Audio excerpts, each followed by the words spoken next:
When I first started streaming, I did a series where I interviewed viewers while playing Apex Legends. Do you believe that the Earth is larger than the Sun? Or is it something you can't tell? Yes. Well, not the current sun, like not the sun that... I'm sorry, the current Sun? Not the sun that you know. Oh, okay. It's another one that goes to a different school.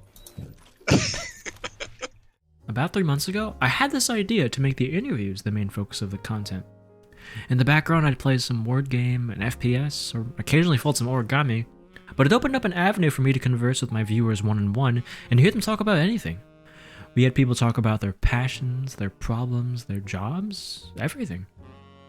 It's been a really rewarding and fun series and makes me really appreciate my community even more.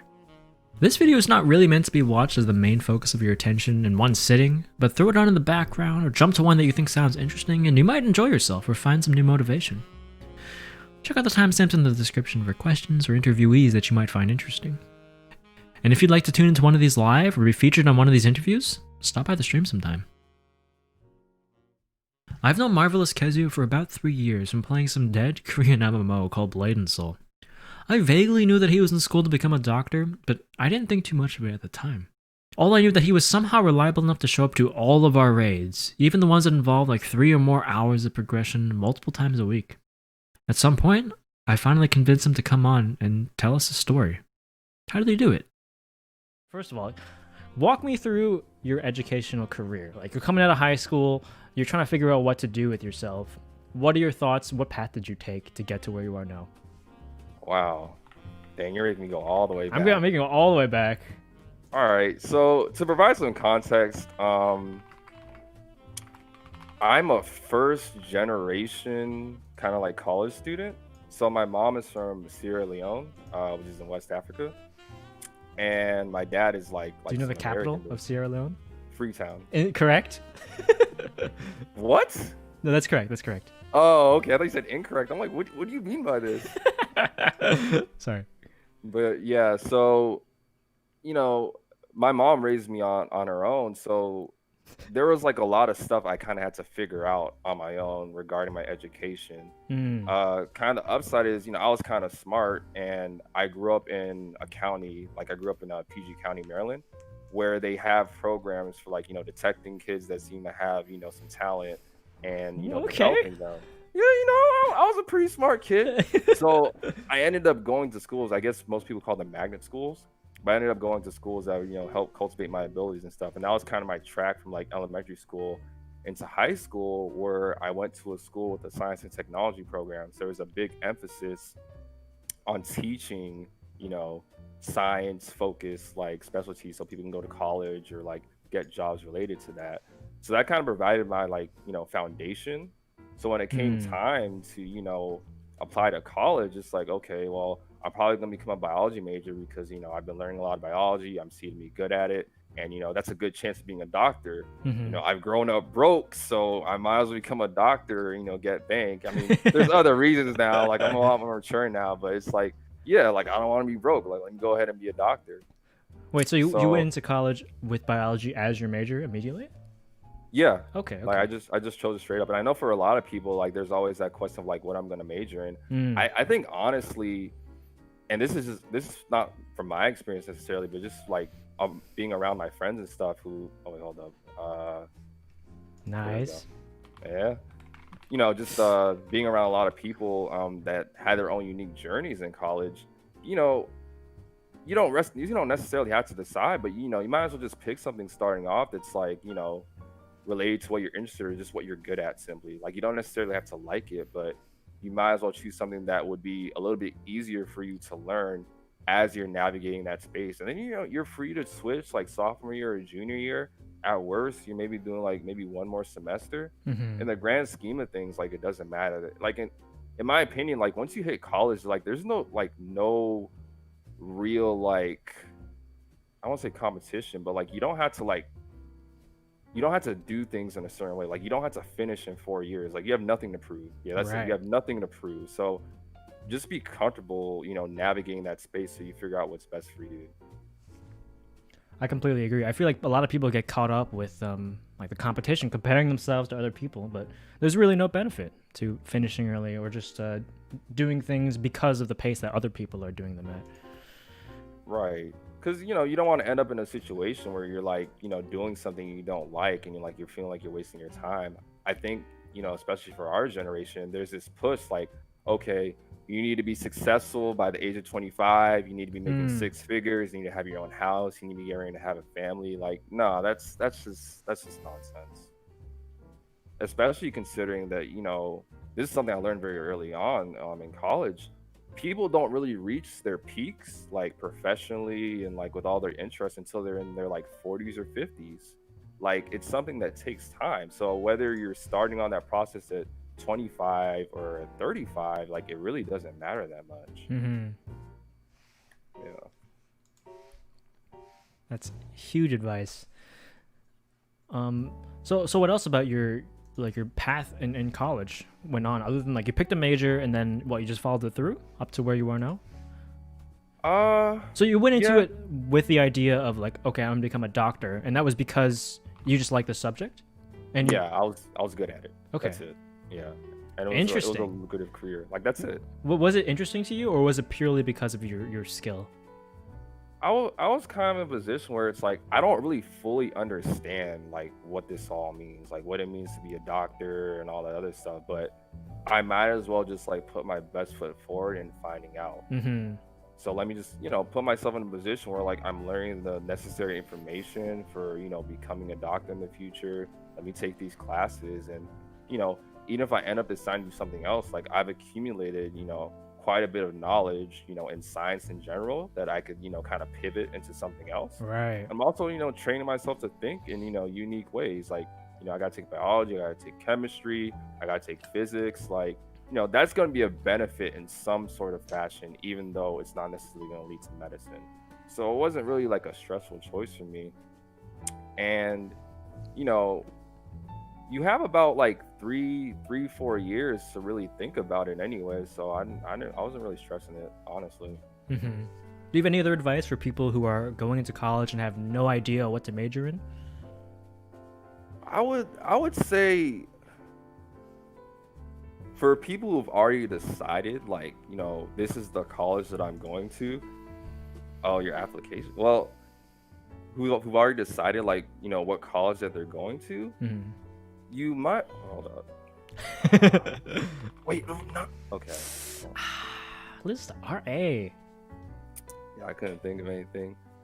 I think at that point, that's kind of just like a college by college basis thing of just like, you know, thoroughly investigating what your college has to offer. You know, what the educators at that college are strong in, like providing like services and classes, and kind of just like weighing that against what you like to do, and just like seeking those things. So that's really it.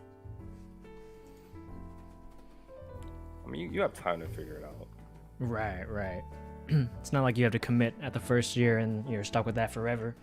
Not at all. I've seen people like switch like second, third year, and they're like, they have very successful careers now. Beautiful. I do want to ask, I probably should have asked this earlier when we were talking about Blade and Soul, but what did you think of me as soon as you joined the clan? What were your first impressions of this random clan that you decided to join? You know, honestly, initially I was like, I hope these guys aren't lame. Like, you know, no knocks anyone that browses Reddit, but I'm like, oh man, I hope these guys just aren't like a bunch of Redditors and they're like super square. Like, I wouldn't have liked that much. I mean, I would have coped because, you know, it's like, okay, I'm meeting people outside of like my usual space, but it's like, bro, you know. But, you know, I was just hoping you weren't lame. But, you know, I started doing some runs with you, and I noticed that, like, oh, like, this guy is, like, very apt to teach. Like, he's a pretty friendly guy. He seems to have a lot of knowledge. Like, I really appreciate that. Like, he's really approachable. You know, he's making these calls and these fights. Like, I'm really learning, like, how to play this game properly. Because at the point that I joined, it's like, okay, like, I'm getting close to end game, you know? So it's like daily dungeons going to raids. I'm like, okay, like, you know, just being in this environment, you know, talk to you and all the other guys, like, I'm really learning a lot. So, you know, I liked it. I liked it a bit. You know, it was nice. Okay, not bad. I'm shocked that you mentioned that you didn't want to be with people who... Oh, shoot, I disconnected. Oh, no. What? It crashed. Bad gateway. No, dude, that's unlucky. Okay, we might have to use the. Wait, hold up, we're back. Okay. I'm first. I'm actually so good at this game. It's unreal. My speed is unmatched. All right, hold up. Are you back in, by the way? Yeah, I'm in. Okay, let me set up the rules real quick. There we go. Well, I guess that game got aborted. Unfortunate. Same link if you guys want to join again. I'll drop one more in the chat here. What the heck were we talking about? But yeah, I'm surprised that you didn't want to be with some squares, and yet you were still okay with me. I mean, you seem cool enough. It's like, what was I going to expect? You're cool if you're good at the game, you're knowledgeable about the game. That was my perspective. Okay. So you're cool. I'll take that. Yeah, that's all it is.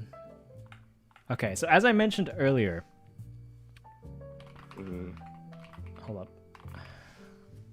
You played that game. So at our peak, you were going to like 3 raids a week, something like that, which all took maybe like 1 to 3 hours. And you still managed to not fail mid school. Yeah. On top of doing some runs throughout the week of like typical dungeon runs. Yeah, and I remember, sometimes, especially when we were doing like Scion's Keep, there'd be like Wednesday progression runs. Right, like middle of the week. Those are god awful. But yeah, I still made those every time.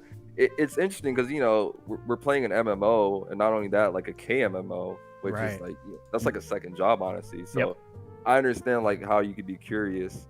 I think to like really contextualize it though, I kind of have to provide some background if you don't mind. Sure. Okay, so roll back to 2015. I just finished my junior year of college. So it's the summer before senior year, and I'm doing this research internship. And typically for people that are trying to enter into med school here in the US, they take the medical college admissions test between the summer of, between their junior year and senior year. So that's summer. So basically, it's like June or May, and I'm like, okay, I'll take my MCAT in August, and I'll apply for medical school that fall. I'll get interviews in the winter and early spring, and I'll get some acceptances like in March, May, April, start medical school next summer. That's the whole idea for most people. So I was like, okay, I looked online, I got some things that I used to study, I found some books. Let me go do this research internship, study on the side, and I should be straight. Right. And honestly, it was a really, really bad experience for me. So I was doing this research at like a really high level institution. I mean, like the tippity top. So okay, I see you. I was not trying to mess this up, bro. Like it was really serious. So it ended up being that what I was doing with my research was like really, really intense. So because of that, I didn't have much time to study. And I have like 1 month out, 2 months out to my test, and that pressure started to really go in on me. It's like it's at the point where it's like I'm doing the studying, but in my mind it's like no matter how hard I try, like it's not gonna mean anything. And to be honest, man, that almost paralyzed me, bro. Like, mentally, like it was really bad. So, time went on. It came time to do the test at the end of the summer internship. And I'm just like, okay, well, whatever happens. Like, I hope I don't fail. But I know I'm basically just going off what I learned in class. So I take the test at the end of August. I get my results like a month later. And lo and behold, okay, I actually passed. Like, okay. I did okay. I didn't get like a super high score, but I didn't get a super low score either. So it's like there was no question I was going to go to medical school.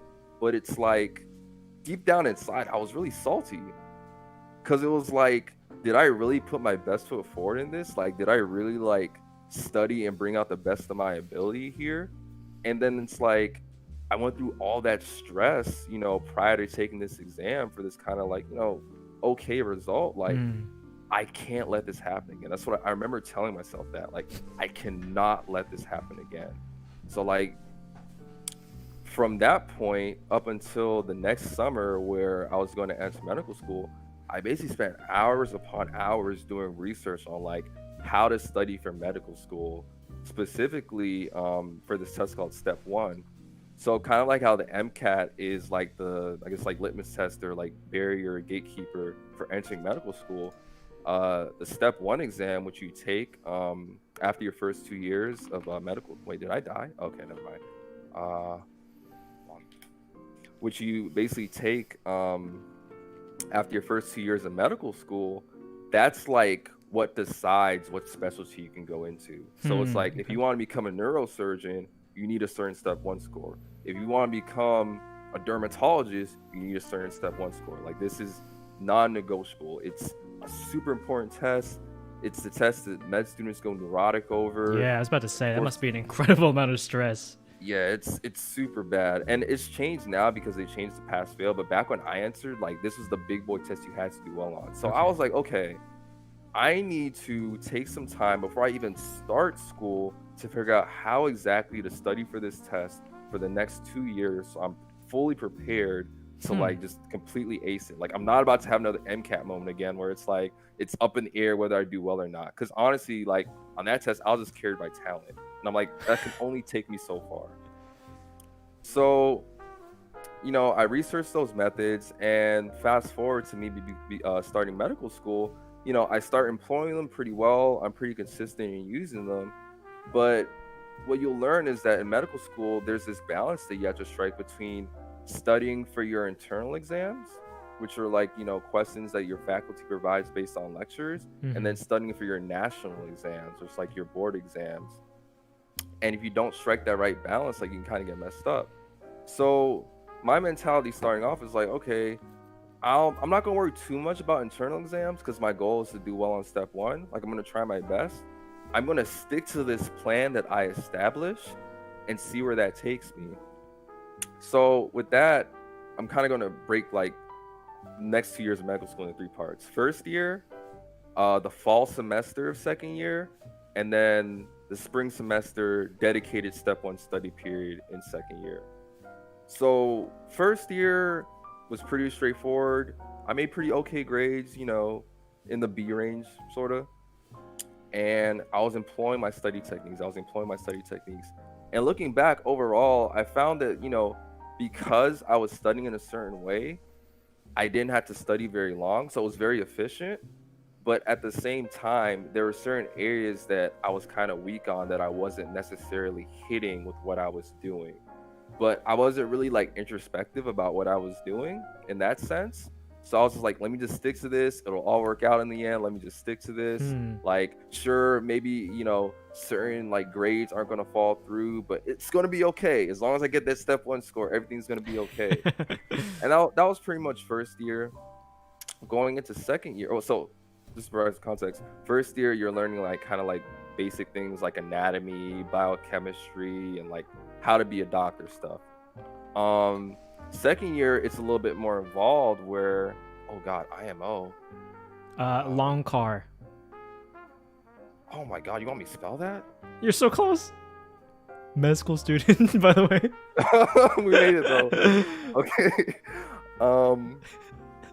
So second year is when you start learning about the organ systems. Like you're learning about cardiology, gastroenterology, and all that stuff. Right. So it's a little bit more involved and a little more integrated. So that's where like you start learning the big boy stuff when it comes to like, you know, medicine and whatnot. So it was at this point, so I finished my first year.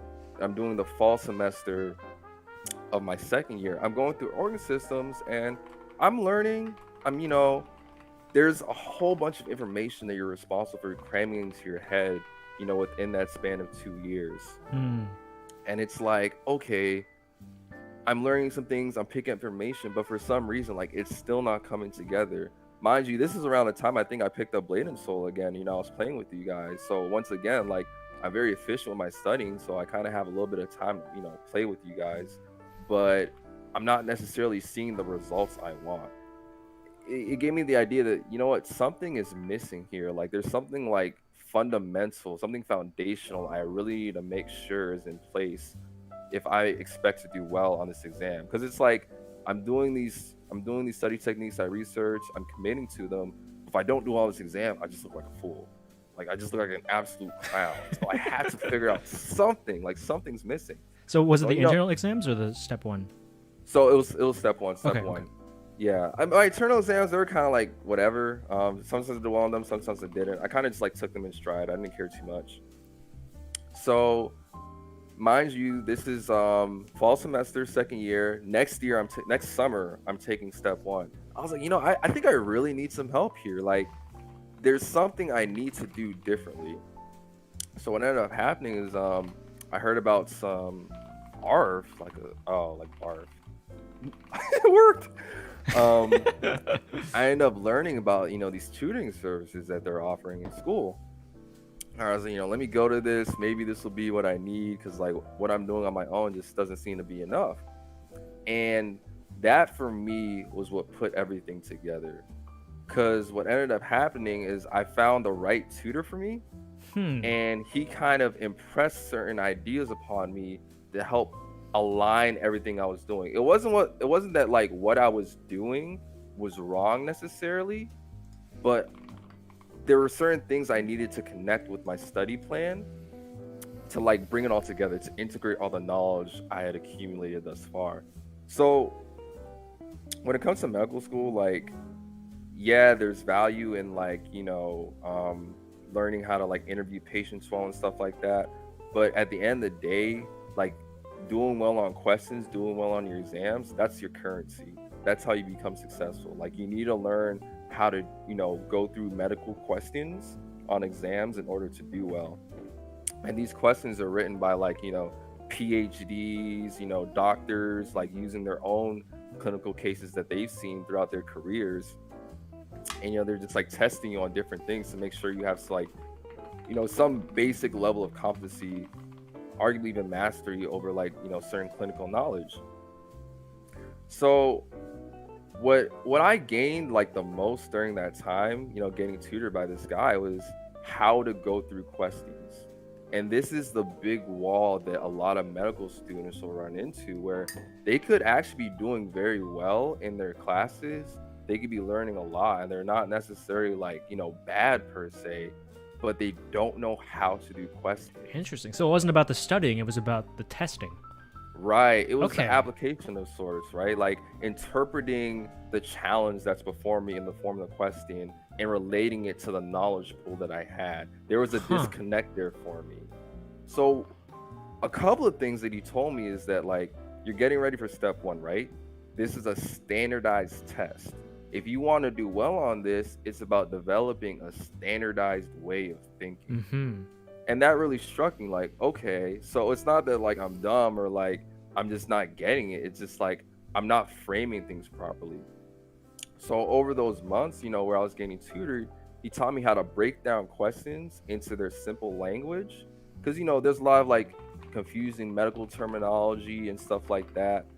When really it's just about like getting to the source of it. Like, what's the question writer's intent for this question? What concept is he testing on?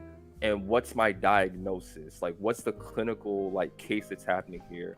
And once you break it down into those fundamental levels, like it's easy to relate it. That doesn't work. Good shit. Yeah, I know a little something. Not bad. Yeah. So it's about breaking it down into those fundamental things.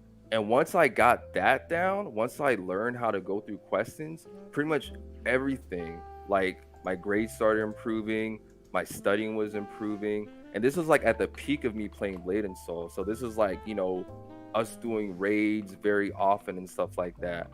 But because I gotten this last piece of the puzzle together, I could really easily compartmentalize what I was doing in school with what I was doing with my second job, aka Blade and Soul. It became very easy, and I was having a lot of fun with it, because it ended up being like I saw what I was doing and I saw the time I had left. And I was like, if I just commit to doing these 3 basic things every day or just consistently for the next couple of months, I will. It wasn't like I will be successful. Like I was fully convinced. That's very incredible. Yeah, and it was really motivating, because it wasn't, I know how it feels personally to be like trying to get better at something, but there's this feeling of like there's so much I have to improve in. There's so much I have to like understand and take grasp of. Like what's the point of even starting? Like what's like this effort I'm putting in going to yield? Am I even doing the right thing? Like those questions can come at you at different times, even when like you're trying your best. And I was in a position basically where I was like, where I was like, oh, you know what? That doesn't matter. Like this thing that I'm doing will lead to the result that I'm doing. And that completely changed everything for me. It was the first time I think in my life where I was like, I'm really enjoying this process of studying.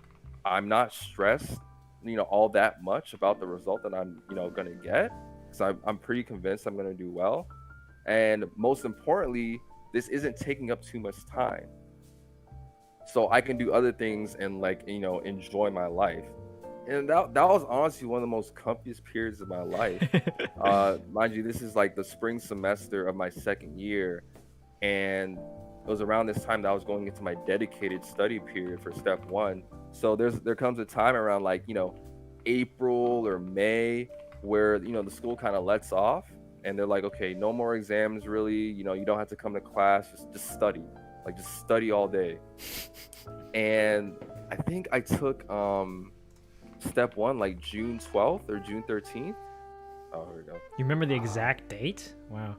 Well, I remember the day I got my scores because that was my birthday. So it was Okay. like July 11th that I got my scores. So it was like a month before that where I took my test. So I was a few months out, and basically my schedule would be, I would wake up at 8 o'clock. I would do practice questions from like 8 or 9 to like 12 or 1. And mind you, these practice questions, this is like, you do a block of practice questions per hour, and a block of questions is 40 questions, and these can be pretty like involved, so like you're really testing your brain. So I'll do 1, 2, 3, 4 blocks of questions. So we're talking what, 40 times 4, that's 160 questions. And then I would hit my flashcards. I don't know if you know about Anki, but I was using Anki very, very heavily, if you know that spaced repetition learning. And that was really good for my foundation. I would just hit Anki for hours and hours and hours. Damn. And then that's like 12 o'clock, right? 12 going to like maybe 3, 4, 5 o'clock. Then, if the day, permitted, I would go to a tutoring session, and these would be like group sessions. I would answer questions, and these are really good for me because, I would see how other students are thinking about concepts, in ways that maybe I wasn't. And that was very helpful for me. So that's usually about like an hour or two. So I'm home by like 6, 7 o'clock, and this is usually around the time people are like getting onto Blade and Soul. So it's like, okay, I'm done studying. Like, let me go do my dailies. Like, if there's a raid, like, let's go do that. So as you can see, like, and I would just do that like every single day from That like, is madness. Yeah, it was like from April to June, like 2 or 3 months, but it was so fun.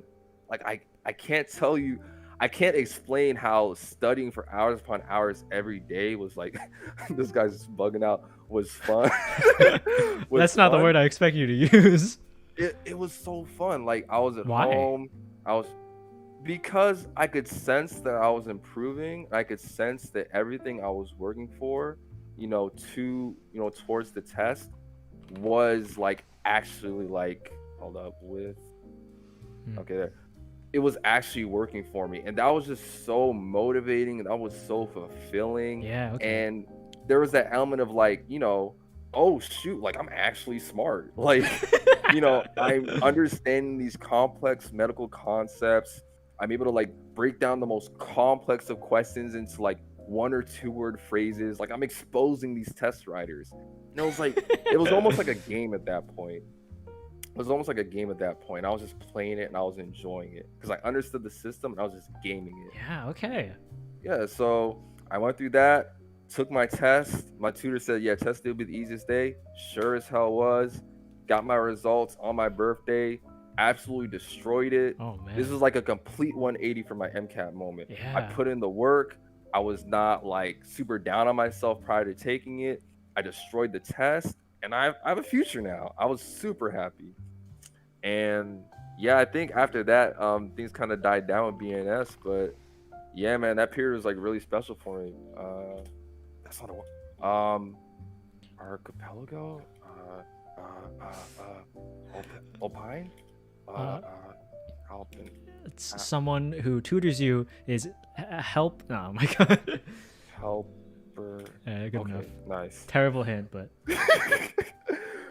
but yeah, and honestly, going through that process was a real game changer for me, not just for like medical school, but also for like life. Because it was like I was convinced at that point, like completely, that if I gained the right understanding of a particular subject or system, and I, just aptly developed a plan, relative to that system, there's nothing I can't learn. There's nothing I can't pick up. There's nothing I can't master, so long as I find a way to, kind of make it fun to learn. That's really stuck with me, especially with the stuff that like I'm kind of like learning now. So yeah, kind of a long response, but that's kind of like the concept. No, it was great. It was really great to hear that. Yeah. But I do want to touch on a few specifics before we go on here. So you mentioned your study techniques, right? When you first were making that plan, you're like, okay, these are the techniques I'm going to stick to, and you've already been used. Nice. These are the techniques I'm going to stick to, and this is what's going to help me learn them more efficiently. Can you enumerate some? Like you mentioned Anki, and you mentioned taking practice tests or questions. Okay. Yeah, so I think first year, a lot of the core of my studying was in Anki, where, some nice medical students from years prior had already made Anki decks for certain subjects. So I was just using those decks to study. And basically, during lecture, at home, wherever I was, because you can have the app on your phone, I was literally just hitting flashcards, and I was just gaining these like pieces of knowledge continually whenever I had free time. So that just like helped me develop just like a baseline of like I'm learning something, or I have the ability to learn something at any given moment. Right. So I have my phone. I think one good example is I was taking anatomy, right? And this is, I'm dissecting a body. I'm dissecting a cadaver rather, and I'm getting tested on that. I used Anki to learn anatomy, where I was basically taking pictures. Easy clap. Where I was taking pictures or these images of certain parts of the body, with the nerves, with the arteries, the organs of attachments of certain bones. And I was just testing myself with that constantly. Ended up being that that was really beneficial, because it not only helped me in class, but even now, like when I'm tutoring for like STEP and like anatomy question comes out, the images of what I was studying in Anki are like popping up in my head. So like I don't fully remember the written text about something, but that Anki card pops up. Okay, that Anki card pops up, and it's like, okay, I got it now. So it really helped me like develop like my memory, help me like kind of like place certain like concepts in memory really efficiently. So that was kind of like the first part of like my holy trinity of like studying. The second one was so I'm a reader, right? I don't read as much now, but I used to love to read. But I still love to read.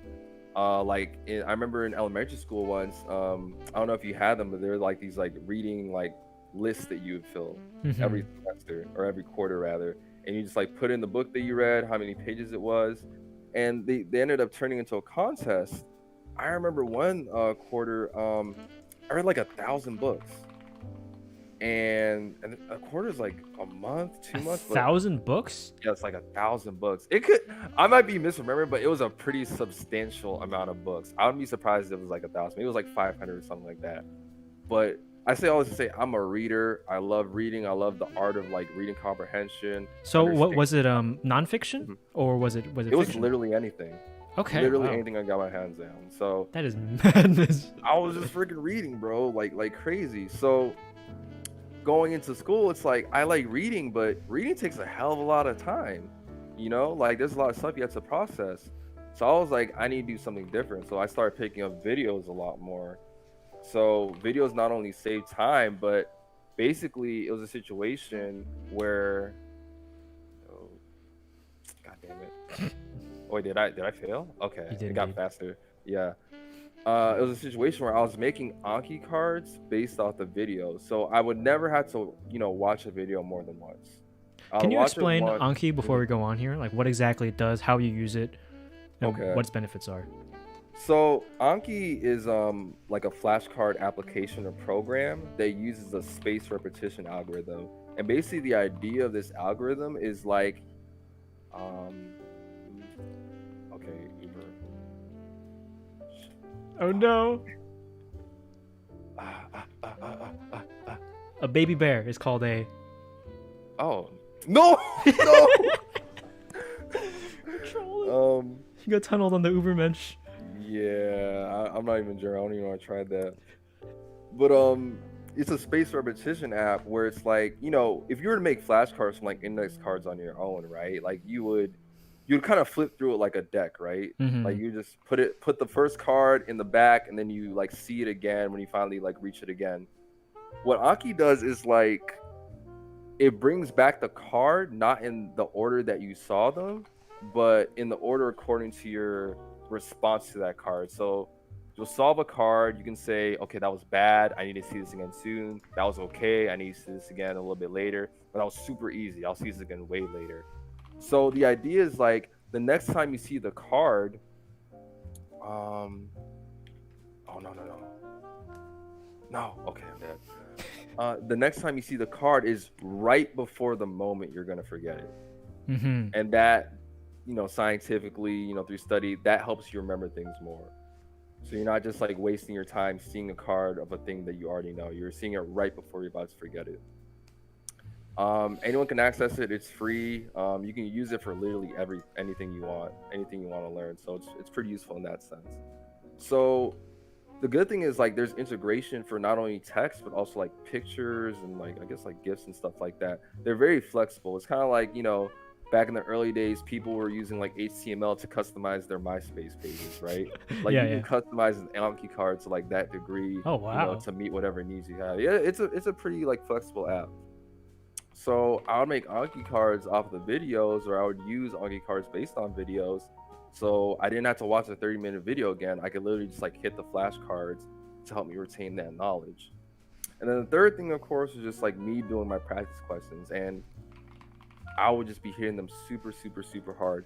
This is gonna sound a little bit weird, but in medical school, there's this concept of like high yield, and this term is like crack for medical students because like we love to hear like if it's not high yield, we don't want to learn it. And the idea here is like there are certain concepts, certain medical questions that show up on exams more often than others. Like basically examiners want you to know about these things as opposed to these other things that are like a little bit more minor. So the things that the examiners want you to know about, that's what we call high yield. That's what we want to focus on. Okay. So I mentioned before that, you know, there's a lot of information you have to learn in medical school. The thing I found out is like you don't really have to learn everything. Like you want to be strong in the things that are high yield and often tested, so you have a higher chance of doing well whenever you're presented with a long exam. It's just, you know, like basic like probability, that sort of thing. So a thing that happens with students when they're going through questions, for example, is that they'll do the question, let's say they get it wrong, right? They literally look through each, because they give explanations on the answer choices, and typically it's like A, B, C, D, E. So there's like 5 answer choices, right? They'll read the explanations for each one of those answer choices, dissect it thoroughly, and be like, okay, like I feel good about this. Mind you, this took like 30 to 45 minutes, right? How many questions have they gone through in that time? Just one. Will that work? No, I died. Okay. Mind you, they've only gone through one question, so like there's not that much coverage, and in all likelihood a lot of those answer choices were just nonsense. Like you're never going to see this concept again, you're never going to see this answer choice outside this one specific situation. So like you feel good that, you know, you were able to understand it, but you're kind of wasting your time. So one thing that I adopted was like I'm going to keep the things that are high yield. So one nice thing they do with these question banks for medical students is that they give you statistics on the percentage of people that picked a certain answer. And the idea here is if you have an answer choice where 55 to 60% or higher of students across, you know, the nation got right, that's something you absolutely have to learn. But if it's like a 40 or 30 or 20%, like you don't have to learn that. Like just skip it, ignore it. Like you're probably never going to see it again. And because I did that, I was able to cover more content, and I was also able to repeat the same content I went through before multiple times. So these Q banks are like thousands of questions, 2,000 to 3,000 questions. I was able to go through my Q bank of choice like 5 or 6 times, you know, within like a 1 to 2 month period, because I was literally just counting on, I'll eventually see this question again. My understanding of this concept will be enhanced just by going through other questions related to it. I don't have to spend much time here. I will see this again, and I'll come at it from a much stronger position. So that was kind of my mentality. I cycled through that, and eventually, like, I just learned a lot of stuff. So that's kind of like my 3-part study plan: Anki, videos based on Anki, and then just doing a hell of a lot of questions. That's it. It was just those 3 simple things. I stuck to them, and it worked out. So why is it that the questions that more people are getting correct coming up more often? Well, the idea here is that these students are getting it correct because medical schools are teaching them these things. The medical schools are teaching them these things because they know the examiners, you know, are you know, apt to test for these things, or that they come up a lot, you know, in clinical situations. And you know, their goal isn't to test you on minutia. They do want you to be knowledgeable about things that are actually going to pop up, you know, when you're actually in the clinics and stuff. So they're just going for like what's seen most often. That's it. Right. Okay. I do want to ask on this topic of learning how to study, or rather learning how to take tests very well, right? You said that's a very important part of being successful, is being able to do well in these exams, not just knowing the knowledge, but applying it. How do you feel that prepares you for like actually working in the field? Like, do you feel that this standardized testing is a good system for, you know, when you have to actually become a doctor? That's an excellent question, and it's something that, you know, comes up not even just for like this test in particular, but you know, for other standardized tests like the SAT, for example. Right. Yeah. I think you can make the argument that the SAT doesn't necessarily prepare you for like any particular thing, but at the very least, it teaches you how to think in a certain way, and that's valuable. I think that's what you go to school for I agree, anyway, just to exercise different ways of thinking. So with step 1, I would say this is one of those rare exceptions. I don't know if you can hear that, but if you do, I'll just mute real quick. Nah, but this is one of those rare exceptions where, yes, I was learning this like standard. Wait, let me actually look. What's going on? Well, I live near a hospital, so every now and then, you know, I hear it. Yeah. So yes, I was developing this standardized way of thinking. Like, yes, I was learning according to a test. But the benefit of that was like I was still learning. I was still learning how to diagnose diseases, and that's what really matters. Like, if your diagnosis is strong, you end up doing well on these tests anyway. So even though it was like a standardized test, it was created that way for a purpose. More often than not, you end up getting some sort of clinical competency just by like being good at questions. So yeah, it was a benefit to me. I haven't gone into my clinical years yet, but just off the sheer strength of knowing how to diagnose, think in medicine, and, you know, think logically, because that's a big part of medicine, just like being able to think logically. Those questions trained me to do that better. So yeah, it was definitely beneficial. You did mention that you also tended to ignore in general like exams. Has that persisted like up until now even?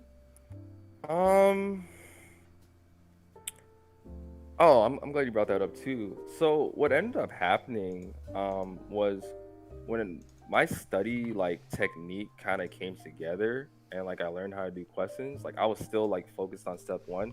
I ended up doing better in classes anyway. Okay. So I wasn't necessarily focused on studying for the exams, but just as a byproduct of me improving, like I ended up doing well on those anyway. So it wasn't really that much of a problem. So like the semester before step, like those are some of my best grades. Oh wow, okay. So it was more about getting better at being able to do these exams as a whole, and that translated, or the study techniques translated as well? Well, the study techniques were always there. I really do think overall, in order to like actually bring out the knowledge I gained from my study techniques, learning the application of questions was what really put everything together. Can you extrapolate a little bit more about that? About understanding what the examiner is asking with those types of questions? Because I feel like it's a very valuable piece of information. Okay, so there's a lot to that. So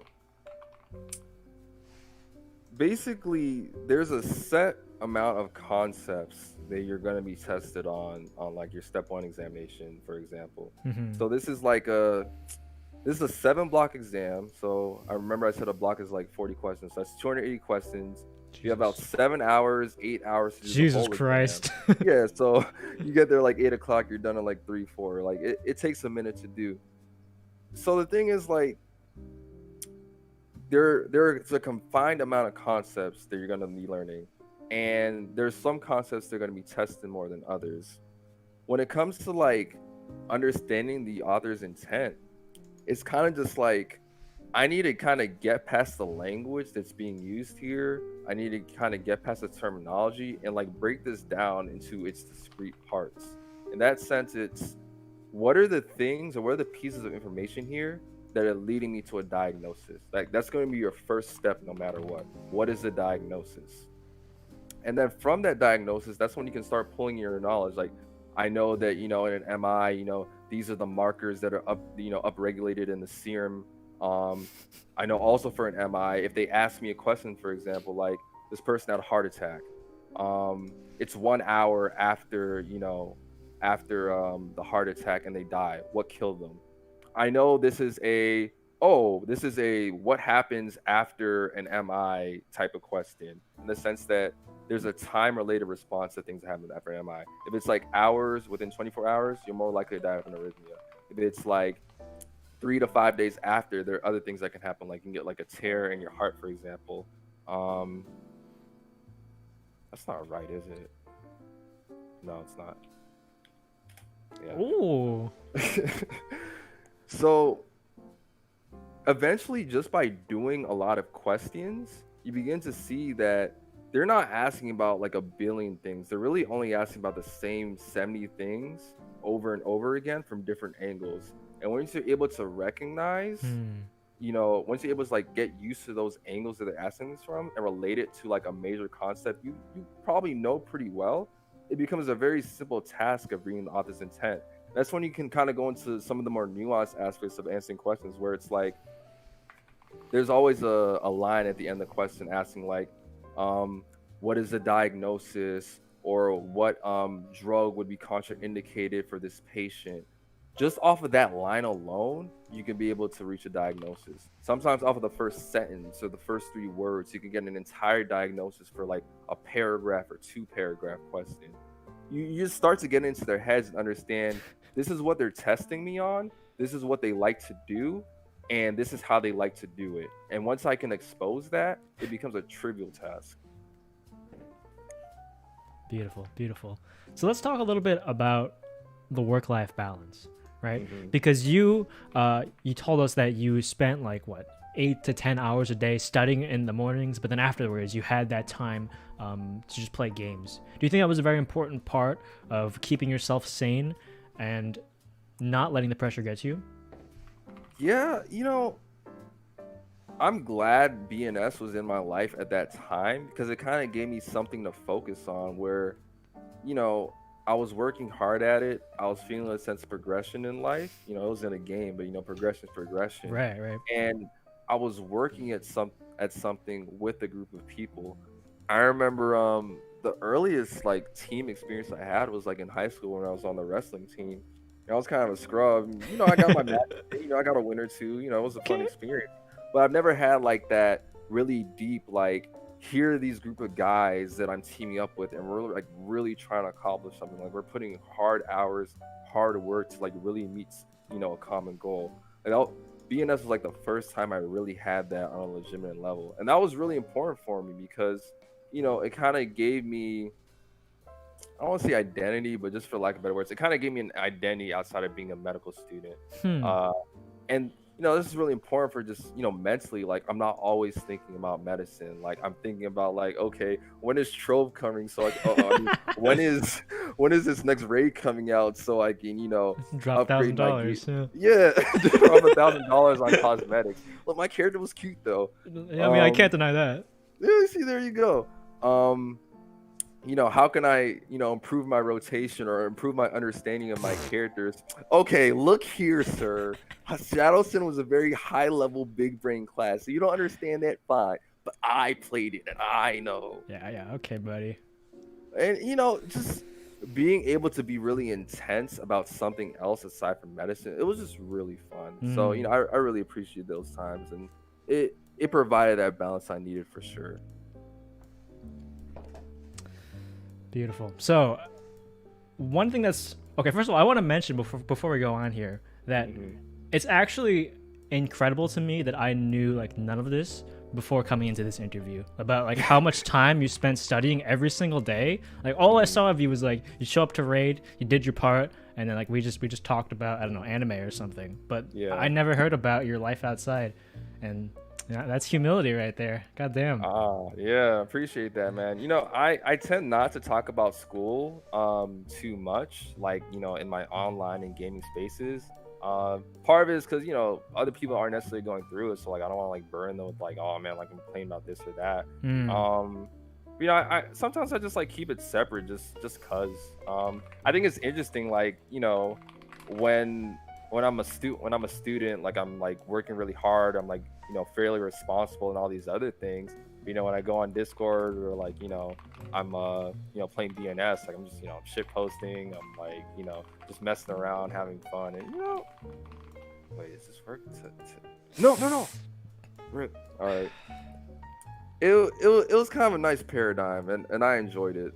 I appreciated the space I had with you guys for what it was. I didn't try to like, burden you with like, oh man, like I'm so stressed out studying for this and that. Like, I think I told you guys I was taking step 1, but like I don't think anybody really cared when I posted it. Like, hey guys, I did pretty well, but I didn't expect you guys to. I was like, okay, well, I'm just letting you know. If you don't care, it's like whatever. Like, I didn't actually have a full appreciation or understanding of what the heck it even was.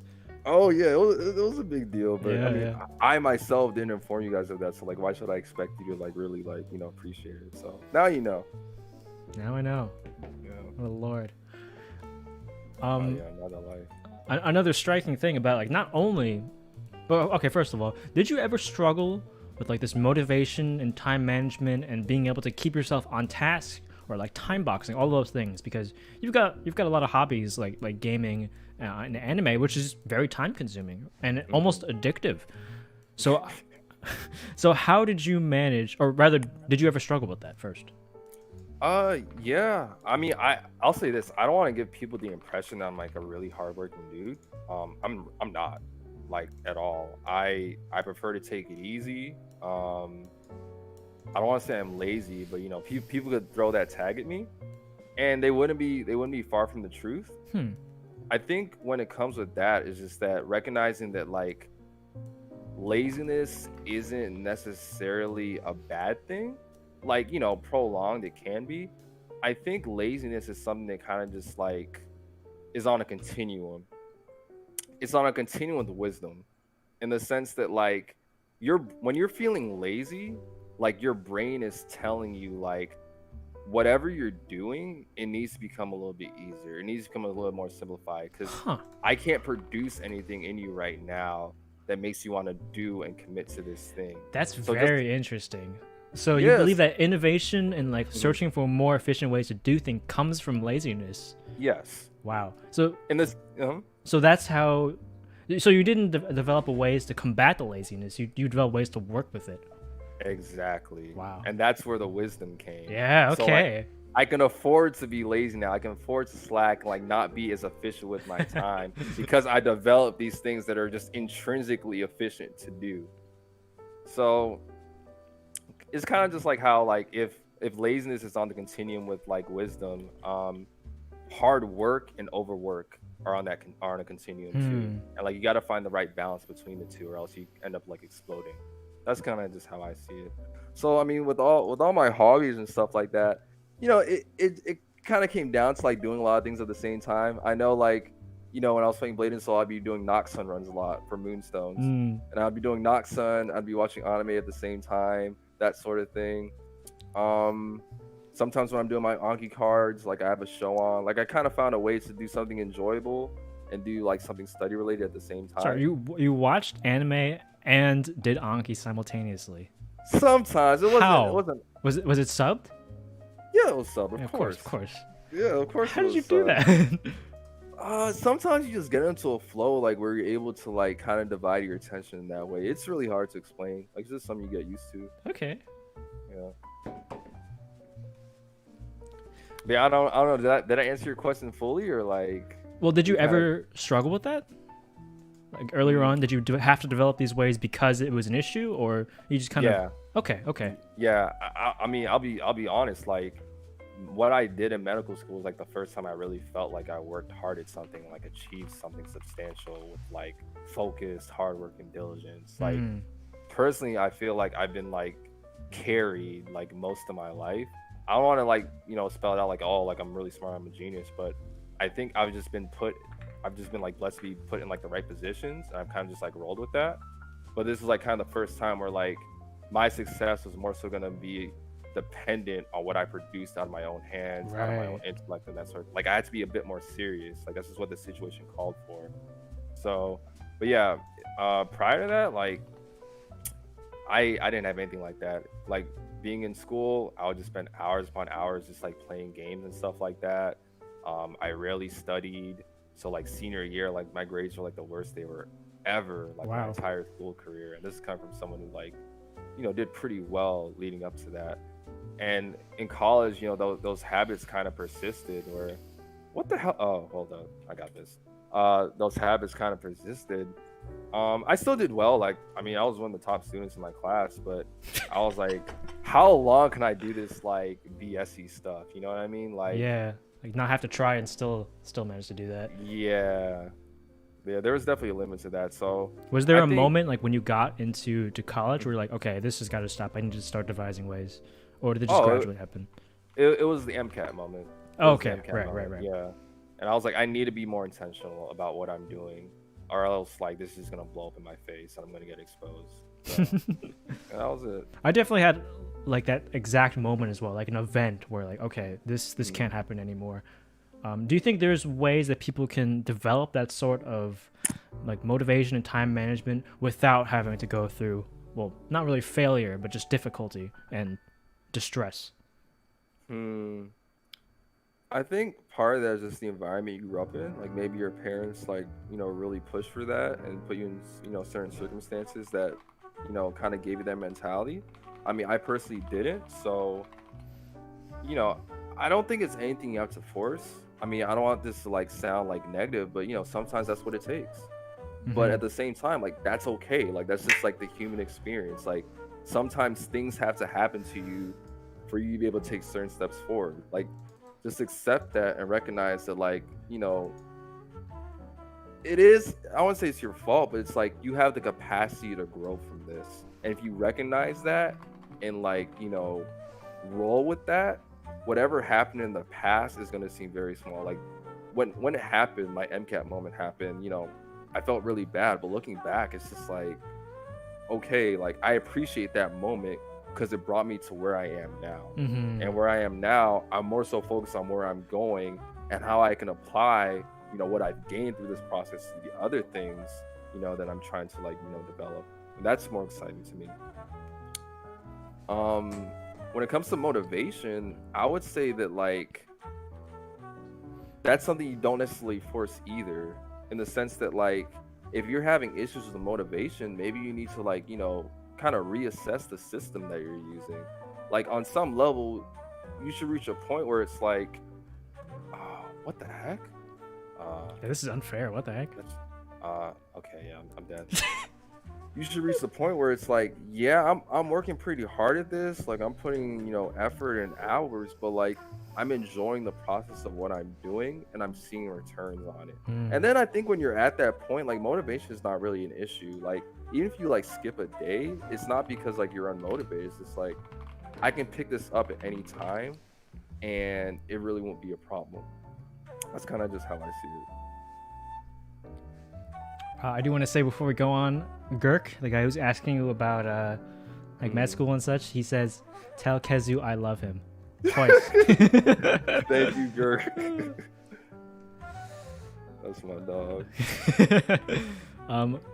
Speaking of that, how did you get into tutoring? Well, first of all, before we go on with that, why did you decide to pick up a tutor? Would you recommend it? And like, what benefits did it glean for you? Oh, I'm dead. So me picking up a tutor was kind of just like a humility moment where it's like, yes, I did work very hard in developing my plan for med school and all that other stuff. And like, yes, I was putting in work, but it's like, if I just keep on going with what I'm doing, like, I don't feel that sense of guarantee. I don't feel that security. So, you know, I kind of had to tell myself and be like, you know, I had to consider other perspectives. I had to like ask people who've gone through this, you know, before, and kind of just like gain their knowledge, gain their wisdom, and apply it to what I'm going through. That's kind of like how I feel like about what you're doing right now, like with your community, where it's like, you know, in some ways you're kind of like tutoring or mentoring other people, and like you sharing your knowledge, and they're around like like-minded people, and they can kind of glean their knowledge, glean from their experience. Like, it's a really good environment, so I commend you for that. Because honestly, I believe it's really essential. It's not that I wasn't smart or that I wasn't working hard. It's just that sometimes you have blind spots, you know, regarding like your improvement and like your progression, and you need somebody else to handle that. Like, that's just the way it is. So for people who are going through like difficulties in education, or even like even if they're not struggling, would you still recommend that they join or like get a tutor or join it like a group? I think it's kind of like a half and half thing, where, you know, you personally have to take a step back and like really assess how you're tracking, you know, your progress. Because I think people kind of fall into this trap with like school, or just like, you know, growing stronger in different things, where they kind of take just these like discrete momentary failures, and they use that to be descriptive of like their current state, in the sense that, like, you know, eventually when you're like, you know, learning something, you're gonna hit some sort of plateau, right? And at this point, people are kind of have this mentality where it's like, oh, like maybe I'm just actually just bad at this. Like, I'm not, you know, improving at the same rate I was before, when really it's just that you're at a plateau, and to like exceed that plateau, you just need to reassess what you're doing in order to bring out more of your potential. Right. And if you have that mentality, it's not an easy thing to first assess what you're doing, develop some things, you know, to maybe fix those issues, and then reach out for help. Because when you're doing that, you know, first and foremost, you're able to ask more pointed questions first about, you know, the things that you're struggling in, and you're able to be more precise about the things that you need to fix. You know, oh, I need to refresh. Disconnected. Did it die for you too? Yeah. All right. Well, when it goes back up, let me know. Okay. But you're able to be more pointed with the things you need to improve it. It's kind of like, I remember you were lifting before. It's like when you first start weightlifting, right? A lot of the gains that you're getting in terms of like being able to lift heavier weights, that's just like your central nervous system adapting to the new loads that you're putting on. Right. And that's what people kind of call your noob gains, right? So after you kind of, you know, get your noob gains going out, like, you're going to need to like start integrating different exercises, you know, to start, you know, to continue to improve your muscles, you know, gain that mass, gain that strength. If you have the mentality where it's like, oh, like, you know, I'm not gaining as quickly anymore, like, this isn't for me, like, you've played yourself. Like, the system doesn't work that way. Right. Like, you get your noob gains, and then you get a little bit more focused now that you have some experience, and, you know, you start developing that a little bit more. And if we're going to continue using the gym example, like, you know, having a good gym partner, just like having a tutor or mentor, can completely change the gym experience for you in terms of just like stuff like motivation, doing certain lifts, working harder. Like, there's just so much to be gained from having the right connection with another person as you're like growing in a particular subject. So yeah, man, like that is such good advice. Listen to that. If you're improving at anything, that is applicable. And goddamn. Oh yeah. absolutely. So what about yourself? Why did you get into tutoring?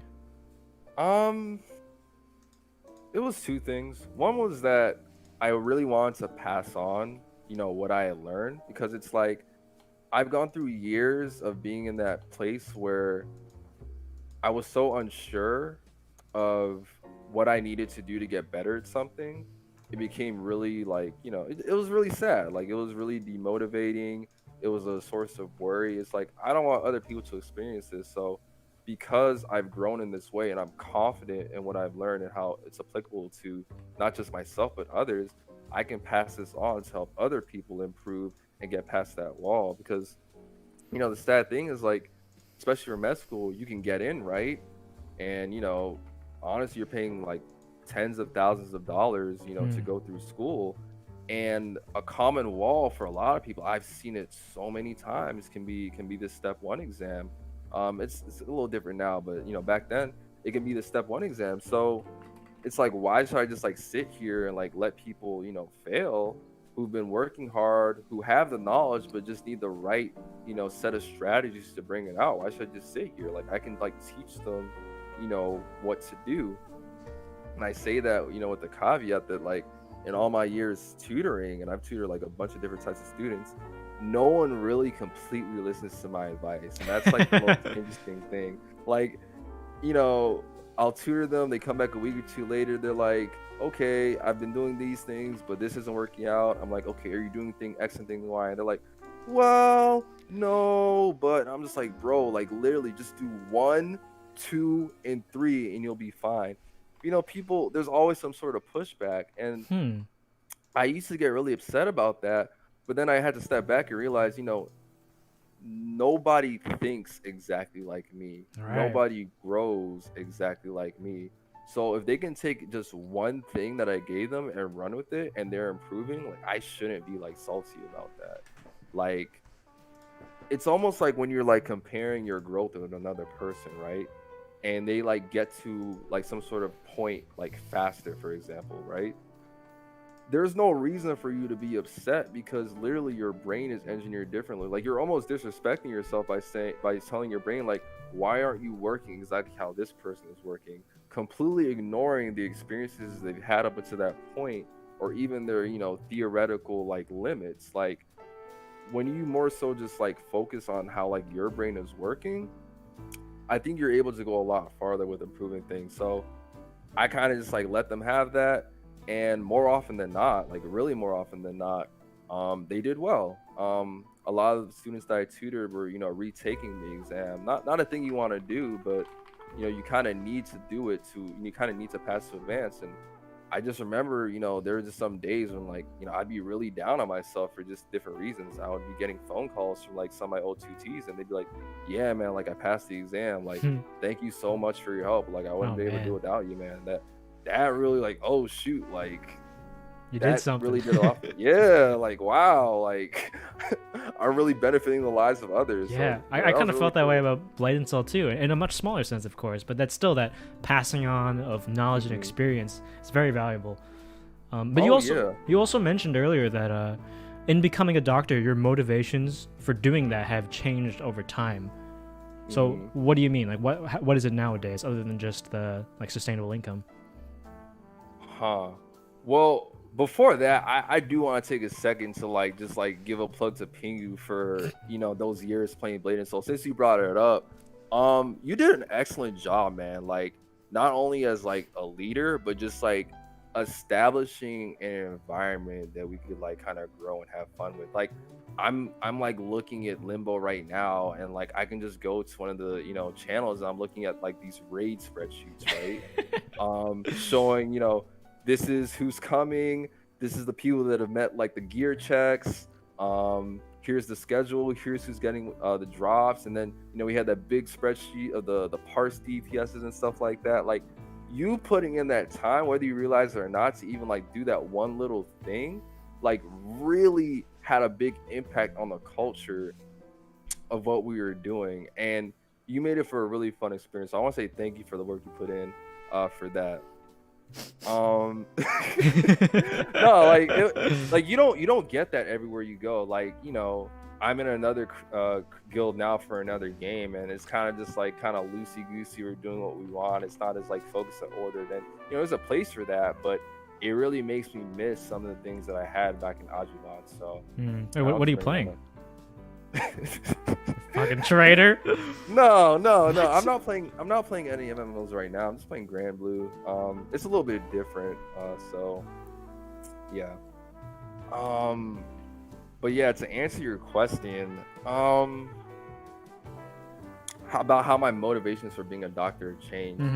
So my mentality with that was that through the experiences I gained just by pursuing this thing, not even committing to being a doctor, just like pursuing it, I will end up gaining enough information to make an educated decision on what I want to do. But I won't be able to do that if I don't try. So like, let me try. So going back to college, I would apply to summer programs, right? I remember the summer between freshman and sophomore year, I did a program at Columbia, and I took some classes. I shadowed at one of the hospitals in New York, and that gave me my first basic idea on like, okay, here's what doctors do, here's like what they do in a team, like this is pretty cool stuff. So the interest started to develop a little bit more. And then of course, their professional development, activities that my school provided. So I was able to meet different doctors, hear their stories, and I got a better sense of just like the weight of what it meant, to be a physician.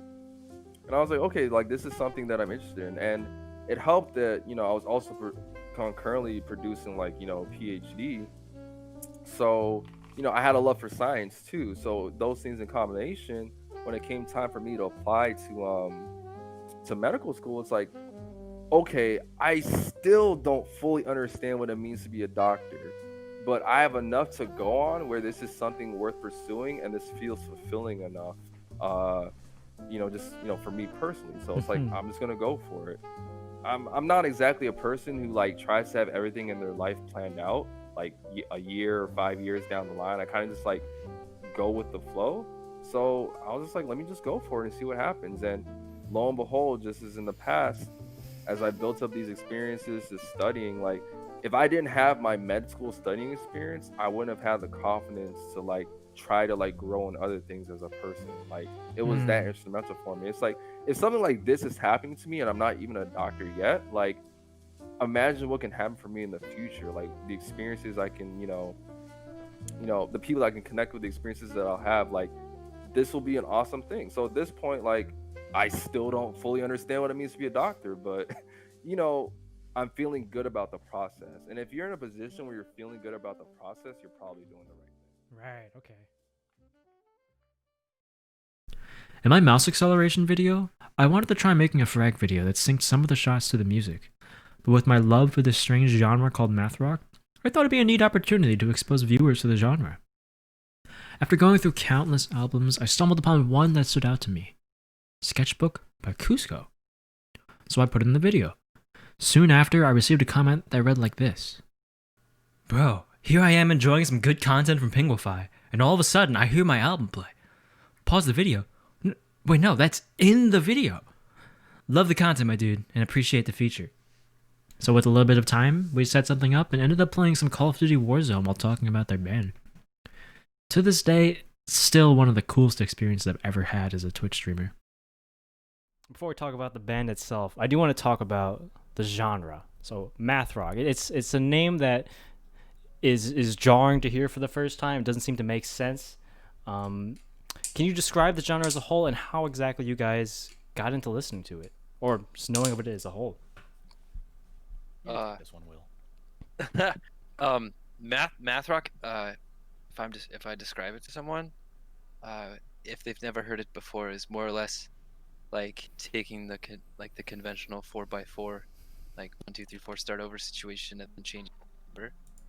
More or less just improv jazz, how I say it. Really? For somebody that's never listened to math or heard of the genre. Usually, I've heard people call it fusion jazz. Yeah, mostly it all hits some sort of spider web thing of jazz. There's so many different ways out of it, but like it always comes back to that comfortable 4/4 atmosphere for like a second and then branches back off. So that's kind of how I see it. But I discovered it pretty much through a friend and then just a YouTube algorithm Right. after that. You don't really know if you're listening to math rock until someone actually calls it math rock. It's like a weird combination of like Midwest emo and then coupled with like progressive rock. I think that's the best way that I can explain it. But you know, it has elements of like different time signatures. I think like the most simple way that I explain it to people is like, most bands count to 4, we count to 5. So it's like, yeah, we try to like throw like, you know, odd measures and stuff like that to make it a little bit new, exciting, and it works out. Yeah, I did start with like progressive metal. Like that's kind of how that's where I started. I got involved in signature changes and stuff. But then when I was like, you know, given the opportunity to play in a band that did it, I could for like a while, because we tried. Like me and Armand started this group together like 4 years ago, and like we could not do it like at all. But we tried. I think one thing about the genre too is it's hard to like pinpoint a description for it, because I feel like it attracts like a lot of really skilled musicians who all have like such broad influences. Like they're all so different that like there's a ton of bands that like none of them sound the same at all. Oh, dude, yeah. There was a good example of that. Was this dude, the bassist for a band called The Most. His name's Sean.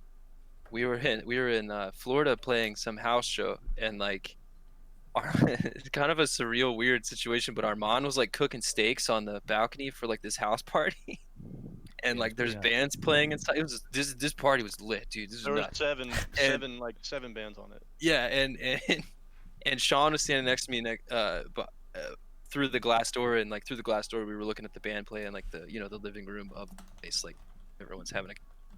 And Sean looks at me and he was just like, you know, every single band here tonight shares did their best rendition of math rock that could possibly be done.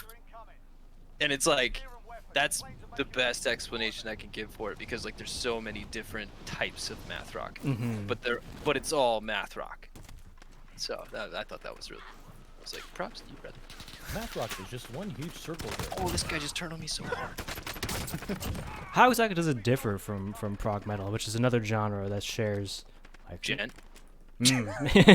So just like tone mostly. It's pretty much. Oh, I don't know. That's yeah. Well, that's a huge thing, Yeah, I dude. think prog metal is just heavier. We're like a wimpy version of prog metal. Yo, I got one. Sorry. In the warm up. It took me Congrats. Speaking of the band The Most, what's interesting about like your band and their band is that you both feature a saxophonist.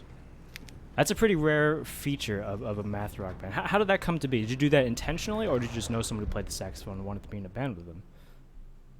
It was like both, right? It was kind of both, because I think Clever Girl's a huge influence of mine for how I write the music in this band. Are we going? Right. I'm not going to prison. We're going to prison? What? Are we going to the prison? What are you saying? I'm down. Oh, it's too late. Too late. All right. This one's nice. This little truck over here. All right, let's go to the truck. Boy. All right, let's do Yeah, it. not to the truck, but to the building next to the truck. No, we're totally going on the truck. I'm gonna drive to prison. For the saxophone, it's like I lived. Kevin Washburn is the saxophone player. Also, he doesn't play games like we do. Unfortunate. He doesn't. Unfortunately, right? Gamer. But he, I have rooms with him for a little bit. He played sax, and that was kind of the only horn player that I knew. So when we were recording Melancholy, the first record we put out, I was with our other drummer before, Justin, and we were like, "Do you know any horn players?" And he was like, I was like, yeah, I know a horn player. And he came in, and he pretty much didn't know any of the tracks at all, and just laid down a bunch of junk. I mean, not junk. Jesus, that was terrible. a bunch of really great sax parts. And then we asked him if he wanted to join the band after that, and he did, and here we are. So yeah, it pretty much just kind of happened. We didn't really like force anything, which is really cool. But for the most, they have 2 sax players in their band, Ooh. and that was I listened to the most for a while, and I was like super into them, and then like bought their vinyl and bought like 50, like the one of 50 like signed little like tapestry pieces that come with the record, and then got hit up by one of the dudes that was booking for them, and he was like, "Do you want to play with Most?" And I was like, "Do I want to play with Most? Yes, I want to play with Most." And then, Even a question? yeah, and then since that day, been like super tight with those guys because they enjoy our music, and like Mike, the saxophone player, actually filled in for Kevin on a run that we did down to that the was that fest Florida in show. Florida, which is really cool. So and he's absolutely insane. But yeah, no, as far as it goes for having a sax in the band, it's like that definitely makes a band stand out that doesn't have a vocalist, for sure. Mm-hmm. For sure. And I think it also kind of allows us to be a little bit more like creative in a way. Yeah, it definitely gives us way more It options. kind of makes the saxophone the vocalist. That's how it was I see recording it, really. I mean, like we had basically grabbed him to just put him on the recording, and then it sounded so good where we were like, yeah, like this sounds really good. Now we are a clever girl. So yeah. There's a guy right here. Related to the story you told earlier, what was a new sniper? Whoa! Anyone want the sniper, Armand? Sorry. No, I'm good. Tell me about the origins of the band. Like, how did you guys all meet, and how did you guys come to start making music together? I don't know, Armand. It was pretty much me and Armand getting a beer together. This is pretty much how it worked. That's basically it. We were both math rock enthusiasts. By enthusiasts, I mean we just kind of listened to it. Yeah. But we both played like in our separate bands. Like I played in like a punk band, and I also played in like just solo jazz type of stuff. And then Will was a part of a pop rock band. Pop rock. Yeah, that's what I'm tell you saying. about Indie that. rock. It's more like indie rock. That's pop rock, dude. Listen, I'm just trying to lob some jokes, okay? Anyways, yeah, we basically both got together and we had a affinity for the same type of music, and we were like, hey, let's try to play this music. So we grabbed some band members, and over time, 2 band members left. Picked them up, like you're doing this. Picked them up, Just grabbed them. Round me off the street. Hey, you play drums? No, but after a while, we've lost 2 members, and then we picked up Justin and Daniel. No, here, Justin, I got armor. Which is wild because y'all were practicing in the basement of a house I lived in before I was even a drummer. It was a very like, small world type of thing. Potion seller. Here, armor. Oh, I have no armor on, dude? I'm cooling right now. That's wild. Good looks. I didn't even notice that. Yeah, but we basically kind of just started off wanting to play math rock, and then we started doing it. A fun fact about that was actually we started playing, me and Armand and the drummer that was before Justin, we played in the basement where Justin's drum kit was, and the very first photo we ever put on the internet was Justin's drum kit. Yeah, and then like 2 years later, like he's the drummer of the band. Yeah, I was like lurking on the Instagram page, and I was like, "You guys ever see this photo? That's kind of funny." Well, what's it called? Like Full Circle? Yeah. So what other bands were big inspirations for you? For me, like in direction for like going from like prog metal was. It went from like an Animals as Leaders, like Protest the Hero, into like Circus Survive, and that kind of eased out the taste a little bit. And then, lo and behold, I pretty much found this Town Needs Guns. Right. And then it kind of just unraveled from there with like probably the next discovery after that was like Tube Lord and Color, which is actually like Tangled Hair's old band. Yeah, it's so good. Me and Will basically like belt it out every time we're in the car. Yeah, so basically like those, and then we branched off from there. So like I basically like, I guess when I was listening to like Animals as Leaders and like heavier prog metal stuff, Armand was listening to like Godspeed and Mars Volta and stuff stuff like that. Let's go, Mage. Let's see what you got. Let's see what you got. I've got a gun in a dream. Ooh, he's alive, Okay. ladies and gentlemen. I've got a gun in a dream. Oh my god. It All right. sounds terrible. But yeah, I think it was pretty much like stemmed from a friend showing me this town needs guns, and then I was also a guitar player, and then learned how to play in open tunings. Now I play in math. I like playing mode it. for guitar, right? What's up? What's that? Open tunings are easy mode for guitar. Yeah, pretty much. I love how even Yvette Young says that too. Their band's actually a really big influence to me. I like Covet a lot, but I always pay attention. Like, if a band has a drummer that I really like as a drummer in the first place, I'm gonna pay extra attention to them. And Forrest Rice is definitely one of my favorite drummers right now. Yeah, he's really good. Forest races. He's insane. What's he in? What about Matt Halpern, dude? How do you feel about Matt Halpern? He's a really good drummer. I don't really like I don't really like Periphery that much, but Oh, didn't he did drums for Animals as Leaders? nah. Or is that Goratska? Is that his last name? That's Matt Garska, yeah. Gartska. That's how you say it. I can't listen to stuff like that though. It's too insane. I can't even relate to it. I think Oh. as far as bands with drummers, it's Toad, TTNG. I honestly, Adam from The Most is like one of my favorite drummers too. Yeah, Adam's really good. He's like super jazz influenced, and that's. I love that honestly you brought kinda up what I'm Toe too. listening to. I love Toe. Dude. And that's another one band that I'm like hugely influenced by. Yeah, and like their drummer sticks out like a sore thumb compared to like other drummers because he's got like his own signature sound going on. Like That You that know- snare. yeah, Yeah, you don't hear he people. took Slipknot's fucking drum set and made it math rock, dude. Nah, he's playing Ludwig, my guy. Oh, He's we're playing being like, tracked. good drums. Is it not? Is it? I didn't mean that like derogatory. It just Nah, sounds like a his trash snare- can. Dude. That's his all I'm snare sounds- saying. It's a metal. It's Like a when he metal like snare. hits the snare, it's like. "Koom." Yeah, it's got no muffling on it. It's a metal drum with no muffling.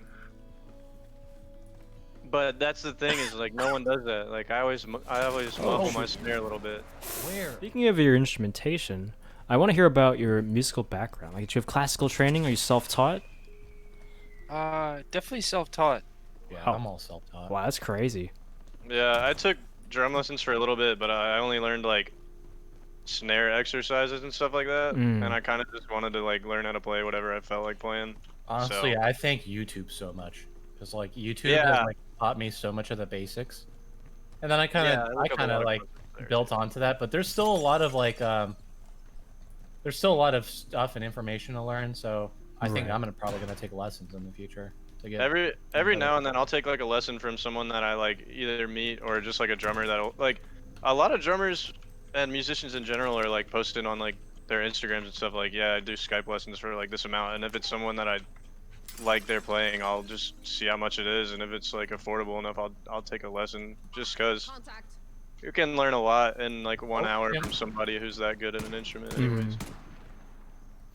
I'm That's like not- a That's actually Turtle. very impressive that so many of you are self-taught. How exactly did you get started with like picking up the instrument and deciding that you just want to do it yourself as opposed to taking lessons? My mom taught me Stairway to Heaven, and it just Here's another snowballed rocket, from there. Justin, because I heard that one go off. That's why I started laughing, dude. He's like saying, I'm sorry, I don't mean to be like that, but like all I hear is this like really intense question, and Armand's like, I learned Stairway to Heaven, and then I hear a rocket just fly off from the right of me, dude. It's just Justin shooting at. Petrol. hey man. Will, what's the first song you learned on guitar?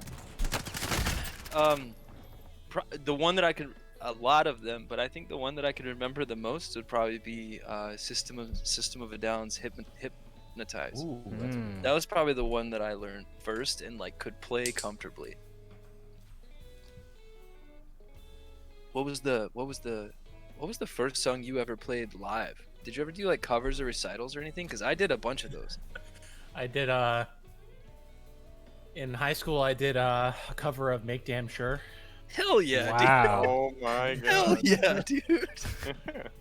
When I was in my early punk band called Taking Over Normandy. Ah, boy, we were garbage. We were pretty bad, but No, I mean like it was a good like first experience of like being able to play like a live show, and I think I got all like my mess ups gone in the first show, so I never make a mistake live ever again. Yo, can we do? Another thing I want to ask about is the song creation process. Can you walk us through that? What is it like coming up with ideas and then having it come to be a full song? What is this garbage loadout? You just answered our own question. I threw the stun at him. I still missed. How do I melee? Okay. All right, Will, he's on the Okay, right. he's on dead. the right. He's on the right, Will. I forgot the He's bias. blue. You can see him. He's middle. Yeah, let's go. Wrecked him. Good stuff. You like that paint job? I'm gonna answer that question Oh my when we're all out of the gulag. Yeah, dude. What is this? I got a combat knife and fists. What? Yeah, that's what I got as well. Is this a prank? Bro, it's just a prank. I directed him with Bro, the flash. he It was go? very effective. Oh my god. Come back. Stop running. My wingspan is... Yeah. What is with that glass? I know, right? Oh, you just got wrecked, my guy. Good stuff. Stunned him and punched him in the back. Wait. Yeah, so the Okay, sorry, Will. That's just good. funny. yeah, so I think the writing process really all basically stems from how much time Cuzco doesn't necessarily spend with each other and who plays their instrument more.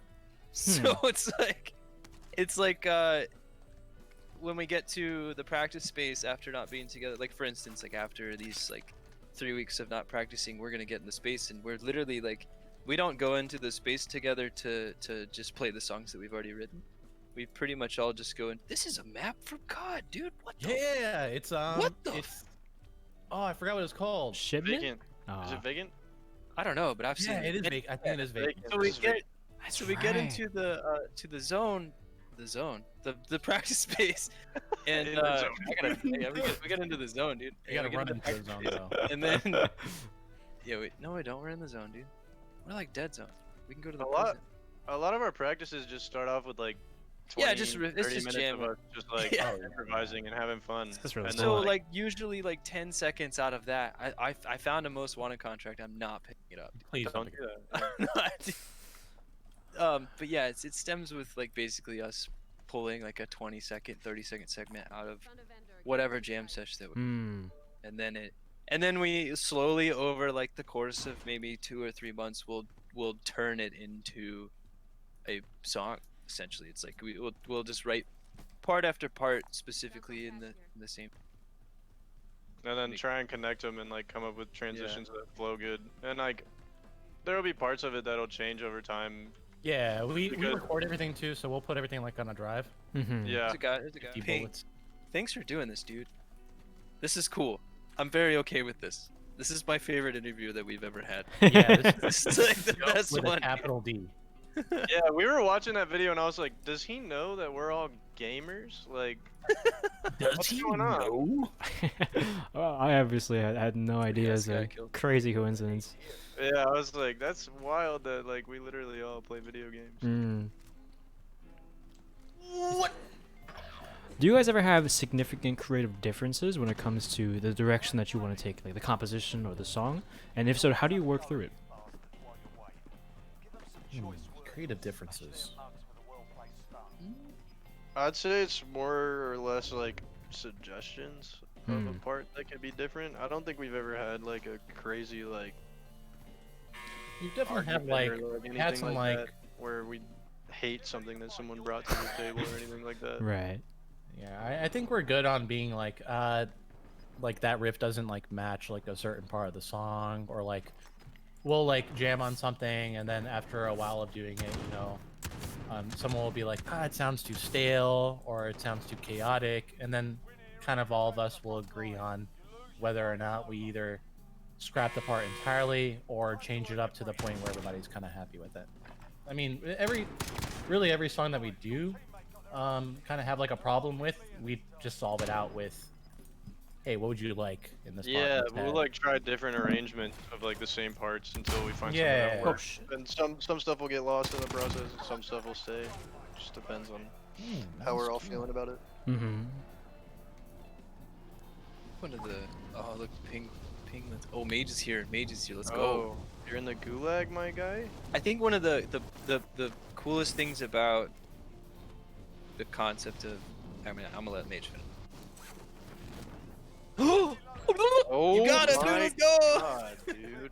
That dude pops up in your face. Dude. Yeah, no, one of the craziest things that, or not the craziest things, but like one of the best things about Cuzco for me in terms of like, you know, the creative differences is like there's very few and far in between in terms of like, you know, rebuttals towards like what shouldn't happen or what should happen or like getting in any because in most cases Armand, Justin, Kevin, and Daniel are literally the only people that like I hang out with ever. So it's like we're all like they're like these dudes are like my best friends. So it's like I don't have like another, you know, clique of people to go talk to. Yo, did you hear what Armand did? You know what I mean? Like I can't like it's not because I don't want to. There's like I have my dudes are here and they're here forever. So it's like, you know, until they don't want to be anymore. I don't know how you guys feel about that, but we're but like, yeah, like we're all very all best close, friends, like- very much more best friends even before a band. And I try to when we do have interviews, I try to stress that because it's like it's the most true thing about Cuzco. Right. yeah, So we're just all it's good just- buddies. Yeah, so I mean, like even if we weren't, you know, in an interview with you playing Warzone, we would be playing Warzone. You know what I mean? So it's just yeah, it's Valorant. Or Valorant. Yeah, Or Valorant. Valorant. Yeah. That game's nuts. That's I great. love Valorant. But yeah, just yeah, we're all best friends for sure before we're bandmates, but we do love being together too, so that's just an added plus. Has it ever been a concern for you that the band may sometimes come between your friendship, or No. never been an issue? Absolutely not. I mean, that's never happened. I That's doubt No, it's it will never ever happened. happen. Yeah, I mean, like we've had interviews in the past, like about like Cuzco's history, because that was a weird time, and we tried to get together before those situations and discuss exactly how we're gonna handle questions instead of, you know, being put on the spotlight of being like, oh, how do you answer that question or whatever. So it's like, you know, it's just we definitely all have the same mindset per pretty much any engagement we have. So it's like, which in turn just shows you that we are as close as we possibly can, which is cool. And then again, you know, we write math rock on top of that. So Yeah, we've got to be on time with each other. You know, we got to be on the same frequency. It's got to be on the same time signature. Otherwise, things are just going to be polyrhythmic. You know, and you just can't have that.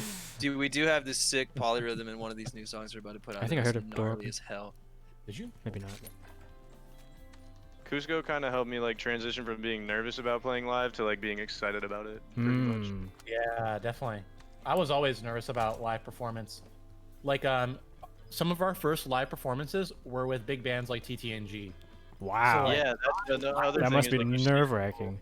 I was Dude, a people are I don't playing even want with to talk me, about like, it, dude. We were so bad.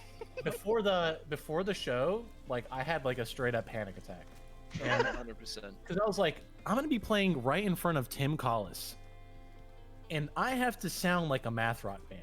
So, and just like that, That was That- before Melancholy was released. yeah, that's like where we It's didn't even like, sound like math rock really. We had 5 songs and we were like, guys, we have to hit these perfect. And we played that show really well, because we went back. That was in Carborough, North Carolina. This place called the Cat's Cradle, and that was, I think it was TTNG's second U.S. run. Oh yeah, it was. And they came there, and we, this was something that was really cool, was that when our drummer talked to the other drummer of the band, TTNG apparently, I had submitted to the local 506 and said, hey, I love this band, let's play it, can we open for them? And we didn't have any recorded material on the internet Wow. yet. And so what I had done was I sent Instagram videos because that's all I had of Cuzco, like just little Instagram clips of stuff we were doing, and either Chris or Tim told. Whoa! Whoa! You walked right into it, dude. I had just backed up. I didn't realize there was a claymore on top of this stuff. I wish you had my perks. Dude, thank God for my perks. Nickelberg. Watch out. On the It's roof, on the on the roof. roof, yeah. Which roof? 16. It's that one. I have no range. I'm dumb. I got a giant LMG. I'm gonna start spraying. my Which range. roof? It's this one. Oh, But, yeah. But yeah, one of the guys from TTNG said that they picked us solely from that video. Wow, on that's Instagram. that must be super flattering. Oh, nice shot. What advice would you give to someone who wanted to start pursuing music more seriously, as they're getting it? Don't give up. 100%. I back that. Whatever you do, never think that you're not good enough. I think that's probably the best thing that I could say.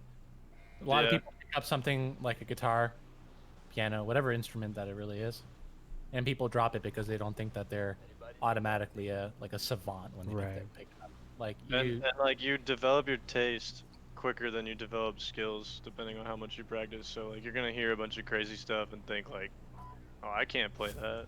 Yeah, I listened to Buckethead growing up, so I'm like super big into shredding, right? But I know that I can't really like shred that good, but I can I could try to hit that level, or at least attempt to it, and just keep getting better at it, and don't give up until I get to that level. I mean, there's always like, you got to have some type of motivation, right? If you don't have motivation to do something, like that's the worst thing. Right. So I would say like the biggest thing, don't give up on anything. How did you maintain that motivation as you were getting into it? Oh man.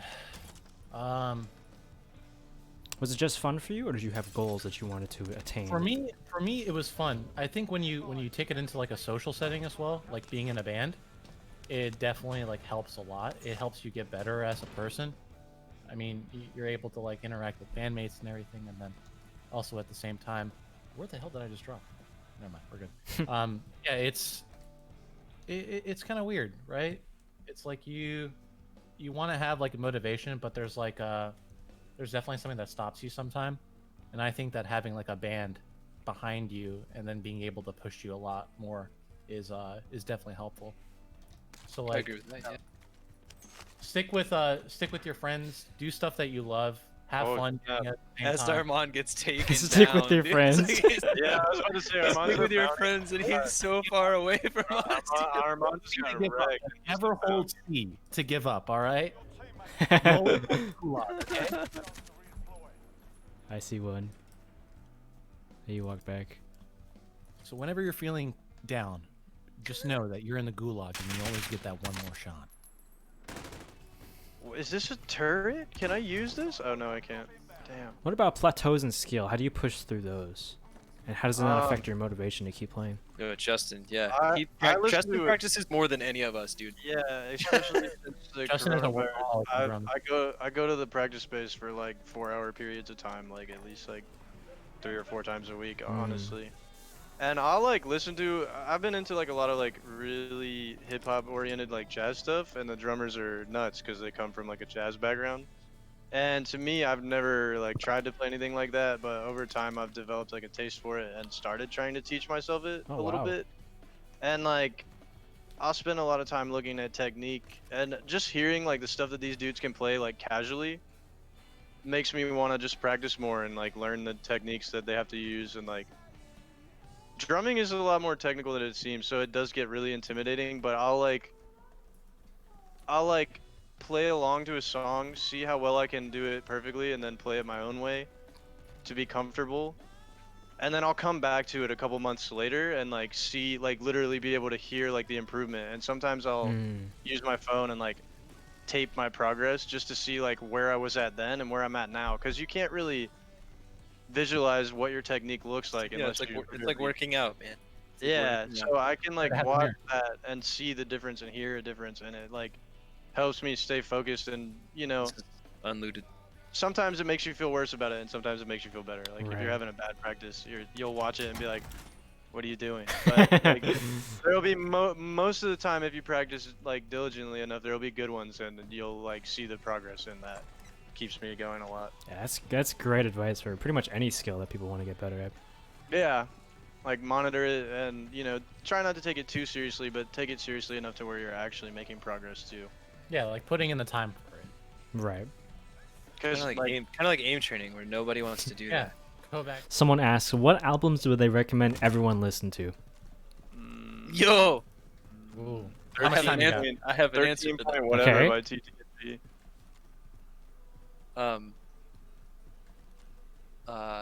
Now you're thinking of like 50 albums. The Damn one it. with the deer on the cover of it by Toe. Dude, Mhm. dude. I don't know. American- I'm on you next, dude. American football. American football's American self-titled football. record, dude. Yeah. 100% all day. That I'm- record is amazing. If I ever had to tell somebody to like listen to an album to like get inspired, I would say listen to Color. Listen to Color Anthology. It's like Mhm. it's just so good. There's a guy where we came from. A team where Spelled the we came from. European way though. Color. Yeah, that's the European. Yeah, Color. Color. Shot at. That's a hard question. I think right now, if I had to say for the last like 3 years, the record that I would say that like inspired me the most right now is most likely. Oliver Houston. No, it would probably be Phoebe Bridgers. Is probably the one that the last like 3 years. That's the record that's probably inspired me the most on how much space I should put in my music. That's She the put album out a or the record called artist? Strange. No, the Phoebe Bridgers is the artist. The album is Stranger in the Alps, Huh. That's a really good album. Yeah. and it is immaculate, dude. It is so good.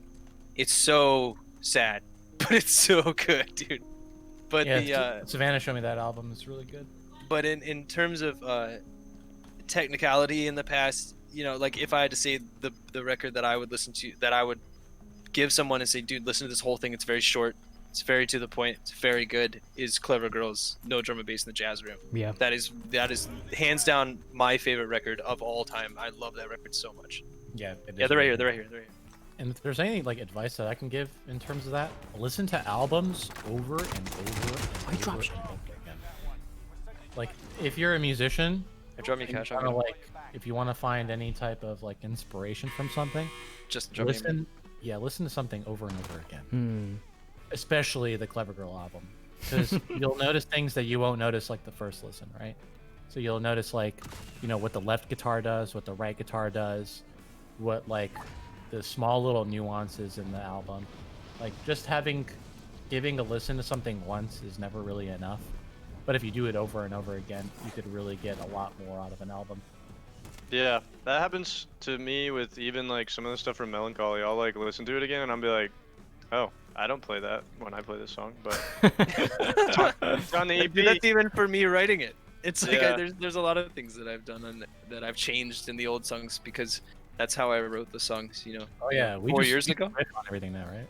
So it's like definitely the play style is different than when we wrote those songs 4 years ago, but it's also the amount of practice that I've put into the band and all we have put into the band is so much different now. Is like it's those songs that when you originally said like, are there times where math rock is difficult to play?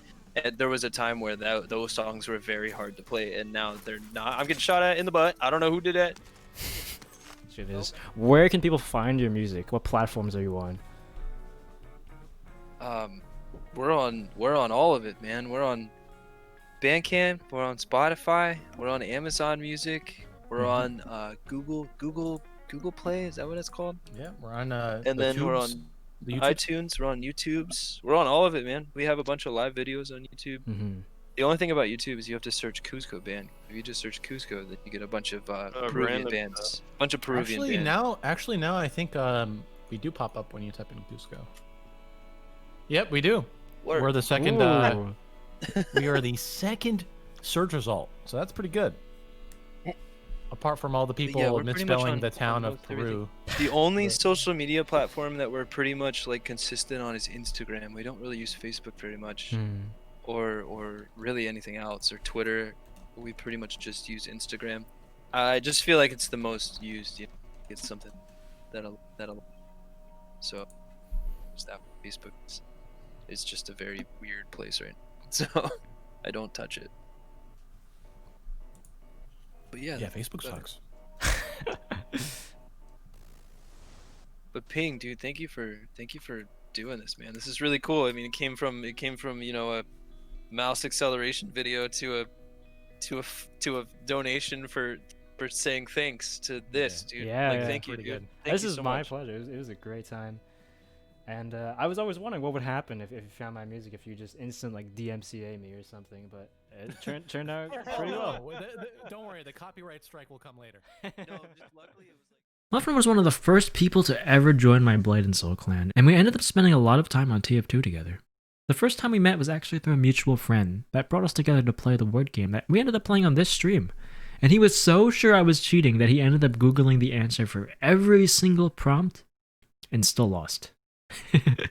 He's a good pal of mine, and a random challenge to a 1v1 ended up turning into a mini interview about work and some experimental depression treatment.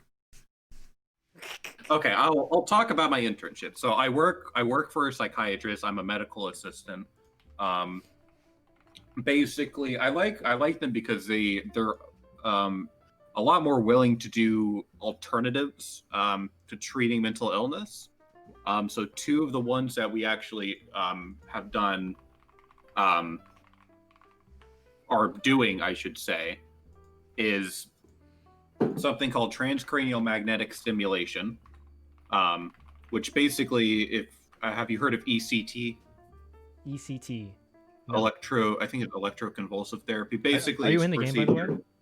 I'm not. No, there's no way I can. But there's more can, people. There's more people, so it gives you more downtime. Okay. All right. Fair. So, the reason why it is see, I'm already losing focus. Okay. Basically, ECT is pretty simple. They give you anesthesia. They strap you into this sort of, it's not really a machine, but they basically send electric pulses into your brain to, is this my, oh shit, it's my turn. Well done. Thank you. Basically send electric pulses into your brain to stimulate the neurons in specific areas of your brain that are responsible for depression.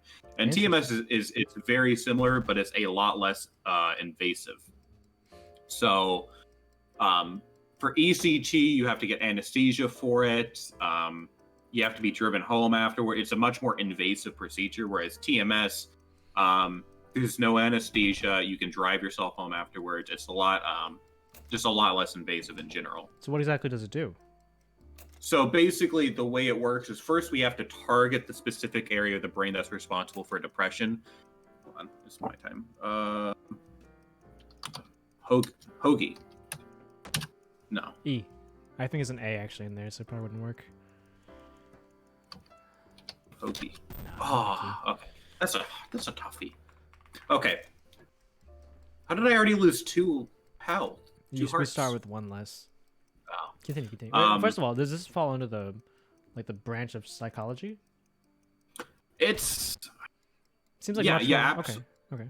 It's I would say it's psychology oriented. I was going to say maybe psychiatry, but psychiatry has to deal more with medication. Which is, I do work for a psychiatrist, not a psychologist. But basically, we first target the specific area of the brain, and it's generally around the same area for everybody, but there are little exact differences because people have different brain size, people have slightly different layouts of their brain, not completely different, but just very slight variations. So we first target it, and the way we do it is actually very interesting. Mog? Oh, wait, Smog! Oh, I didn't even have time to freaking pick it. A load of horse shit. This game sucks, but Why did you challenge me? What was going through your mind? I thought I'd do way better. Oh my god. I thought I'd be way better than this. Okay, so the way we actually pinpoint the specific area is very interesting. So basically, the area that is largely responsible for depression, and it's used to treat various different things. MDD, major depressive disorder, GAD, generalized anxiety disorder, and OCD. So basically, the way we target it is basically we send out a sort of test pulse, test magnetic pulse into the brain, and the area that causes depression is located right directly to the area that controls right hand movement. Before so actually, we get into the details of like how it works, can you explain how exactly depression works, right? Because you say there's a part of the brain that causes depression. I assume that like there's a lack of something that is a result of it, or something like that. It's no one clear thing. So some people are just genetically prone to depression. There is a certain level of hereditability of it, whereas it can also be caused by environmental factors. A lot of the times, childhood trauma, stuff like that. But like physiologically, what's happening in the brain? It's kind of hard to say because it can depend on the person, but it's generally a chemical imbalance of certain neurons. A lot of the time it's what's the one called? Shit, what is the there's a specific neuron that starts with an S that I can't think of right now. But chemical imbalances like lacking dopamine may be one. I believe it's sertraline. Maybe that's a neuron, but basically just you're lacking neurons. Not neurons, neurotransmitters that are. I mean, to do that I'd kind of have XS. Flaxseed. Shit. So not neurons. You're not really lacking neurons because neurons are brain cells, but neurotransmitters, which are basically chemicals that one neuron sends to another neuron. They kind of like transmit them, and receiving the neurons kind of spikes that neuron. Is basically how the brain operates. So it can be caused by lacking of certain neurotransmitters. It can be due to synapses not really working that well, I believe. I don't really understand the 100% science of it, but from what I remember from my neuroscience class, that's basically how it works. I see. But the reason that TMS works is that we basically send a pulse into the area that is generally caused for depression, because different areas of the brain are responsible for different things. So the frontal lobe of your brain has to do with executive functioning. The temporal lobes, or the ones kind of close to your ears, they control a lot of different things, but I believe audio is one of them. The occipital lobe, the one on the back of your head, has to do with, again, a bunch of different things, but it has to do with eyesight. And then there's a bunch of different areas in the brain, the amygdala, responsible for fear, and among other things, the hypothalamus. Are you kidding me? I will literally so many times I've lost lives. I literally am just about to click enter on the word. Okay. What was I saying? So the reason that TMS works is that we target the specific area of the brain that causes depression. I don't remember exactly what it's called. But we send the pulse in, and basically the magnetic pulse that's sent in, it stimulates those neurons and kind of makes them activate, I guess. It kind of just stimulates them, which in turn, I don't know the exact why, but by stimulating it, it can be used to treat depression. And it is FDA approved to treat medication-resistant depression. So basically, if you're taking medication, Goodbye. LTF.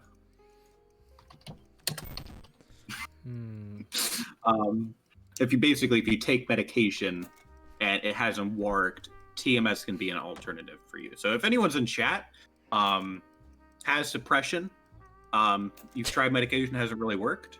What are you laughing at? I'm being serious. Anyone in chat has depression, come on down to Muffin Psychiatry Ward. Well, no, I mean TMS is it's not just my office. It's something that's done all over the country. So I mean, I would say it'd be worth looking into Googling. Yeah, for sure.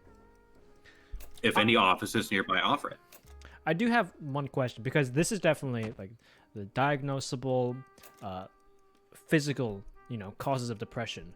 But I would imagine like the vast majority of people who say they have depression are self-diagnosed, right? Yeah, they've gone through like a lot of negativity in their lives, and they assume that any sadness they have is depression. Which I apologize for being reductive, but I assume that kind of treatment would not work for them. It can. I mean, just because someone is self-diagnosed with themselves with depression doesn't necessarily mean that they're automatically wrong and that they have depression. Okay. It's not a very difficult thing to diagnose. There are rating scales that can be given to people. It's not like you have to fill out like 100-page questionnaire to determine whether you have depression or not. It's you basically look for pretty standard signs in people, and make that judgment yourself. So, I mean, it can still work. Honestly, it's interesting.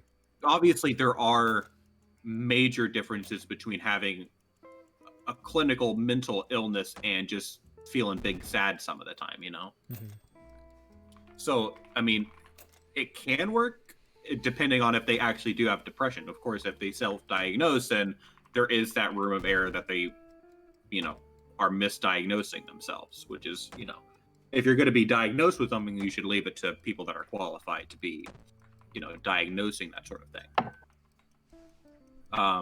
So anyway, we do TMS, and then recently this past week, we actually started something even fucking weirder, which is basically something called esketamine. Not ketamine, it's closely related to ketamine, but it's actually a nasal spray that we spray into their nose twice a week, and it's also used to treat medication-resistant depression. Which is, I don't know. Nasal spray? I know, exactly. That's what I was thinking. Crazy. Yeah. Nasal spray, sprayed in them twice a week. And during this time, it's not that simple. We have to, you know, monitor their vitals. They have to have a ride home from someone because some of the side effects that have to do with this are dissociation and drowsiness and that sort of thing. So we really can't have people, you know, driving home with those kind of symptoms. Mm-hmm. But obviously those are only short term when the spray is actually being administered. After 2 hours, they should be fine. But yeah, it is pretty fucking crazy, right? You know, a nasal spray used to treat depression. Right. Again, it's my nasal spray doesn't even work for my congestion. What was I going to say? I was going to make a joke about how whenever I do an impression of you, I always clog my nose up, even though you're not really that. It just adds that like nerd aesthetic. Oh, God, that's probably what it is. Yeah. But yeah, it's a nasal spray. I don't really know we only started doing that last week, whereas we've been doing TMS for as long as I've been there. What is the typical treatment for depression? Because I thought it was always more on like the what's the word? Like you go to a counselor of sort or a therapist. Is that not true? Is it typically done through medication and through like processes like that? It depends entirely on. Sorry. Like you're basically asking my opinion on the matter. Some people are much more willing to do medication. Some people are not. And I mean, there are generally psychiatrists, they support medication because to be basically a psychiatrist is they're a physical doctor. They went to medical school and they pretty much, their job is to prescribe medication for mental illness. So obviously they're going to be a lot more accepting of medication. And of course there's drawbacks to taking medication. So, a litany of side effects that can happen because here's the thing with medication, especially medication that changes your brain, adds a chemical, basically changes the chemical balance of your brain, and that things like depression and anxiety, it's not a problem over your entire brain. It's specific areas of your brain that are causing the mental illness, generally speaking. So, and what happens when you take a antidepressant or an anti-anxiety medication is that medication doesn't know to target that specific area of your brain. It floods your entire brain with that medication. So even though there's only one specific area of your brain that's the problem, that medication is now flooding your entire brain, and those new chemicals that are being added are going to cause imbalances in other areas, which leads to the very common side effects. And side effects are 100% a problem with medication. It's just a matter of, would you consider the side effects to be worth it or not? Right. And I mean, so it basically really depends a lot on the person you ask. So, I mean, therapists are obviously going to have a much higher, put a lot more stock in therapy, obviously, and psychiatrists with medication. And I mean, it's not true for everything. There are therapists, obviously, who do recommend medication as well.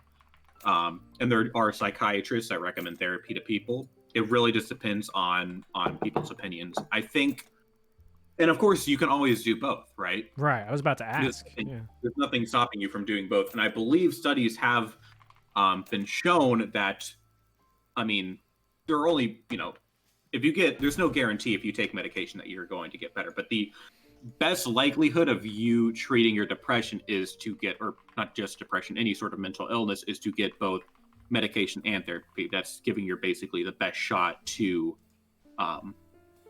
treat it. So, I mean, my personal opinion, medication is fine, but there are side effects and you have to be prepared to accept that. And I do think Are you joining, by the way? am I what? Are you joining? Oh shit, I didn't know we were starting again. Nice. I think medication leaves room for improvement. I think we should be looking into better ways to handle it. I'm not saying medication is bad, but I think Your kinds of like magnetic or electric stimuli are more effective? not necessarily, It's just an but alternative. more that we should look into better ways. And I think that TMS, it's a start, basically. It's a start in the right direction, because medication works, but there's obviously side effects, and it's not perfect. And I think that we should look into ways that manage to target depression more effectively than medication. It's, I don't know, it's kind of like, comparing the medical procedures from 100 years ago compared to today. Like, they still work. They still worked back then, but they aren't as effective as, the treatments that we have now. Right. So, I mean, I think that we should, continue to improve. I don't think medication is the end-all, be-all answer. And I think we should in the future, look into better options. So I've got a question that comes from a place of ignorance, right? Okay. Is clinical depression, so like imbalances in the brain, treatable through therapy and like metacognition? And I'm using the word, oh shit. I wasn't even looking. I'm remember that I'm using the word treatable, not curable. So Okay. it's therapy can absolutely treat depression. Whether it can cure it, that's a pretty difficult answer. I mean, it's I don't know, and I'm not even sure if medication can really cure your depression. It's more treating it. But therapy absolutely can treat it, and I think that's actually incredibly interesting that basically the way you word your thoughts, and basically by talking it out through your words, you can actually like treat chemical imbalances in the brain. Like Right. you would think when it comes to Chemicals. You either got them or you don't. yeah, when it comes to chemicals, you think you would need to treat it via chemicals. But so I don't know. I do think it's interesting that it's possible to basically treat depression through words, For basically. sure, yeah. But I 100% believe that therapy can be used to treat mental illness, obviously depending on the mental illness. Something like schizophrenia, that's probably not something that can be treated through therapy. That's something that really needs medication, probably. But it absolutely can treat it, not cure it. I wouldn't say it can cure it. What the fuck is this? Oh, you're really bad at this game. But look, I'm not doing. Hey, a bunch of people are doing worse than me. Are they? Yeah, True. there are There's someone with 2 lives. Yeah, exactly. There's someone with 2 lives. I'm tied with like 3 other people that also have 3. All right. As long as you're not out first. I'll take it back. Exactly. I can accept being the loser, just not the biggest loser. I respect that. So yeah, I work with I work with a psychiatrist. So, and I don't know. I do appreciate my psychiatrist for kind of looking into alternatives to medicine as well. Obviously, she still prescribes medication, but I like that she is more open-minded to other potential possibilities. Right. So, are there any other techniques that they're attempting to try out other than that, like magnetic and electrical stimuli? Or are those the two? I'm sure ones? there are. Those are the only two that I know for sure. Right. Also, have you tried them on patients already? Yeah, we started. I actually had TMS done to me.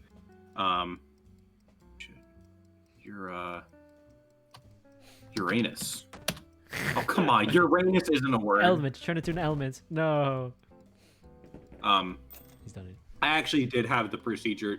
Well, not as I didn't have the full procedure done. Just when I was learning to be trained for TMS, I actually got to like try it out for myself. It was only like a one single pulse. It wasn't enough to treat anything. Right. Like, it was Okay. just, see, the thing is with TMS, Can you it tell has me to be about done. that experience? Like, how did that feel? So I'll go ahead and start off saying that it's not a one-time procedure, TMS. You have to come in several times a week over the course of several weeks. I think it's 44 sessions in total. 44. Over the, yeah, but I mean, think of it this way. I mean, if it When it works, comes to I'm sure people medication- would pay anything, right? Right. And if, I mean, medication, you're going to be taking that shit potentially for the rest of your life. Right. Okay. So basically, Why specifically 44? I'm not too sure exactly. It's basically 4 times. I think it's like 4 times a week over the course of 10 weeks. So it just ends up being 44. I don't think that's like an exact number you have to reach 44. It's not. I don't think it's like if you only do 43. It does nothing. Yeah, exactly. And there are obviously, depending on people's brain composition. I'll go ahead and answer your first question. So how it felt is, for one, basically the pulse itself is different depending on what you're treating. So basically, like depression, it basically shoots out a train of pulses into your brain at once. So it hits you like da da da da da da da da da. Okay. Okay. And That's science for you. I know, exactly. And then treating anxiety is more like da, da, da. And each of those is a pulse being sent out. And these are magnetic pulses. Yes. How is it a physical phenomenon that you can like realize is happening? Yeah. Basically, what it was like to get that, because I got the da da da da da da thing. It felt like, first of all, it's a helmet, sort of like they strap on this helmet thing on you that sends out the pulse. And it feels like the closest thing I could compare it to is, imagine wearing a helmet and then a hummingbird came up and then just pecked the helmet. You mean like a woodpecker? Yeah, woodpecker. So not a hummingbird. Woodpecker. Like, imagine just like, because it doesn't feel like a woodpecker is pecking your bare brain. Right. Because that'd like be sharp. But like, imagine you have like a bicycle helmet on, and then like a fucking woodpecker comes up and just like pecks your fucking bike helmet, and it'd be right. like, Okay. So it doesn't hurt. I wouldn't say that it hurt. Is the helmet actually moving, or is it the pulse like creating that effect or that phenomenon? It's more like a big boy vibration, Okay. I guess. But the helmet actually is vibrating. No.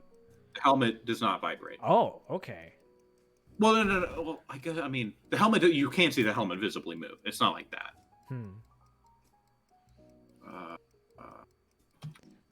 You're on pace to not. Oh wait, you already haven't died first. Well done. Oh no. Oh shoot! 2 people have already died. Yeah. Suckers.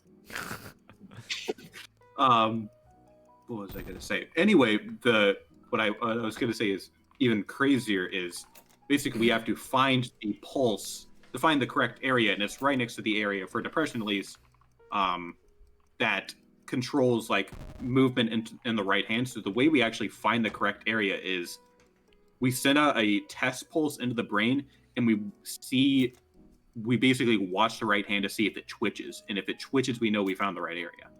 Huh. Okay. So what you had that one battery of pulses? It wasn't just like the single. Yeah, I had a well, what do you mean? Never mind. It's not important. I'm always fuck. I'm always trying to remember how to type out the word. I know etiquette. I know It's what's correct. the word. Yeah, it should work here. I think it's one T. I couldn't type it out in time. But it's not only that. So I believe the right hand. We check the right hand for depression. The left hand is OCD, and the feet are anxiety. That's what we basically look for. That's very strange. So they just happen to be in the same locations of the brain. They're not actually related, right? They're not the same locations. They're right next to each other. Oh, okay, okay. But yeah, so Wow. basically, depending on what we're looking for, what we're basically trying to treat, will change. Like, I don't know what we're looking for body wise. It's crazy because it works. Like, you can actually see the right hand twitch. It's not like your right hand is like, spazzing out or whatever, but like a very like your one of your fingers will like twitch suddenly. Oh man, like, did that happen to you? I actually don't remember. I don't think it must have. Maybe must have, so. right? Well, not only is it finding the right area, it's having a high enough magnetic pulse, and basically certain people will have a higher threshold that they can handle than others. So depending on, so they may have just sent me a pulse so low that I didn't get the twitch. And it's kind of weird. So different things can actually have an effect on your threshold, and your threshold can actually change. For instance, if you drink the night before, that can change your threshold, and actually can be dangerous if you don't tell that to the doctor, so they can change the threshold. Right. Okay.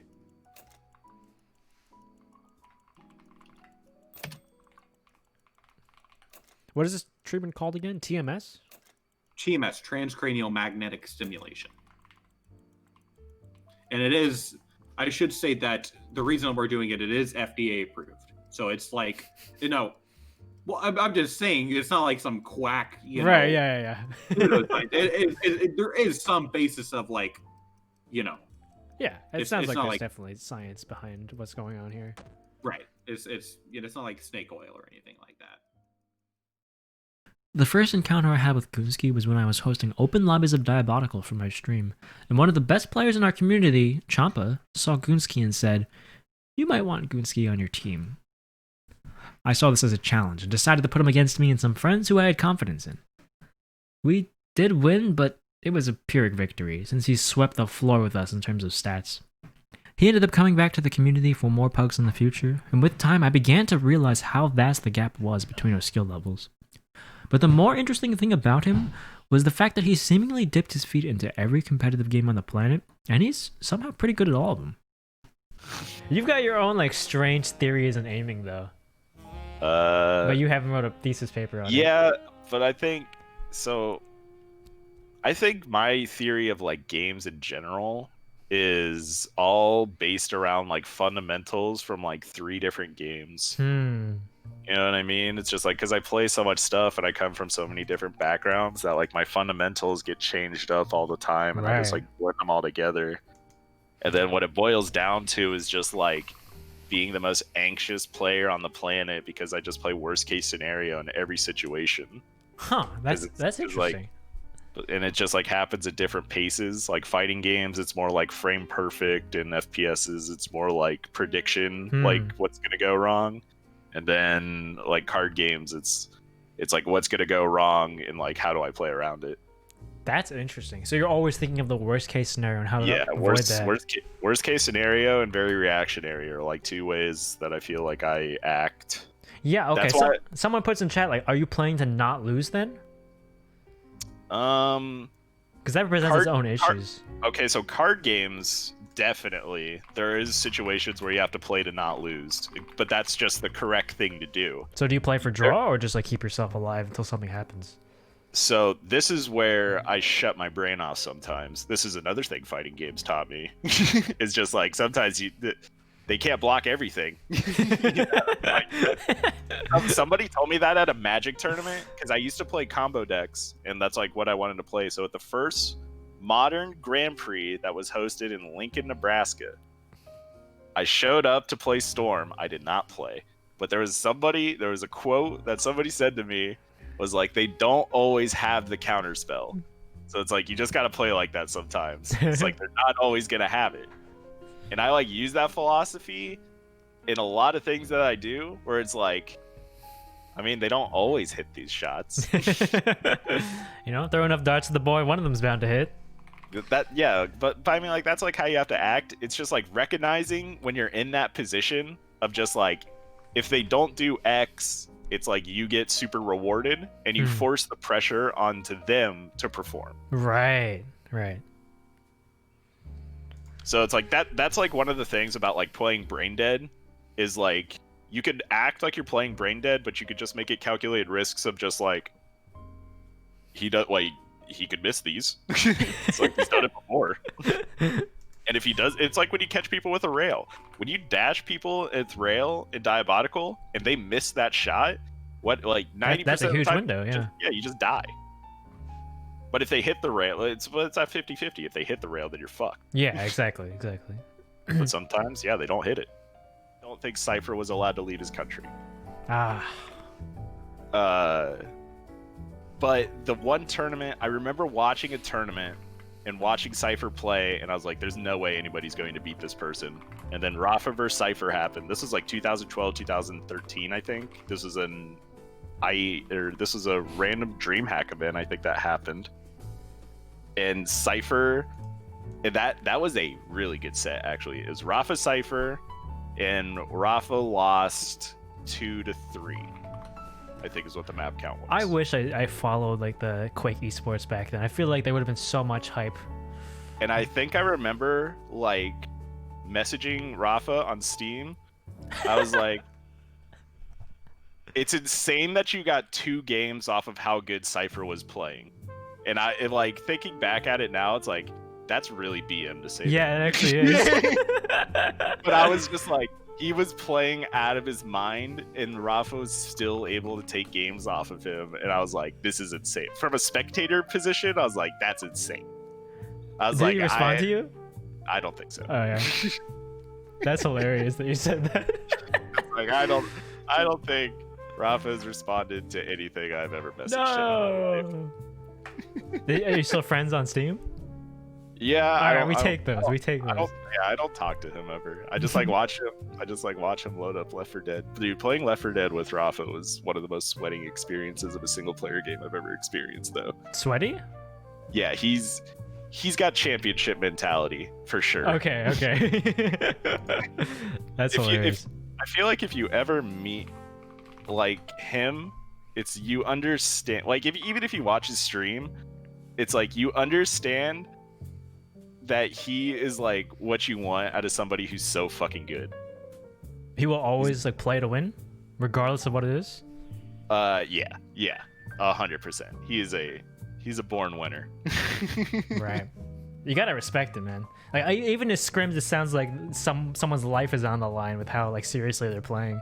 I like his mentality as well. That I feel like, well, the one thing that I really like of him is that he will tell you, like, I feel like he'll teach you about everything he knows just to make you better, just so he has like really good competition. Really? I feel like that's his mentality with kind of things. That's what I kind of like reflect off of it, is like he wants to make other people get good so that he has to like overperform. And he always does.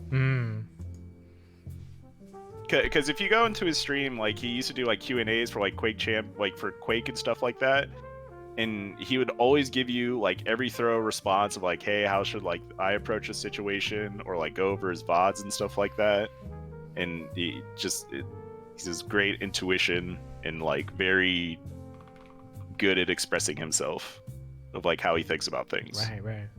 And that's like a really good teaching tool, and I feel like I feel like he just wants to like make people good at the game just so like he has better competition. Man, I wish I watched the most recent like QuakeCon with Rafa taking the W there, because like there's so many storylines leading into it. He had to win that one. There was like if he didn't win that one, that would have been one of the saddest like experiences for me, especially. It's like he had to win that QuakeCon. There was like no way he was losing, and I feel like everybody knew that going in, that there was no way he was losing. Just Really? Yeah, because it was like a shit life event that happened Yeah, for him. yeah.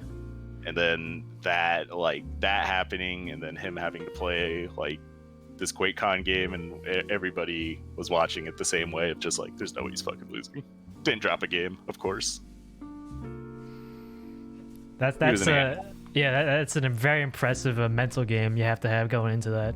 Having like 2 horrible life events occur simultaneously right before the biggest tournament. And there's things that I know that I don't think I should like always publicly mention, because I think it's like probably not the most responsible thing in the world to do. But like, his history with Quake is like, so him as like a person and a player is like really awesome, and it's really cool that it's a part of the game that I found was like the limitless skill hole that I decided to go through. What do you mean by that? So I feel like Quake is like a game of infinite potential of what you can learn or what you can improve on. Right. And even if you feel like you perfected one way of playing the game, it like only benefits you to learn how to play the game like in completely different like styles. Mm-hmm. And all that does is like make you a better player. Because that's like the one thing that people say that Rafa is good at, is he's really good at switching up how he plays against certain opponents. Okay, so I was playing Xonotic first, and then a company. Fuck, what was that company's called? This is gonna drive me insane. No, because that was Nadio and Ubisoft. Right. I know that. Ilphonic made a game called Nexuiz. Okay. And I knew what Nexuiz was because I played Xonotic. That game came with my GPU actually when I first bought a PC, and I never played it. Yeah, cringe. Good. You saved yourself some fucking money. Didn't you play that in like a Machinima tournament though? Yes. So I played Xonotic, and the best player in Xonotic was PC Lizard. Okay. At the time. Does he have any notoriety nowadays? Yeah.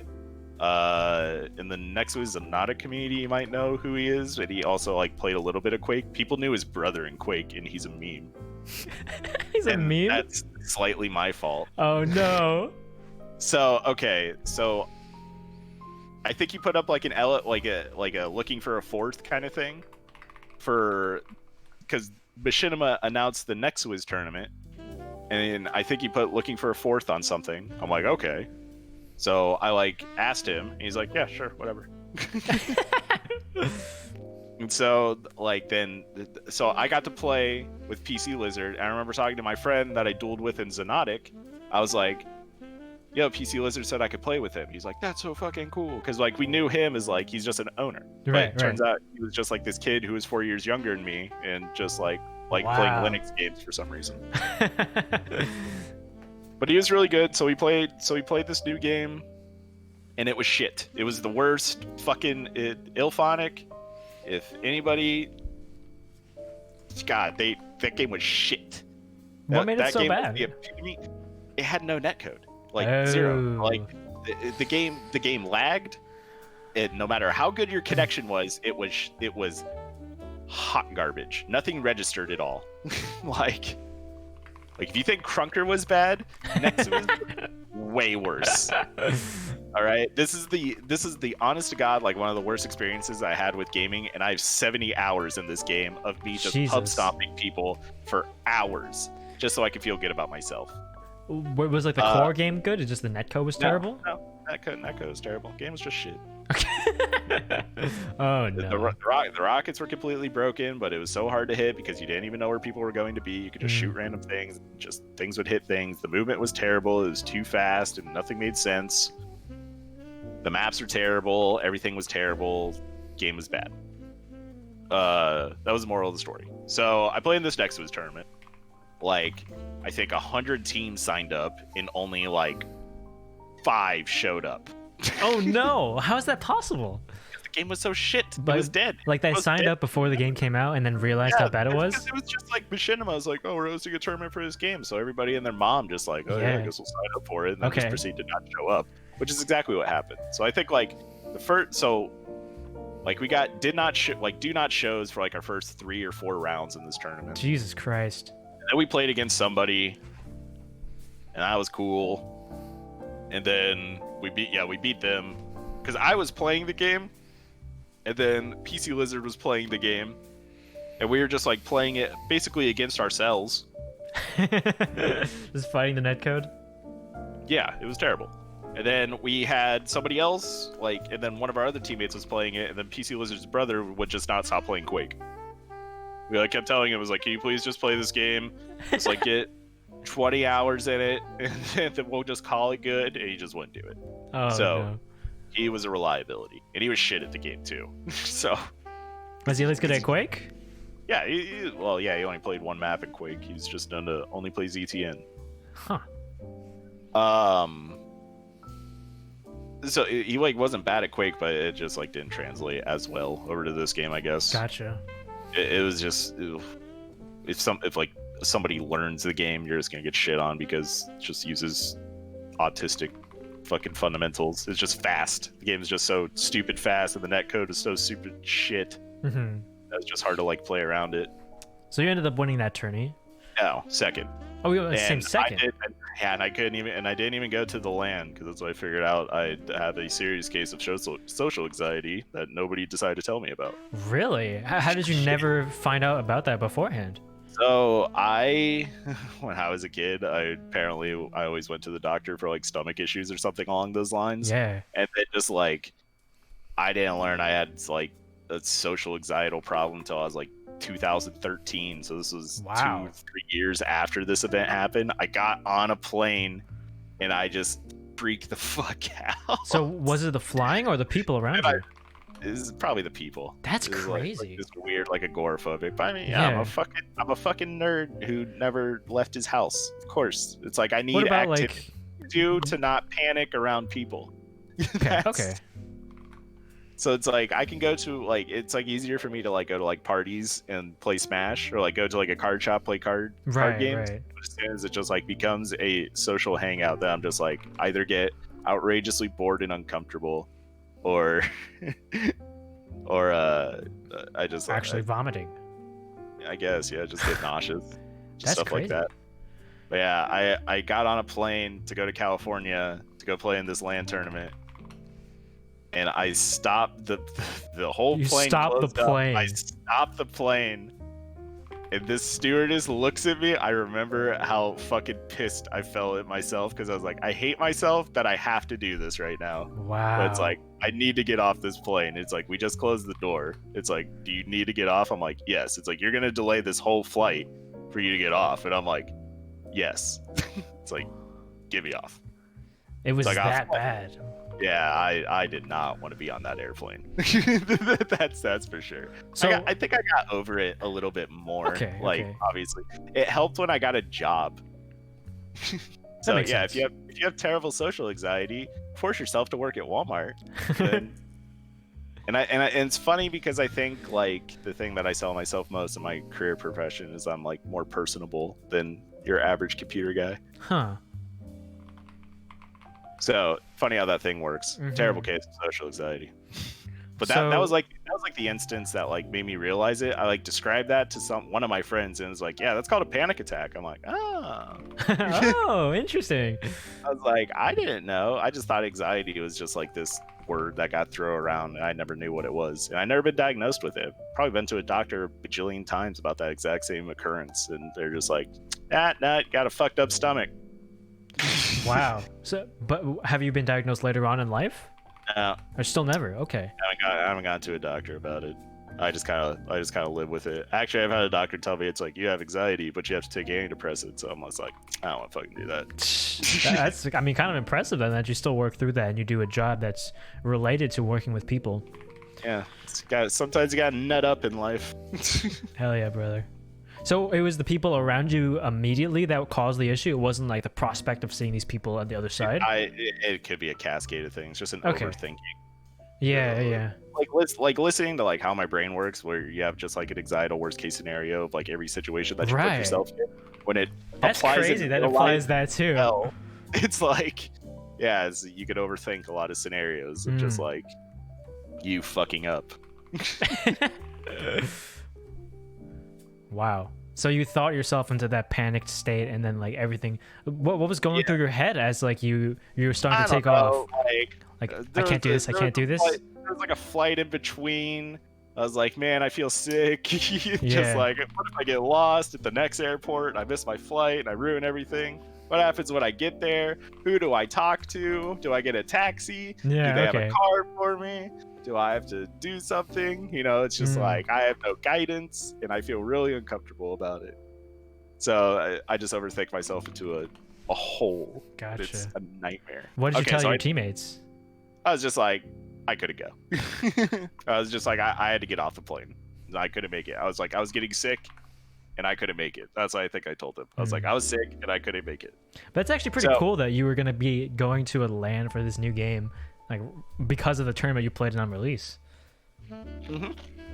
Yep, and you could probably find. I'm curious if the video's up, but you could find the 3v3 tournament they had to play, and I lost respect from 7 people for not going to that tournament. Wait, I felt really bad about it. It was supposed to be like 4v4. It's supposed to be 4v4. Yeah. Oh damn! They had to change the format because of you. They played 3v3 instead. Oh. And I think the worst I feel about that whole thing is they still sent me my check for second place. No. And I took it. And I bought my 120 hertz BenQ monitor that I'm currently staring at. You're still using it? Holy of course. Shit. I'll tell people to buy BenQ monitors to the day I die. I own 2 of them right now. One of them is 8 years old. The other one is new. That's crazy. Does it not bring back those memories every time you look at the monitor? No, of course not. Okay. There, or else you wouldn't have it still. All right, I met them at QuakeCon eventually, so it's just like I was just at like, that point it's over. Freak the fuck out. They were really mad at me. Okay, so when that happened, I was so depressed that I couldn't get the courage to get on a fucking plane to go to California. I remember I asked my dad, because I was a college student living with my parents with no job. All right. I remember I asked my dad, I was like, can I buy Guild Wars 2 and just play my feelings away? My dad's like, okay. The classic MMO escapism. Yes. So I pumped hours at the Guild Wars 2. I was having so much fun with it. So that's what happened, but my whole team thought I dodged the LAN to play Shootmania instead. That was like what they thought. And I was like, no. So you eventually cleared that up, right? They didn't believe me when I said that. I was like, no, I played Guild Wars 2 after that happened. Oh, I mean, that's not much better, is it? Well, yeah, because I was sad. But I didn't play Shootmania. I was like, I did not purposely dodge that LAN. Did they still hold it against you to this day? If they do, fuck them. They got $750. They can suck my nuts. Yeah, that's pretty good for a garbage game, huh? Yeah, we put 0 effort, and I dream crushed in that tournament. All right, the team that we had to beat to get to finals, I scummed them so bad. What do you because mean? I knew something that they didn't. So the format was TDM. It was just 4v4 TDM. That's all it was. If you cratered in that game, if you killed yourself in that game, your score in TDM did not go down. So we got a lead. What? We got a lead of like 10 frags with like 45 seconds left or something like that. And I just made the call out. It was like, just jump off the map. It's like, jump off the map and time scam them. I played Shootmania against these guys, by the way. So like, these guys were Shootmania players that we were playing against in semifinals to get to the final position. So, okay, so we had a 10-point lead. And if you kill yourself, you don't lose score. So you just keep jumping off over and over again? Yes, and you just use the 5-second respawn time to just scum them out. That's hilarious. There was nothing in the rules against it. That's good shit. They did not challenge it, and I scummed them so hard. We won by like 2. You love to see it. I just called it out. It's just like, just jump off the map. Yeah, I mean, it's like quit trying to fight, just jump off. That's the oversight, and you make use of it. Were they like way better than you? You just happened to get a lead, and then just. Oh, I think we were ran going with to it? lose because Okay. they had weapons and we didn't. So we Gotcha. were just getting fucking owned. So I was just like, yeah, kill yourselves. So we did. It was great. Did you get any word from them or like the TOs about that? No, they just said, that's fucked up. GG. Well, true. Man. Oh man, that was so fucking funny. Well, yeah. I mean, like, I got rewarded for spending 70 hours in that fucking game to know that that's a thing. True. Yeah, the that guy was playing specific- Quake all the time probably didn't know that. Oh no, they were Left 4 Dead players. What? Yeah. Okay, they hold on. played- Can you tell me about Left 4 Dead? Is there some scene for that? Because you mentioned Rafa. And Okay, no, they played it for fun. Okay, They just okay. played it for fun. These people actually played competitive Left 4 Dead though. Oh. Like 4v4 Left 4 Dead players. so like the multiplayer mode? Yeah, the versus mode. That's kinda cool. Like, That's people kinda cool. actually played that competitive, and I was pretty blown away. It's like, people play that? And they're like, yeah. It sounds like the ultimate party game to me, you know? I mean, yeah, it gets intense how coordinated you can get. Yeah, I guess so. That makes sense. Is there like some mechanics that allow it to be more than I'm expecting? Like, is there some sort of skill ceiling? Hunter Smoker, you know what I mean? Just like Hunter Smoker, like you attack everybody at the same time, so like you just like take 1v1 situations. Yeah, okay. So like if all three, like if you know 3 people, like if you CC on 3 different people, it's like it's 1v4. It's a little unfair because you're dying while you're CC'd. Mm-hmm. All right, I need to take a moment to use the bathroom. Entertain my stream right. for me. Oh no, I have to pull it back up. I'm awful. He probably shows up on my thing though. Dang. 138 people listening to me be a boomer. Pog champ.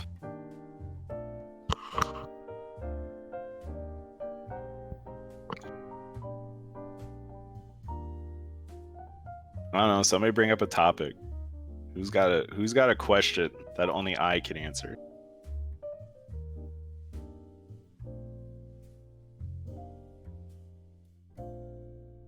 Favorite cereal is Crunch Berries.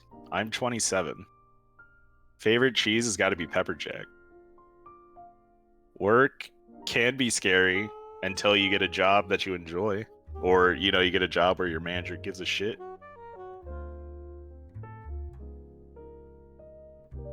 Somebody said I played Tower Defense. No, but I played Dungeon Defenders. Hello. Yes, I found a good water bottle. It's a gallon with a straw, and at the end of it, it says "Got 'em." What?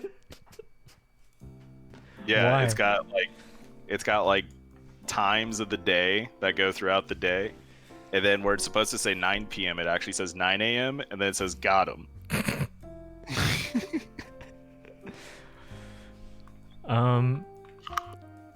We still haven't talked about Shootmania. We kept going in circles with like random anecdotes. Yeah. I've tried to bring it up 3 times because I thought it was a cool era. It's a long story. Okay. We've gone through Nexuiz, and you mentioned that your teammates thought you were going to be playing Shootmania. And to me, all right, we'll start with this.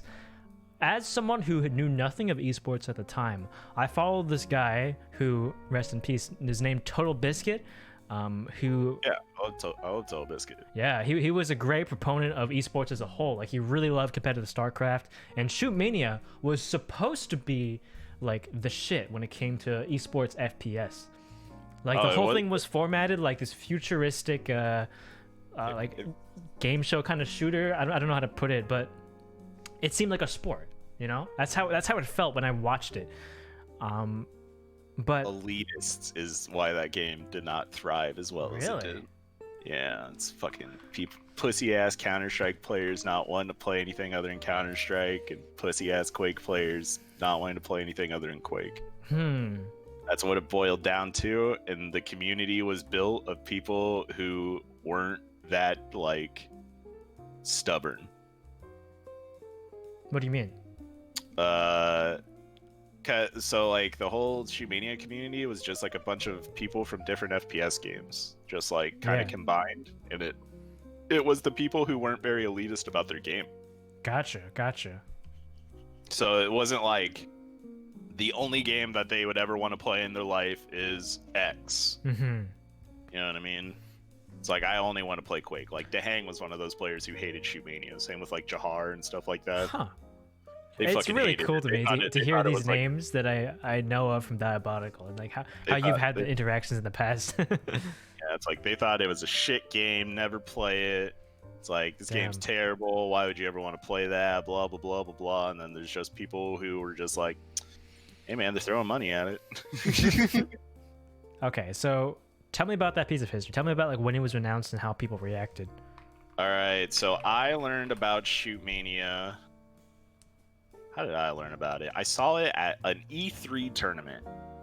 And it was 3 really old Counter-Strike players that I would be amazed if anybody can say that they know these people.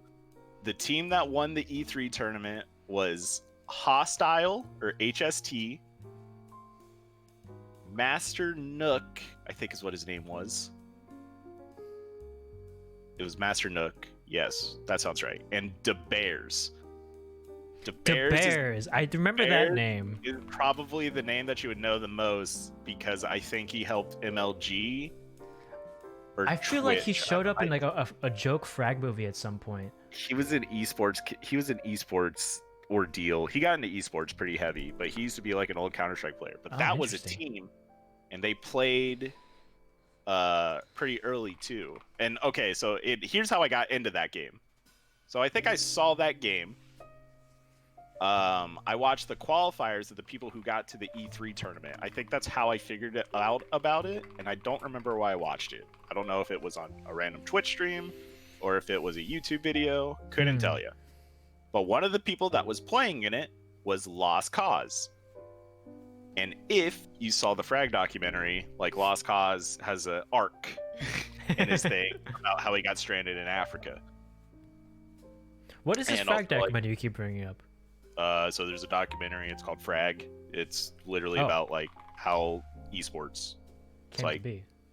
kind of, yeah, Okay, like okay. goes over like the old arcade days, and then it brings you to like Fatality, Hmm. and then you get to see like how Lost Cause got stranded in Africa because people were pieces of shit, That's funny. and how he had to win an African tournament to get a sponsor to fly him back. Oh my god, that's hilarious. Yeah. I mean, and that it was like really cool. That's how I knew about this guy. Yeah. And you just learn like how esports back then, like you're basically just a homeless person with a computer. Like that's like that's what esports was in 2005 or 6. You're just a homeless person with a computer. So Lost Cause played Nexuiz, Okay. and I was friends with Lost Cause from Nexuiz because I used to play with him, and just like we just I'd shit on him. And so he had an alpha key for Shootmania when it came out, and he's like, "Yeah, I don't like really play it that much." I was like, "Can I play it?" And he's like, "Sure." So I was able to use Lost Cause's alpha account, and I used that for Ooh. about like a week, Oh, I think, and then beta came out. was that open beta? No, it was closed. I think But- you needed to get a key for it. I see. I see. But if you signed up for it, I think most people who got it like got a key. And then once beta came out, then I just like started grinding. Yeah, I just started playing it a lot because I actually enjoyed the game. Mm-hmm. So when that came out, I played it a lot. And the first time that they were announcing tournaments for it, or like people were trying to coordinate tournaments for it, I had to figure out what team I wanted to get on. And the first person that I was supposed to be on a team with was XP3. Yes. Because I think I was playing a lot and XP3 joined. And I remember he was just like talking about, it's like, oh yeah, I used to be like this Counter-Strike pro, and me just not believing him. And then once I did all the Googling, I was like, oh. It's like, okay. Apparently it was good. Because like I saw like one of the videos and I saw him, like one of his teammates was Warden. I was like, play with Warden? He's like, yeah. I was like, dang. Dang. Like, cause I knew who Warden was. So we couldn't find a third, and there was this other team named ESP who's infamous for having a cheater in an ESEA game. I don't know if you guys remember the clip of an ESEA game getting casted, like is it an ESL main final or ESEA main finals or like playoffs or something like that, and somebody got vac banned in the middle of the game. That was him. Oh, like that no. was that team. Like I knew the person who had that team. Apparently that guy was just like picked up out of the blue for like a day and then just like was a cheater. Pretty funny. I remember when I saw that clip revolving around the internet, I was like, wait, I know these people.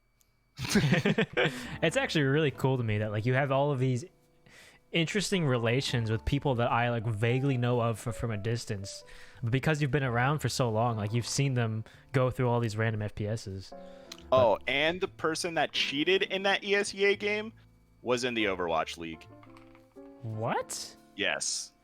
Like, was he actually good and just happened to cheat, or did he cheat again?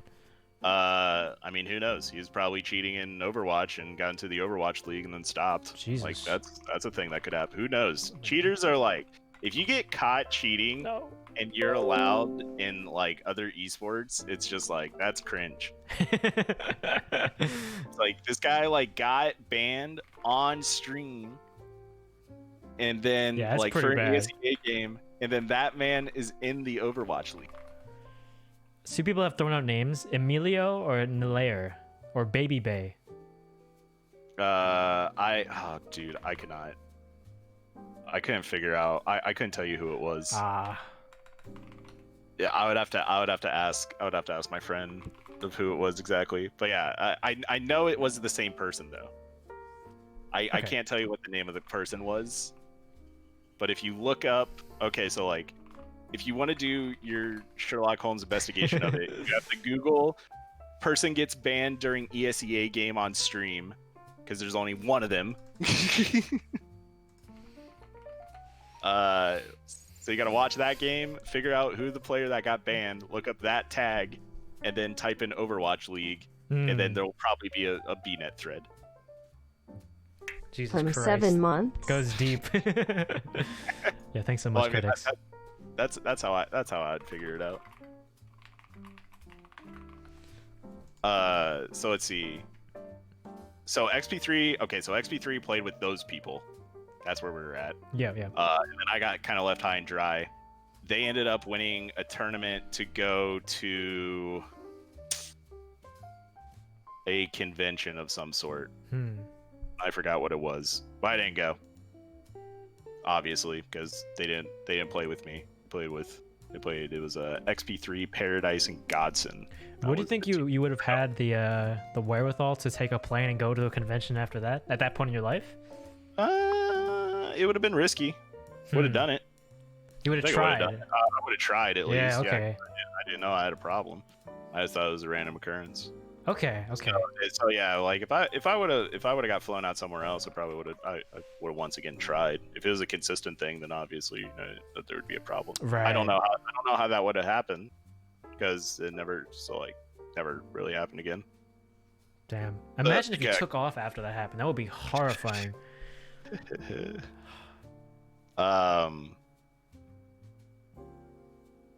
So that happened, and then they announced the IPL 5 tournament series, and I was going, okay, and I was at college at the time.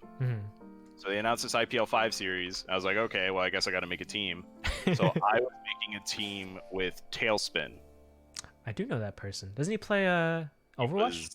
Yes. At the time, he was playing for Tribes. He got second at a Canadian tournament, and he's really upset about that still. I would hope he's still upset about it, because that's all he bitched about.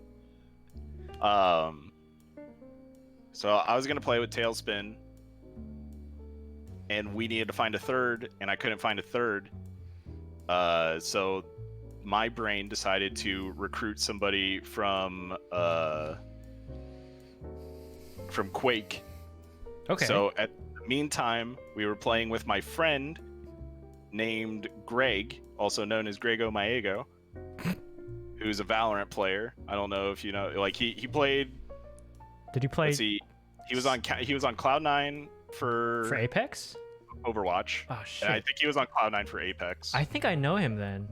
Yeah, he was on Cloud9 for Apex, and I think he played with Secret for Apex, and then got cut like before. Dude, it's so crazy to me that you have all of these like random connections in these Asian games. So Greg, before Shootmania, was playing 24/7 Office on Counter-Strike, and I told him, "Hey, quit doing that. Office. Go play Shootmania." But he also, I think, was playing competitive Guild Wars 2 at the time, and I think he just got cut from his team. Team, holy shit! They went that deep. I didn't realize there was teams for MMOs. Guild Wars 2. Guild Wars 2 had a competitive scene to it at the beginning. That's it had nuts. really good PvP. Huh. All right. I believe it. So he was playing on it. So he was playing with people for Guild Wars 2. And then he got cut, I think, or he left. One of the two. I don't remember. He could probably tell you more about it. And then I told him to come play Shootmania. So he started playing Shootmania, and then he was playing with me and Talespin, and he assumed that he was just like on the team with me and Talespin when me and Talespin were just like looking for a third. Oh no. So I got my friend from Quake named Spookrel to play Shootmania with me. I recognize the name as well. Because I mentioned Right, you mentioned him earlier. There's so many names flying around, I forgot, alright? Because I was just like, oh, I know somebody who's like good at Quake and he's good at dueling, he should be good at this game. You know, like, Okay. kind of worked out. So I got Spookrel, and I was just like, hey, you should come play Shootmania. He's like, oh, let me look at it. He's like, okay, I'll try it. So we got this person, and so I got him, and I was like, okay, squad. You kicked out Grego? Yeah. Oh, damn. So that's a fun story, because if you look up the video that Greg uploaded called, like, How I Went Pro when he was playing Overwatch, he'll mention this story. Oh, no. Because this is what happened, but he didn't know that there was more background story that I thought I told everybody, and this is why Greg probably hates me for the rest of my life. All right, so like me and Greg like kind of get along, like, but we don't talk like we're homies as much. So or like not the best of homies. It's Okay. like I don't think we'd kiss each other at LAN anymore. It Anymore. used to be like that. Okay. Yeah, anymore. I think it used to be like that. I think it's like different. So in that video, he'll say it's like, yeah, so I was playing Shootmania and my friend cut me from my team and said I had no potential. No. Did you actually say that to him? And that's me. Yeah, that's me that said that. So how it went down was just like, hey, all right, so it's gonna be me, Talespin, and Spookrel. He's like, oh, but what about me? Why don't you want to play with me? And I just didn't want to deal with this conversation because I didn't want to deal with the breakup speech. And so I just thought of the most like harshest thing I could potentially say to just shoot the conversation. It's like using an RPG on somebody who's already down, kind of like thing. I was like, he's just like, why don't you want to play with me? I was like, it's because I'm bad or something? I was like, it's because you have no potential, Greg. And then he's just like, oh, dang. And then that's where the conversation ended. And I was like, well, you succeeded, yeah. Yeah, like, mission success. I don't have to have this conversation anymore. Maybe you're the reason that he became like a pretty strong esports player. For sure. No potential was a meme in Shootmania.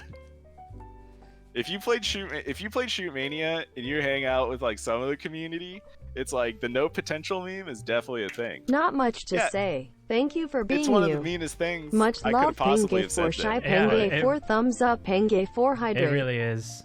I mean, you achieved your goal, I suppose, and you pulled the, I forget the name of the jazz room. I need to do it so I can keep referencing that, but yeah, you really fucked up his mentality enough to motivate him to keep getting better.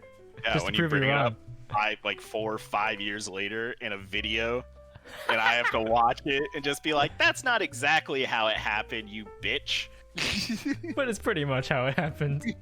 It's like, I definitely said you had no potential.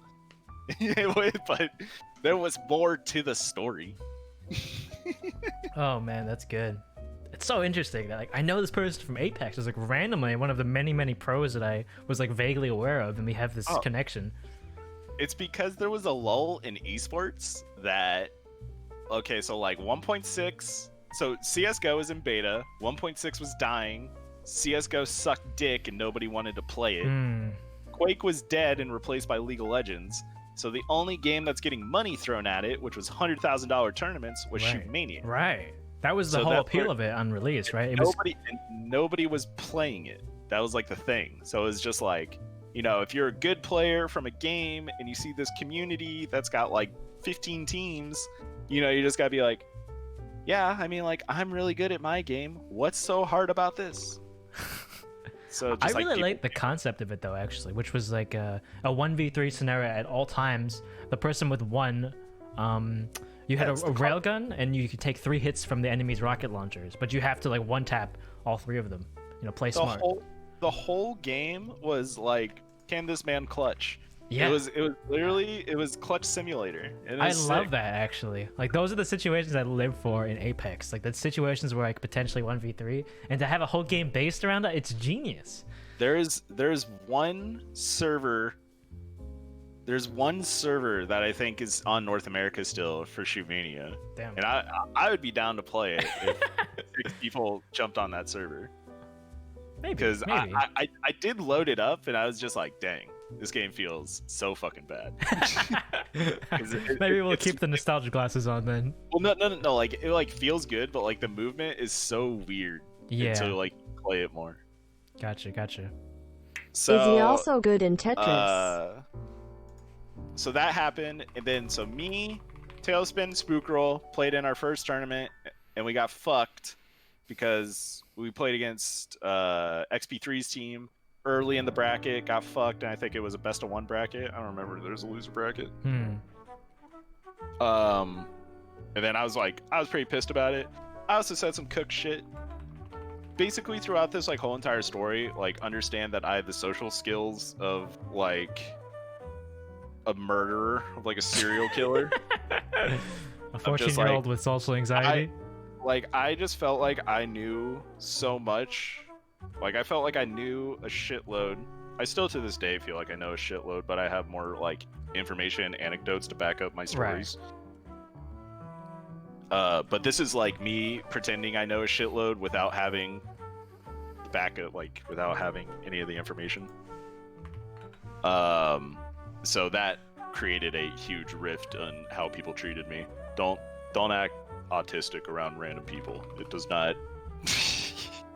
That's one thing I learned is don't be an asshole. and I still valuable do lesson it. To learn. And I still do it. It's just like the thing about esports is you can get blackballed out of it. And nobody will tell you that. But at the same time, if you're a cool enough person, you can just get like bread in it. Does that make sense? It's just like bread isn't BRED? BREAD. Like bread is in birth, or bread is in like money, as in birth. Bread isn't birthed. Okay. It's like if you're like a cool enough person, it's like put yourself in the right social circle. Like you get the best practice. Yeah. You get to learn from the best people. Exactly. Yeah. And you're just gonna get shaped on like how to be good, like naturally from that. And like you can either take that opportunity like one way or another. It's like you can take that opportunity and like try to get better, or you can take that opportunity and be mediocre. It's like that, I feel, is the make or break there. It's like some people want to put effort into it and they have the outlet to put effort into it, or there's people that's just like cruising, just like, you know, I don't want to put insane amount of effort into this. I just want to chill and play games with my boys. Right. But Shootmania, you said it was like a lull in the era of esports, but yeah, because of that, you had all of these players from various games all coming to this one place to potentially compete for the 100K, right? Yeah. That's such a sick period of time. And you said like it almost never happened again until like Overwatch, right? Yeah, Overwatch is like the next like go around of it. I mean, like you can say like Firefall is like another one that people try to go into, because basically what happened is like, okay, so the amalgamation occurred in Shootmania. Like TF2 was also like another, like when Quake players tried to drift to another game. Right. Was TF2, but they came back.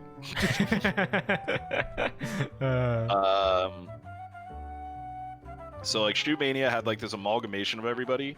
And then what happened is as soon as Shootmania died and the next game got announced for a shitload of money, then we would all switch over to that game. So that same community of people kind of like stayed flowing amongst like 3 or 4 different games until like Overwatch came out, and then everyone like got sectioned off into like, you know, this person got picked up by this team, so they section off with those group of people, and then like that's when it like the split occurred, was more like around Overwatch. Right.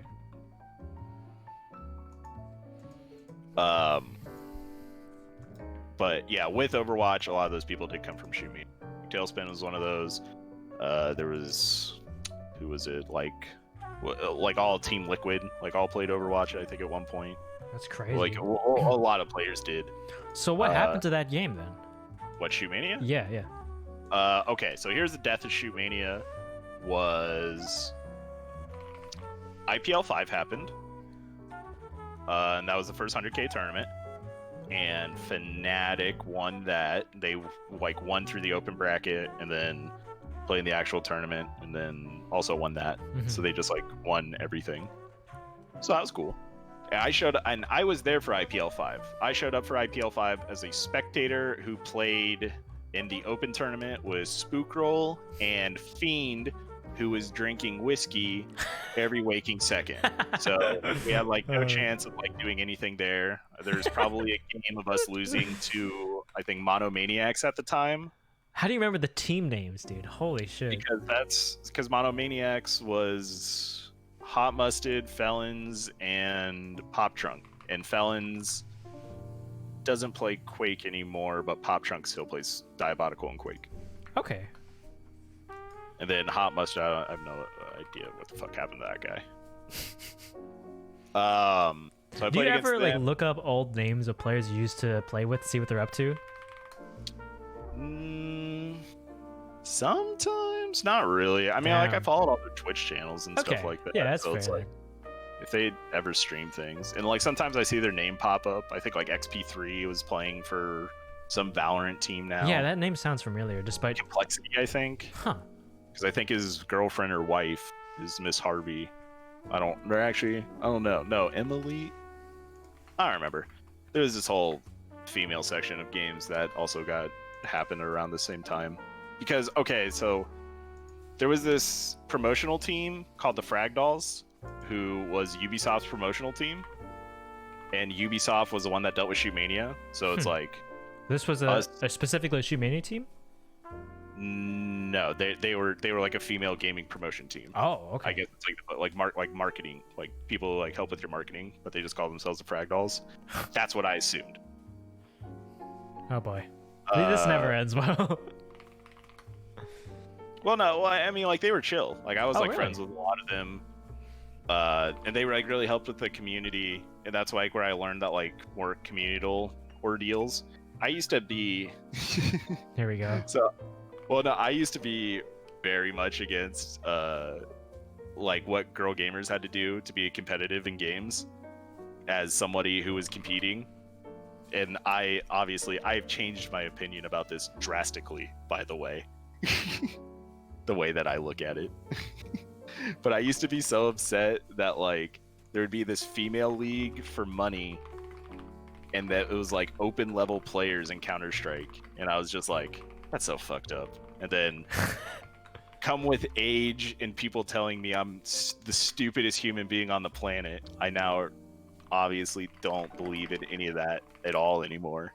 And I'm very like, I love like female tournaments are cool now for me.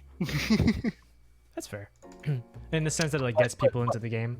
But yeah, well, but like playing with Frag Dolls and stuff like that like really opened up my eyes to like, okay, this is how marketing works, like promotion, marketing, and all that kind of stuff, and like how esports really helps with the marketing budget.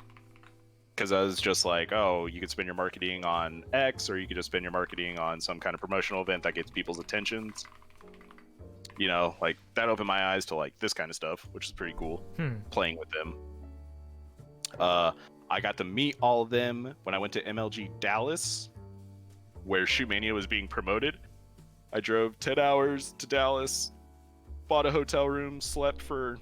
Did you feel any anxiety before that on the drive? Oh, yeah. Yeah, bought a hotel room with cash Pro tip: never buy a hotel room with cash. they make you put like $100 in insurance down, which was so fucked up. That was not in my budget. So I went to MLG, and Carnage will also tell the story every single time my name gets brought up. That's how he bought me a fucking fruit cup at MLG Dallas. A fruit cup? Fruit cup. I was just an anxietal mess the whole entire time I was there. I had no sleep. I like went there, got a hotel room. I think I showed up at like 10 a.m. So like I got a hotel room, and then I called a taxi to go to MLG from my hotel room because I did not want to drive in Dallas traffic. Right. Get to MLG, go to the Shootmania booth, see like what was that Halo player's name? Elon. It started with an E. I have no idea. I can't tell you what it is. Some Halo player was playing and everybody standing around him was like, "Oh, that's cool." And then I saw Carnage there, and I knew Carnage from Shootmania because we were playing Shootmania at the time. Wait, what game was? Sorry, what was this tourney for? Which game? This is for Shootmania. Shootmania is being promoted at MLG. It was the same MLG that Halo 4 was being shown at. So wow. Ninja was also there, I think. Man. Fun fact. wasn't as big. Yeah, was he relevant back then? This was pre-Fortnite. This is like 100 viewer Ninja. Oh, dude, that's crazy. Like 100 viewer Ninja at MLG playing Halo 4. he was somewhere in the crowd, didn't even see him. I was watching Najin Sword, I think, play League of Legends. And Mortal Kombat 9, I think, was also being played there. But I just hung around the Shootmania booth, but I was only there for a little bit because I just got a shitload of anxiety and just like went back to my hotel room. But I played Shootmania there, and they had an open tournament, and I won the tournament that I played in. Oh, not bad. Wait, what do you mean you won? There was a team?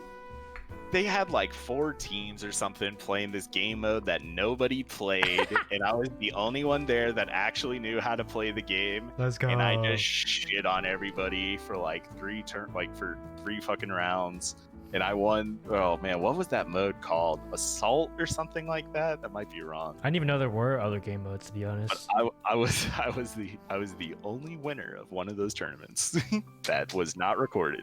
I also have. What was the prize money like? Nothing. It was just. Oh no! I think I got a shirt or something. I don't remember. I also in Quake Live. I am also the only North American domination tournament winner because there was a draft tournament. Domination? And me and Araba, that team was stacked. Wait, do you mean like the Mario Party game? No, domination was like 3. So Quake Live in 2015 or 16 when it came out on Steam, added game modes, and one of the modes was domination, and I think that was one of the best modes ever in Quake Live, and nobody supported it and called it shit, and it made me sad. But there was like this time where everybody was playing domination, and I used to just grind that shit so much. What was it, like COD domination where you have like these points? Yeah, okay. Domination. Gotcha. It was so much fun. So you won that as well. Not bad. Yeah, that was a draft tournament. Our team was the last pick team, and we were playing for basically bison dollars. Bison dollars? Oh god, damn it! You're too fucking young. No, what are bison dollars?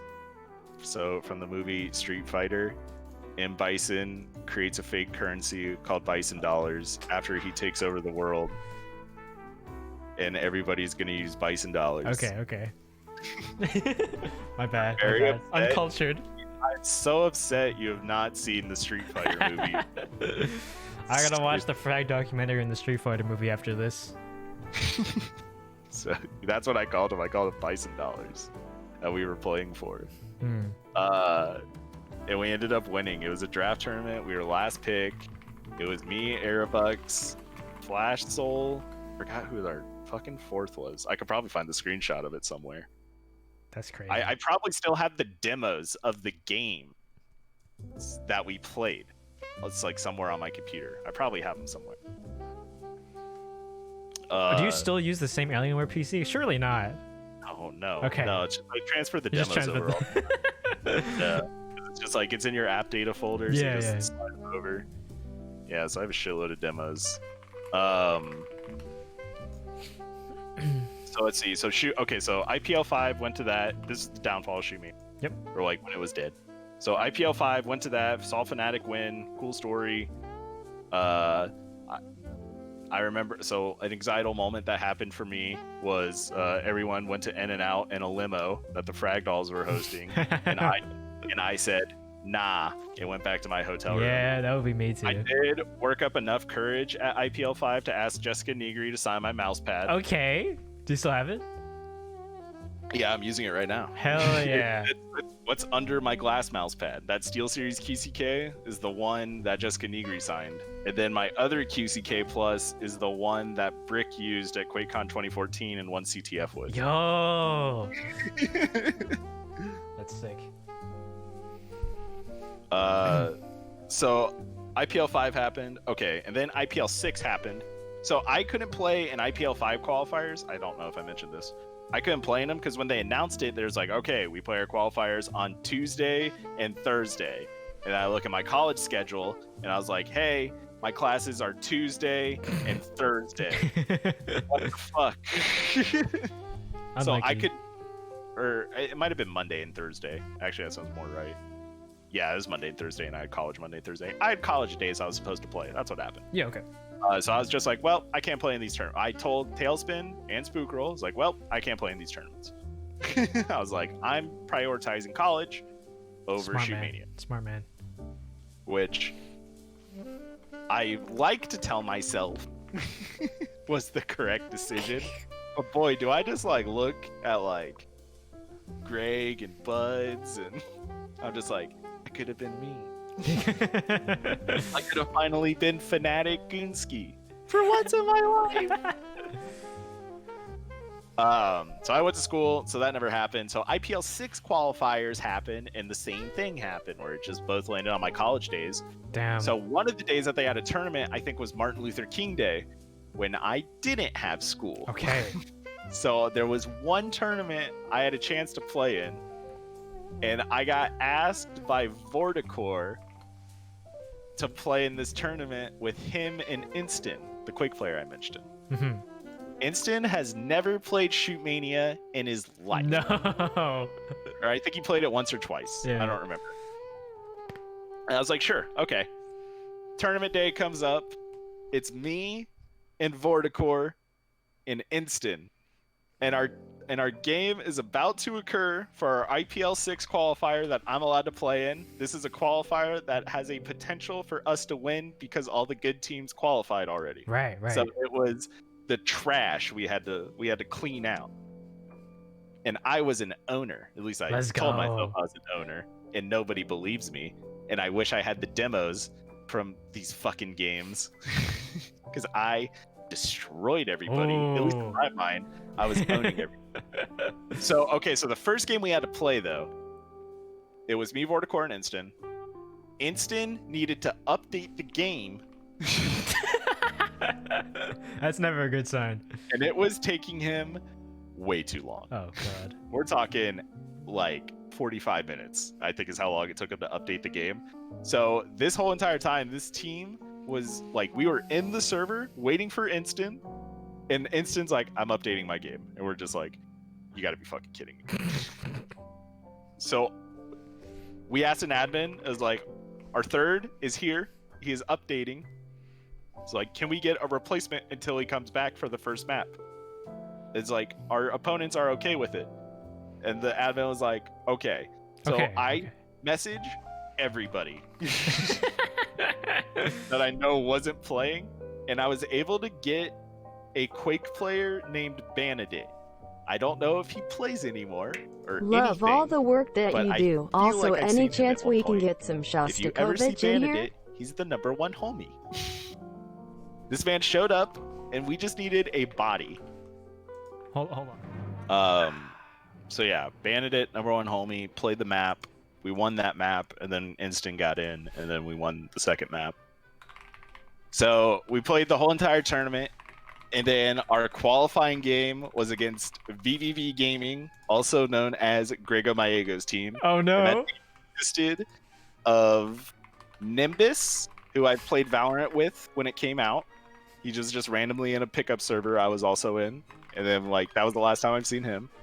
It was with Flamehopper, also known as a Twitch streamer who I think kind of like made it about like pretty big. Flamehopper? He plays His H1Z1, or at least he did. Yeah, I think he played Hizzy, and he played that. Oh shit, he's got 100k followers. Yeah, he popped off. Dude. He's the nicest guy, by the way. Literally, like if I had to nominate one of the nicest people I've ever met in my life, Flamehopper would definitely be one of those people. And me being the toxic shit can that I am, like that says something. And Greg was their third. So, and it was me, this man who's been accused of cheating in Quake named Instant, and Vorticor, also known as the man who got his laptop pissed on by Carnage at a LAN. Excuse me? Yeah. What happens at these LANs? It's in the Frag documentary. You'll find out. Okay. DKT's there, I think, as well. It's great.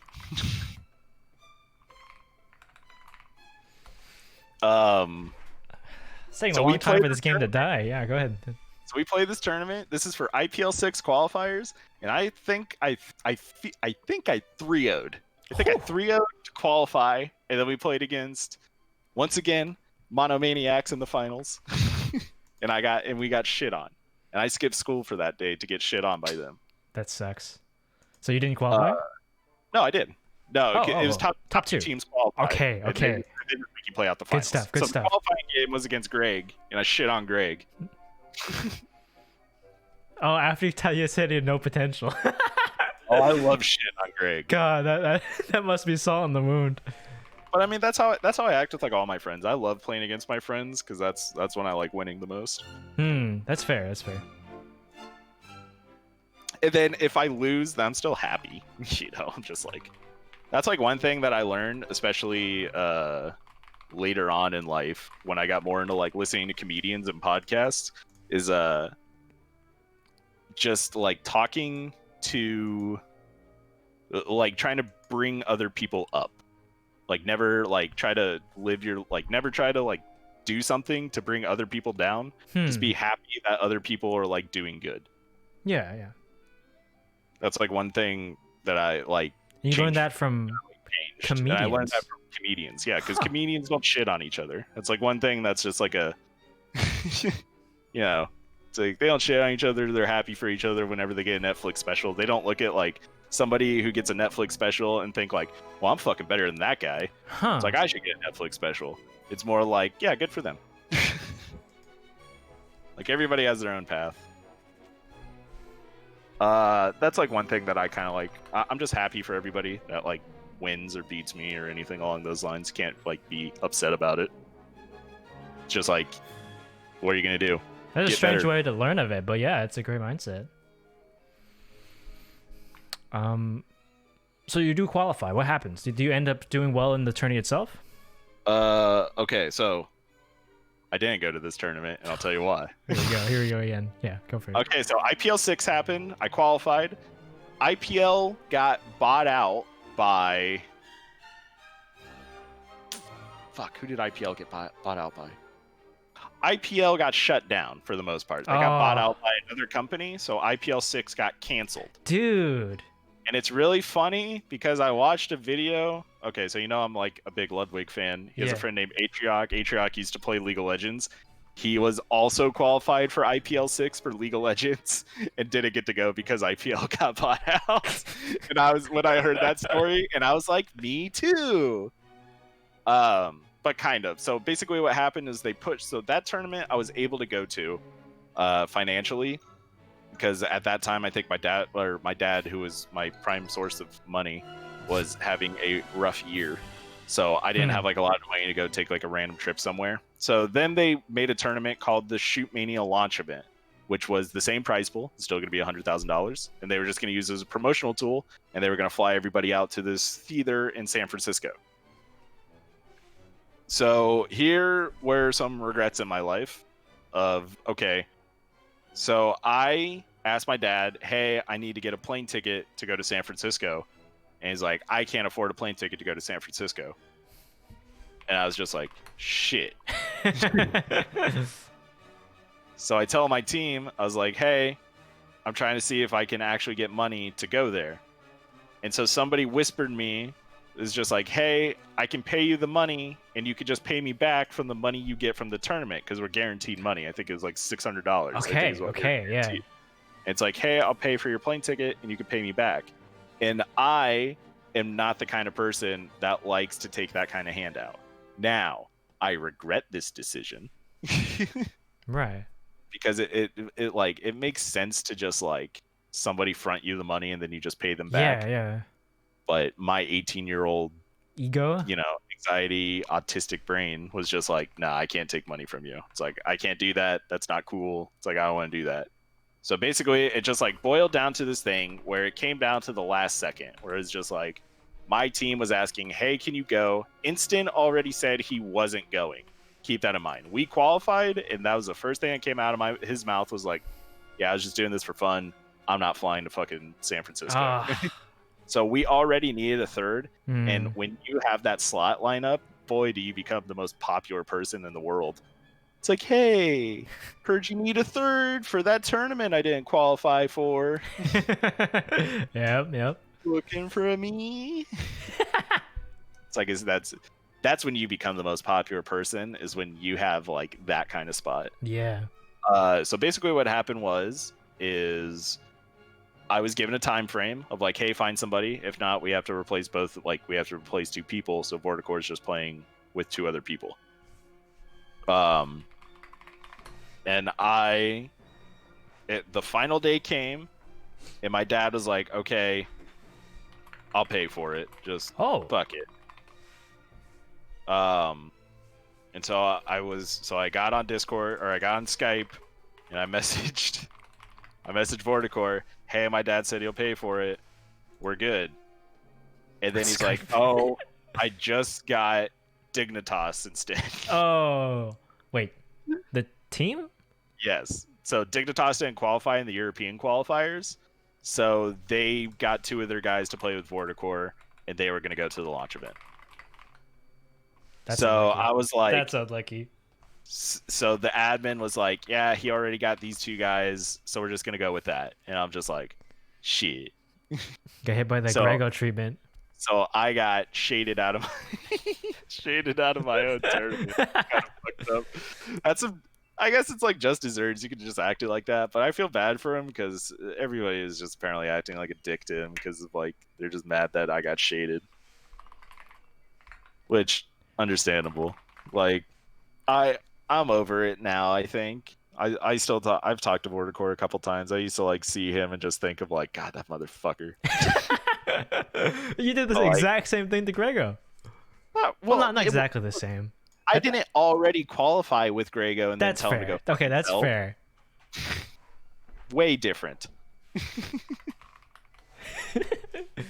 So after that, like, what happened to Shootmania? Like, it's still alive at this point, right?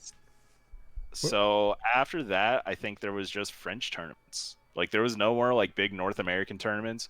After that, like, kind of stuff happened, I got what I felt was shaded out of the community because it was funny for everyone to kick and ban me from every server. Oof. And then one person, so there was like 2 server hosters at the time. It was this one guy and this other guy. The first interaction I had with one of the server hosts was him coming in and him calling me shit. And then I told him, I was like, you're fucking the worst player I've ever seen in my life. It's a very Goonesky line. And then that guy started hosting all the servers. And then I just got banned from every single one of the servers that he hosted because he was pissed that I called him terrible because he was terrible. I hate that guy. His name was fucking Calvin. That was his alias? Shit. I see that you're good at not holding a grudge. Well, fuck him. Like, honestly. That's like, true. He just kind of...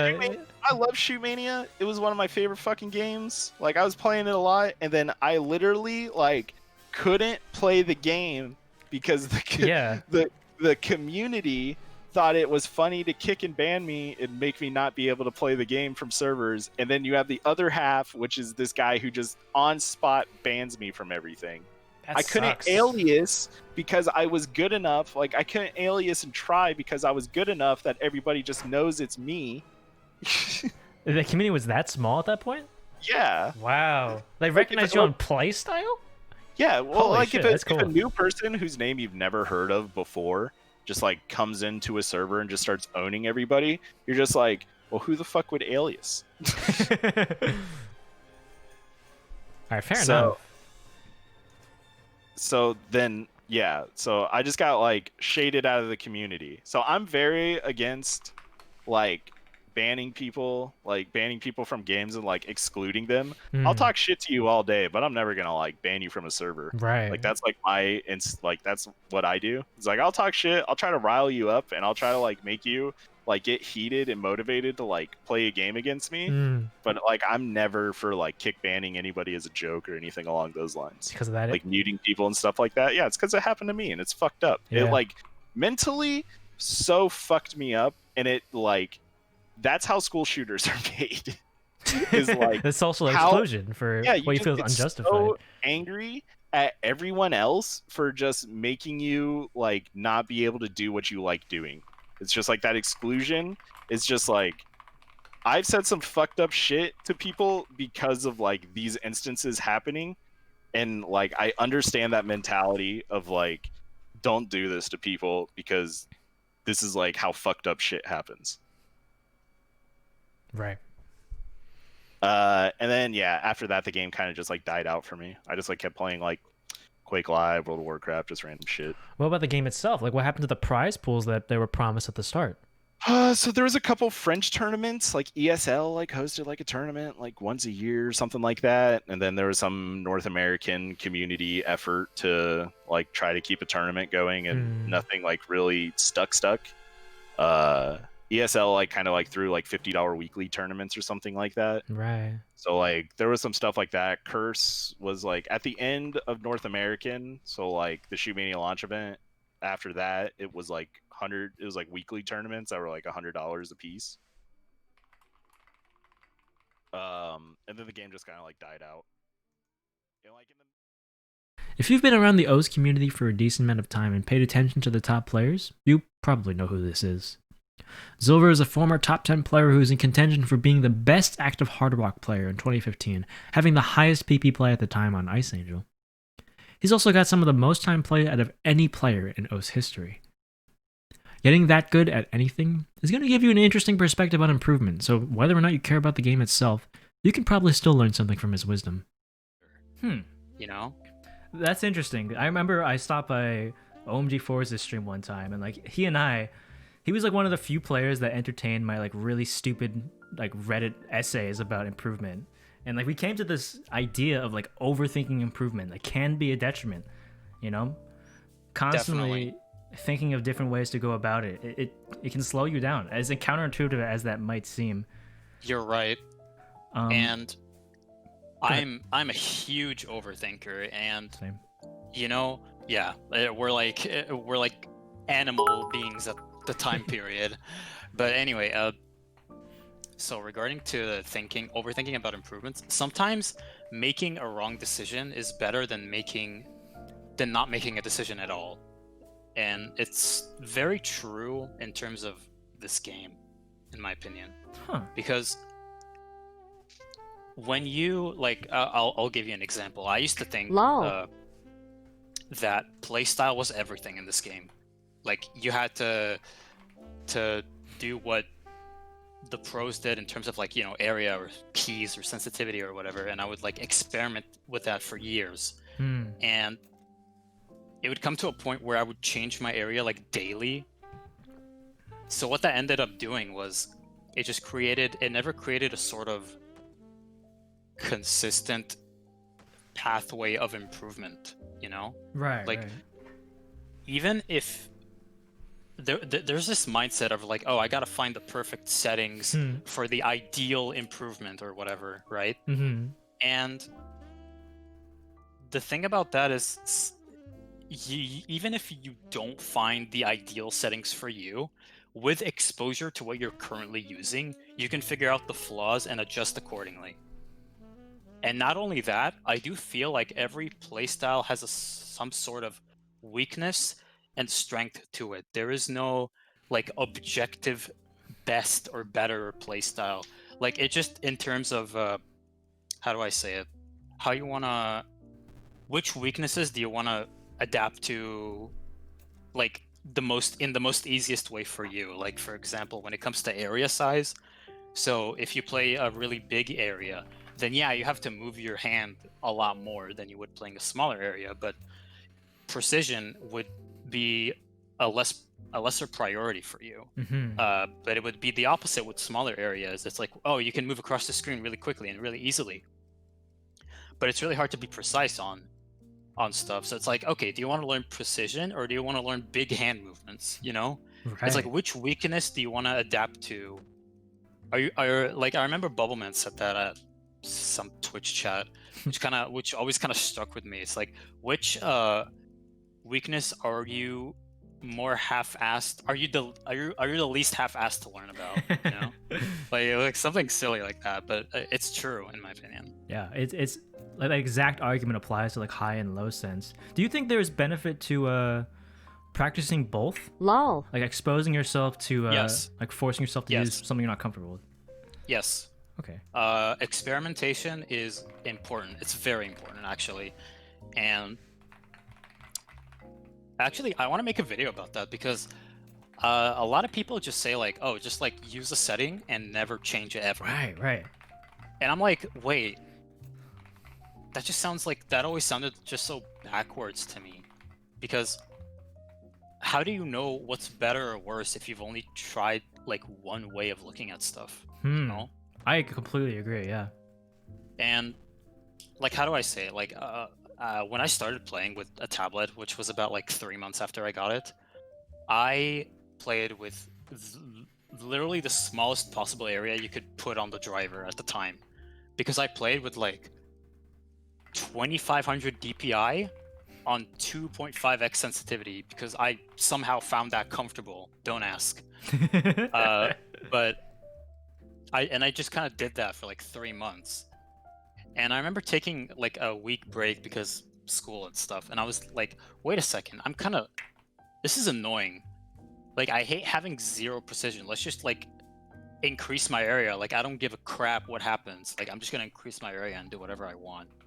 And like, you know, lo and behold, I got a massive skill boost just from doing that. Huh. Now imagine if I just stayed with that 20mm area. Like, probably wouldn't have gone as further as I'd like to be, you know?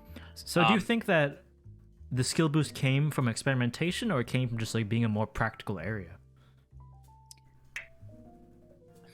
Both. Okay. Definitely. Okay. Because like, yeah, there is a practical area. Like, you're probably not gonna be able to hit very small circles if you play on like a 1mm area. And I'm using extremes deliberately because there's this very at least I noticed, and it's like I use there's this like sort of way of thinking where it's like, oh, just use whatever you're most comfortable with and you can do like whatever skill you wanted it to be. And it just seemed so like it just seemed like such a fallacy to me.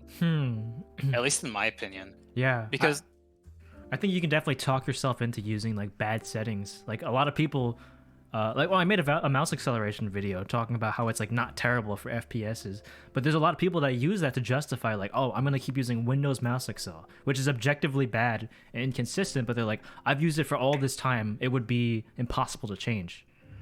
Yeah, and to a certain extent I understand that viewpoint because sometimes, you know, getting good at something that is kind of bad is better than just changing a setting and then like the time it takes you to relearn everything is it's definitely a patience test. For sure. However, I do think that, okay, let's say you change something about your playstyle and it goes wrong and you hate it. You can always just go back, you know? You're not perma stuck on like a new setting and like you can't go back into it. I feel like there's no harm in experimentation. It's like it's a win-win in my opinion. I think people have this like conception where if they change their area at all, they'll lose their skill with the old one. It's just this doesn't happen. Yeah, it does not. Like maybe for a couple of hours or days. Like yeah, that's probably what's gonna happen, but that's not something you can't fix in like a week. It's really just like a marginal. It's not a marginal amount of time to get stressed about, in my opinion. And it just gives you more knowledge about what works and what doesn't work for you. That's my take on it, essentially. Absolutely. I have another question about like the theoretical side of OS, right? So I had this conversation with a player at some point, and obviously player skill as a whole has progressed on average, but like so has mapping and training tools, and it's a lot easier to get good than it was like 4 or 5 years ago. When I had this conversation with the person who was very good, they said like a new player can get to their level of skill in about like 6 months or so.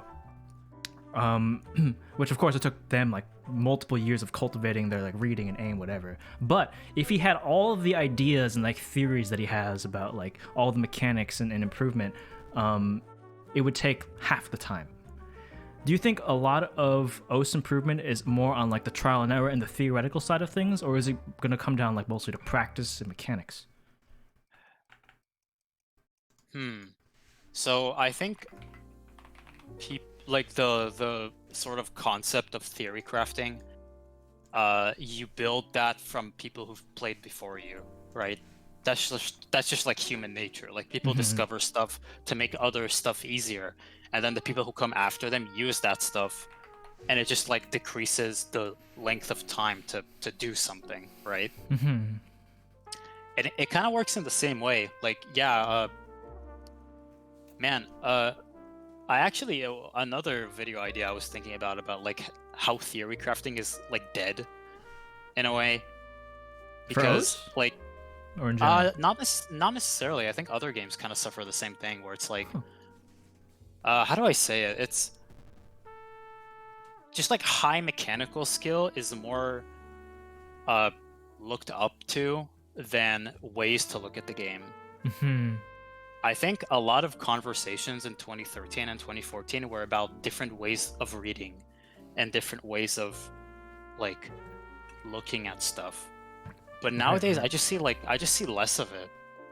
I don't know, I don't even think it's related to Osu alone. I think like even other games have that, just like, okay, theory crafting aside, what is the flashiest thing I can do to like clip and show to a Twitch stream? Like, I see. like something like that type of thing. Yeah. And like yeah, it's kind of sad, but there's probably a reason to like, I don't think you should give up on theory crafting. Like just because it's not popular, it's like it's essentially like the fun finding different ways to do stuff more efficiently. Like, you know how with speedrunning, people are actively researching for ways to break the game, to get faster routes for speedrunning. It's something like that, I would say, actually. Huh, that's an interesting way to look at it, even though it's like a mechanical skill. So do you think it's true that having all of these ideas from the get-go would allow a player to get better faster? I would definitely say listen to your elders in that sense, because yeah, man, like if I had the resources I knew now, then yeah, of course I would get better more quickly if I had the same motivation and drive as I did before. And yeah, it's definitely easier for newer players to sort of look at that information and do what has been tested already. I guess it's like, yeah, I guess some of the theory crafting has already been like solved, quote unquote solved for them, but that shouldn't stop them from thinking of stuff on their own, in my opinion. That's sort of my take on it. Like, you should probably give it a thought, because well, first of all, it's fun. At least in my opinion, it's fun. But sometimes ways of looking at the game works for you only, but doesn't work for other people. Because ways to read maps. Like, you don't really know how other people read maps. Like, you're not able to enter the consciousness of another human and like see how they look at the map, right? It's not really a thing. So being able to think about like how you look at stuff is just like to find the most easy and efficient way for you. Yeah. It's a skill set you should probably have. Yeah. I agree. And it really harkens back to the more experience you have, the better you'll understand the game. Yeah, and that's why experimenting is so important, because experimenting just gives you more experience, like automatically. Exactly. All right, I have another question about something completely different. But Okay. as I began to like distance myself from the OS community, I came to the realization that like the average age of like the top 50 was gradually going down. Right? I actually used to feel bad that HVIC was the same age as me, and he was like twice as good. But now we have people like WhiteCat, MREC, and Vaxei, and like, all these other young players that are just at the top of the game. Do you think that? By the way, I'm glad we're the same age. By the way, because I'm also as old as HVIC. So Okay. You're 22, right? Yeah. Yeah. Okay. Nice. Anyway, yeah. Do you think that their skill is partially a result of their age? Yes. In what sense? So it's literally scientifically proven that when you're younger, your brain has more neuroplasticity in it. It makes learning stuff much more quickly than if you were older than that. Right? It's like there's literally research done about it. Right. And it's true. And I would even go a step further, and when you're younger, you doubt yourself a lot less than you would when you're older. Do you get that feeling? Or is it just me? I probably did, because I was a very, very reserved kid. But I definitely see what you mean. Like, people feel like they're invincible, like they're gonna be the best. There are people like who play Fortnite. They believe that they're the best at the game, just because they just don't know any better. Yeah, you know what I mean? It's like you know less, so you're less able to doubt yourself. Right. And when you get older, you kind of have these like subconscious voices of doubt in your head that you just didn't have when you were 13 or 14. So even from not even from a physical like brain perspective, like even from a mental perspective, then it is easier to improve when you're younger. Yeah, I agree. Okay. However, improvement isn't like it doesn't come to a halt after you reach a certain age, you know? Like it's not like, okay, I hit 20, so I'm like never gonna improve at anything on this. So like, no, that's not true. Maybe it'll come slower to you than other people, maybe, but that's, at least in my opinion, that's not a reason to not try. Like you will still improve. And I'll go a step further and say that you're able to look at ways that you wouldn't be able to look at if you were a few years younger. Because people just look at like, you know, the play more meme, right? Right. Just yeah. like if you play a lot, you'll get better. So when you're young, you don't really think about it. You just kind of play more. That kind of leads But when into the next question I had about this before you go any further. Like, do you think these players at the top actually think about the way that they practice and all these improvement theories as much or like at all? No, I don't think so, actually. Really? So you think they are just playing more and popping off? Yeah, it's. I feel like the more time I spent in the game, the more I realized how people like just like don't pay attention to theory crafting. That's kind of why I say theory crafting is dead. Not because, and I'm not saying this to like as a jab to the other players, like not at all. If that's their way to look at the game, if that's their way to look at other stuff, then you know, all the power to them.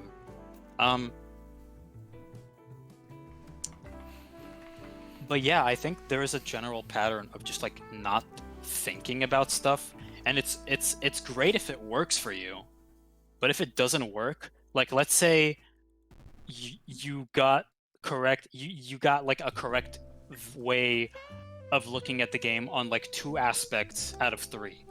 So these 2 aspects go well, but the other aspect would be flawed inherently. And if you just had that mentality of, okay, I'm not going to think about it ever, then you'll never find a way to fix that third aspect. You know what I mean? How do you suppose that they became so well-rounded then? Because that's the thing that really gets me, is that I feel like achieving well-roundedness is something you have to do intentionally, by like identifying weaknesses and working on them, you know, with time. But if you're just playing, like, you know, without thinking about it too much, I feel like most people just gravitate to what they're already good at and become like these one-trick ponies that play, you know, DT farm maps. So, man, I kind of want to say it's a personality thing. I don't think they don't think about it. That would also be kind of insulting. So Right. I wouldn't really want to say that either. So they probably do think about it, but they either do it subconsciously or they sort of do other stuff on the side. Like, you know how when you're younger, you're not really able to, you kind of just like go by feel and you're not really able to analyze stuff. That's why I'm saying it's a personality thing. Maybe like being someone who analyzes stuff is actually a personality thing, because man, if you watch that Xerius interview with Happy Stick, if you remember that, it was like 3 years ago. He was just like, yeah, I just like turned my brain off and played rapid jump maps for like 4 hours a day, and I just got like rank 4. Oh, you know? my god. And it's just like wow, I put so much thought and effort in this game, and then this guy just turns his brain off. It's just like, what? Just like doing that. I guess he like kind of accidentally walked himself into a good way to improve his aim, but still, yeah, that kind of hurts. I wouldn't say it hurts, because they would not be able to do what I did, and I would probably not be able to do what they did. Okay, yeah, that's a good way to look at it. That's why I say it's a personality thing, you know? Because they probably, their way of turning their brain off probably came the easiest to them, and my way of thinking about stuff came the easiest to me.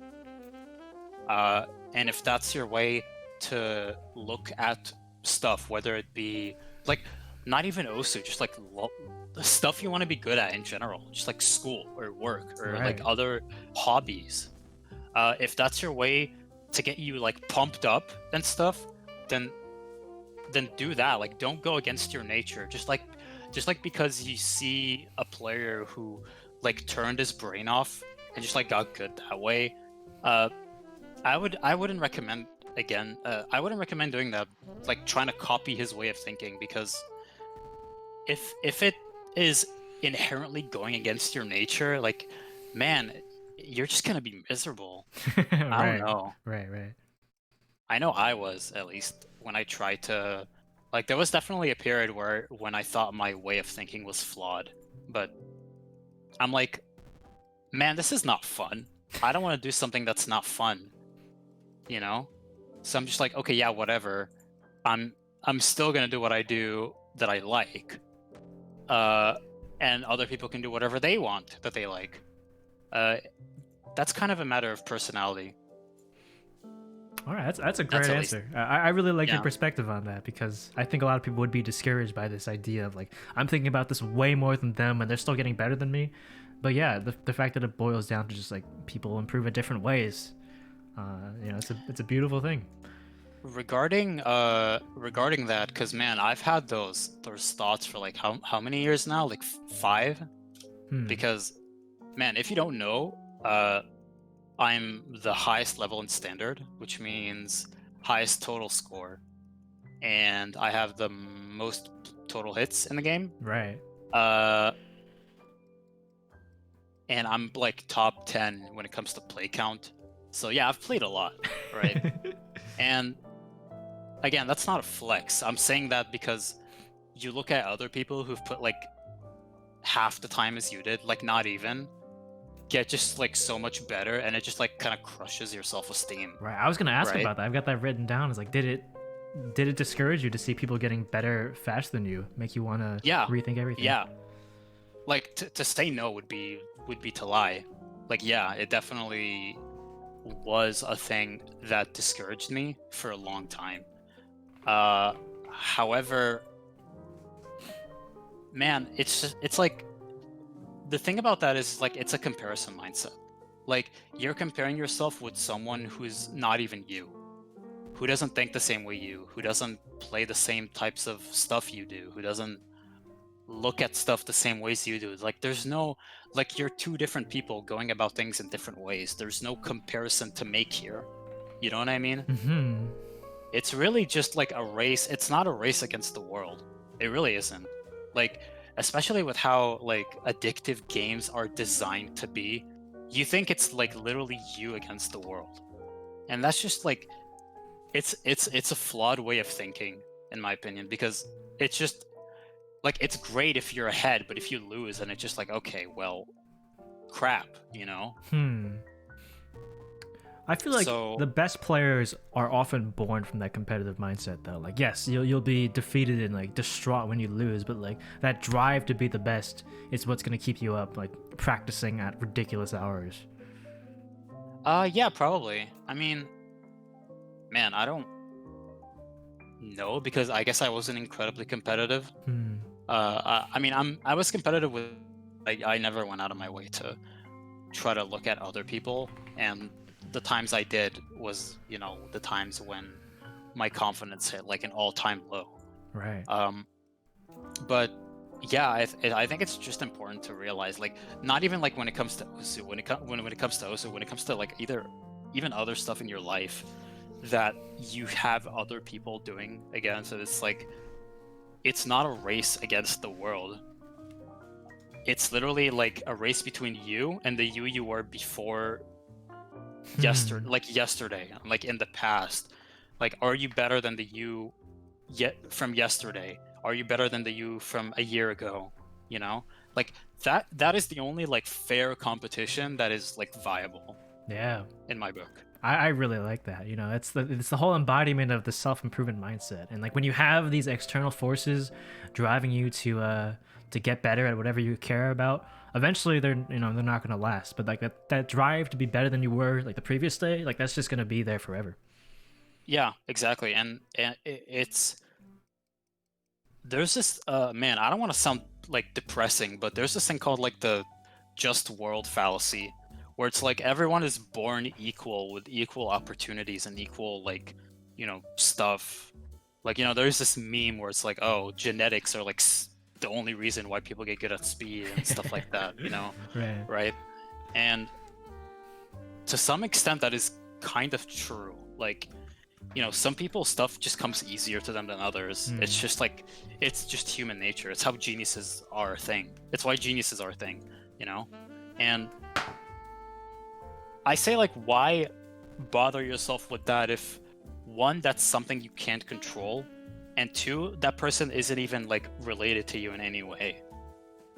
You know? Right, yeah. It's just like, okay, so you're born with, like, this and that special type of ability or lack thereof or whatever. Like, I'm gonna work with what I have, and since I'm only competing with, like, the previous version of myself, then there really isn't any rush to go anywhere, you know? That's pretty much the advice I give as well when people talk about like IQ or genetics as a whole. Is like, don't worry about that. Don't worry about your limits. Work on like yourself, and this is just self you were yesterday, because that's a much healthier mindset for like, especially when you're trying to overcome weaknesses. Like blaming it on genetics is just gonna get you nowhere. So yeah, like that's kind of what I mean. Like, it's really easy to go the route of just like, okay, I'll never be good as like that guy because he got lucky and I didn't, right? Right. Just like it's a really black and white way of thinking, but I'm saying that on purpose because a lot of people fall into that trap, and I fell into that trap like way too many times, right? Right. But it's just like, okay, let's say he is better than you. Like, what's that gonna change about you? Like, nothing, you know? Like, one guy being better than you at one other thing does not... First of all, it doesn't really impact your situation in any way. And it won't advance you as a person. Or as a player, or whatever, like, you want to do. So... my best advice is focus on stuff you can control, because you can't control what other people do with their time or with their life. That's really just all there is to it. It's like, yeah, okay, people aren't born with equal opportunities, but man, who cares? Just like, play the game anyway. Like, you know. I love it. I love it. You might recognize Equal as the guy who challenged me to memorize the capitals for my most recent video. He's definitely one of the most interesting people to show up in my community, having dipped his feet into philosophy, metaphysics, Brazilian jiu-jitsu, high-level competitive TF2, and he's doing a degree in high-energy physics. I brought him on stream to do a little bit of 2v2 MGE and pick his brain for a few hours. Trivia clubs or something back in the... No. Oh, I see. So it was just like a pastime with yourself. Yeah, in general, when it comes to like any type, if I have like periods in my life where I'm interested in different stuff, and usually I'll pick up something.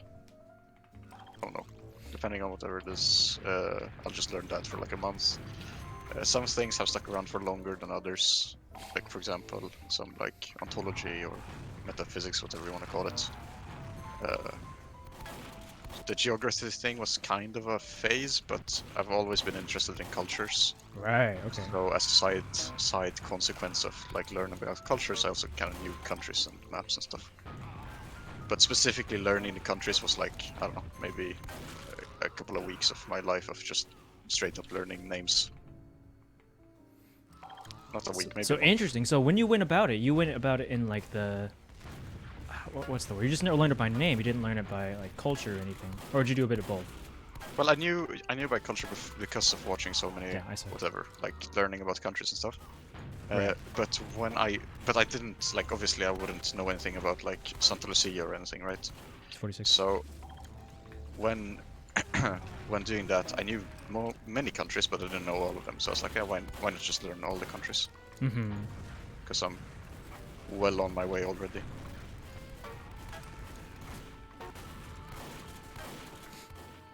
So what was your technique for learning the countries? I know you did it because you knew like geographical locations, some sort of cultural significance. That made it a lot easier for you to learn it. I had to do it like from a position of complete ignorance, knowing absolutely nothing about any of the countries, their history, or like the capitals, things like that. Which is so I did like things verbally, more or less. Yeah, and you did them straight up without any connection to anything else. Right. So for like memory palaces, I had to do it with like verbal connections as opposed to like, you know, the Eiffel Tower. I can use that as a linking thing. Put the Eiffel Tower in my, you know, in my house as part of the memory palace. But I assume you knew enough about some of them to make those connections a bit more easily. Yeah. Yeah. So I knew like as I said, a lot of countries and where they were in the world. So my memory palace was like wait, hold on, map, you actually right? used the memory palace? Well, unwillingly, like not intentionally, but like it's useful because I make these Okay, so when I was making the connections, I was making them mostly from pictures. So you use like a word and you make like a tale, right? 34. From the words, I would create a picture. And in the picture, it would contain things that would remind me of the words. So, for example, Libreville in Gabon. Gabon? Thank you, Gabon. Yes. So Libreville in Gabon. I would remember that with Libre being like when I was a kid. I saw this movie called Nacho Libre. Exactly, Nacho Libre. And in that movie, Jack Black being like a Mexican wrestler or whatever it's called. And that kind of like coincides with Libre, so I would see a picture of Senegalese wrestling. I know Senegal and one of different countries, but like when I think of that type of wrestling, I saw Jack Black wrestling one of those guys. And that would give me the connection. And then I had like some map connections to that, right? So it's basically like a picture is your folder, and you shove a bunch of stuff into that folder to make connections. So every time you want to think of a country, you have all the information in the picture. So it's a different technique to you, but yeah, I find it works better with pictures for myself. I suck. It's 100. So like, you know how I said I never read a book? Right, yeah. That's true in the sense that I've never actually read a book. I've listened to a lot of books, but I've never read an actual book. But that's also because I'm incapable of reading, right? Dyslexia? Yeah. That's crazy, So actually. How's that Well, I affected can your read. your education? Not too much, honestly. Wow. It's because there's things people do about it. So if I have dyslexia, I do a test, and then they allow me to get like special benefits or whatever, like extra time on exams and stuff. Not bad actually. Yeah, it's honestly a bonus because I'm doing math, right? So I don't really need to read. Oh, hypermarkets. So I would say, honestly, it might have made it easier for me. That's crazy. So even like textbooks and such, you've never read one. You've Well, just listened to them. Okay, textbooks are different because it's so hard to read. Like if you're just reading a book on Fourier analysis, that's never going to be processed if you read it like sine to the x, and Right, then right. they read out the entire equation and shit. So yeah, textbooks I read, but I've never completed the textbook either. So technically, I've still never read a book. I've only read like 70% of the book or something. So my statement still true, still true. Wow. Even though it's a big technicality. That's a flex right there. We'll go on a trip through the world, right? All right, all right. Unfortunately, I've never memorized locations, and I will probably after the project is over. But in the interest of like getting a YouTube video, I think that it'd be pretty kind of redundant for like kind of that's addressing the same. fine. That's fine. I know the Nonetheless. locations, so I can Yeah, do yeah. the locations. You can do the cities. So we'll begin on our journey back home in the state of New York. Oh, okay. All right. So you're sick of the shit weather. It's been really cold a while, so you wanna travel down south, right? You go by the coast of the Atlantic, and you reach Florida. Oh, wait, we're doing Right. states? No, No, we're no. not doing Oh, states. it's just Reach the oh, actually, introduction. wait. We gotta do America first. So on the way, we are heading to Florida to a ship port, and on our way, we enter the American capital to have a chat with the president. So where would we be? That'd be Washington D.C. That would be Washington D.C. Oh, not Madness, bad. right? Not bad. Yeah, Basically, we have a nice little hypergenius. chat with the president, and then we decide, hey, why not go down to the state of Florida to the port and take the boat down to the Bahamas. Because we want a nice little Bahamas trip, right? We feel like, oh, the Caribbean, so that'll be a nice place to be. We enter the port of which city? That would be Nassau. It is indeed. Bad. Have a nice little drink and stuff. You're actually gonna do this 195 times. You're gonna have exposition. Maybe not. Maybe not. Well, we'll skip some countries, but we'll get this general gist of it. Okay, okay. We travel through the countries. We go first to Cuba, and we drop by the nice communist party, have a chat with them. Where is the parliament? That is Havana. It is indeed Havana. After having a nice chat in Havana, we decide, oh, wait, what the fuck is next to Havana? That would be the Dominican Republic, I think. No, Haiti, on the west side. So Really? That would be Port-au-Prince. it is indeed Port-au-Prince. We go to Port-au-Prince and we take a train to the Dominican Republic. What city does the train departure? Or to which city does the train departure? Where is Santo Domingo? That's correct. That's correct. Oh, Drop God. by Santo Domingo and we'll go like, oh, let's take a nice little boat trip through the Antilles, I think they're called, all the tiny ass islands, Caribbean. This is news. First island. Fuck. Do I know the islands in order? Yeah, Saint Nevis and Kitts is the first one, I think. That's Basseterre, whatever. It is Basseterre. Okay. Go to Basseterre and then we go to the next island. Fuck, I don't know. Let's skip the next island. I don't remember it. You We'll be like, remember? well, what the fuck is next to Basseterre? Basseterre, and then we have so many of those tiny ass islands. fuck that. we take a straight boat to a couple of islands. We go to Grenada. Or what do actually Grenada. first? It's yeah. That would be St. George's. Yeah. And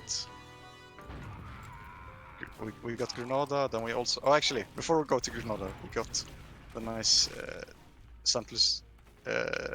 Is it Santa Lucia or Saint Lucia? I think it's Saint Lucia. Saint Lucia. Yeah, Saint. It's Castries.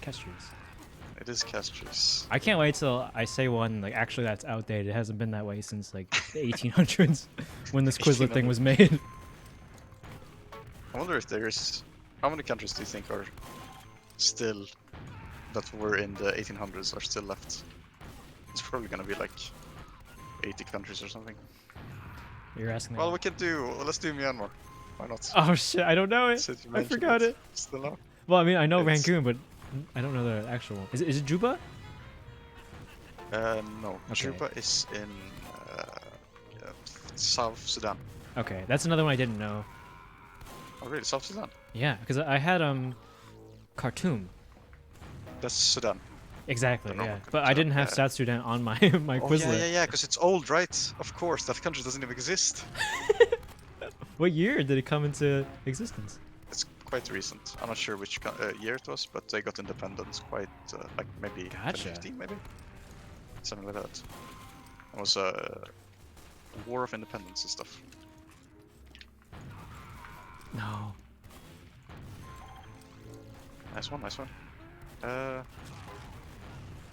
What about? I think Sri Lanka is also one. That Why are you is asking all the incorrect. ones that I don't know?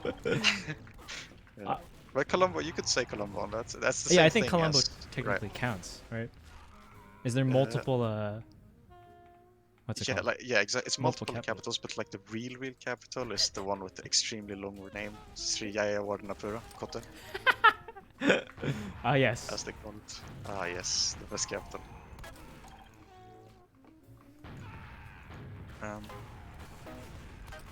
Oh god. What about? Let's do some easier one. Let's do some Europe. Okay. Romania, perhaps. That's Bucharest, right? Bucharest, yes. Or Bucharest. What do you think about people who believe a lot in self-teaching? Like they would rather take a course either online or use like available resources like books and textbooks for that kind of education, as opposed to taking a university course. Well, the thing is, I think it's a good thing if you just want to learn for personal interest. Right. Then just reading yourself and like learning yourself is good. But here in Sweden, it's free, right? There's no reason for me to not do it. I don't lose anything. That's crazy. So I can just sign up for a university course just for purely, and I don't even have to pass the exams, right? There's no pressure on doing good. Dude, that is. just- Can we talk more about Sweden's systems? Okay. Right. So we've got Sure thing. education that you just said is free. Is it true that they like pay you to go to high school? Yeah, high school as well. Mostly university if you want to actually get paid, but for high school it's yeah, like you get paid, but it's not a huge amount. Okay. For high school it's like $100 a month. But still, well, Yeah, it's That's if you need so resources, okay. then you're supposed to be able to, like, 'cause the goal is like whatever your income is, you're meant to be able to go to school and get an education, right? Right. And to do that, it can be expensive if you have to get to school. Oh, actually, that's free for students, but like other things, like let's say you want to be to school and be in like a, let's say your friends are going to the movies or whatever, and you don't have money to go to the movies with them, you're gonna be left out of that friends circle in your school, right? So to make it as inclusive for everyone as possible, that's basically what the goal is. I But see. all the mandatory things, they're always paid for pretty much. Like public transport, for example, is free for all students, and because most of it is like not, if it's not fully state funded, it's going to be subsidized by the state. Like, parts of it is paid by the state, and in that, students or elderly get free public transport or whatever else it is that is necessary for school, like textbooks. They're not free in university though. I have to pay for them, but in school they're free. Are they particularly expensive? Because in the U.S. at least, it's ridiculous how much textbooks cost. It's destructive to the college student's wallet. Yeah, they're cheaper, but they're not cheap. I wouldn't say. We get once again, like the state gives us a little bit of discounts on most books, depending on if it's not like it depends on the book, but some books you get discounts. But it's not free, you know. Like a book would be my recent book that I bought in a course was like $60. $60. But you know, I get that money, right? The reason they're paying me to go to university. So university, I get about like $400 a month, and then I get a rent-free loan of another $800. So I have like a bad salary basically every month.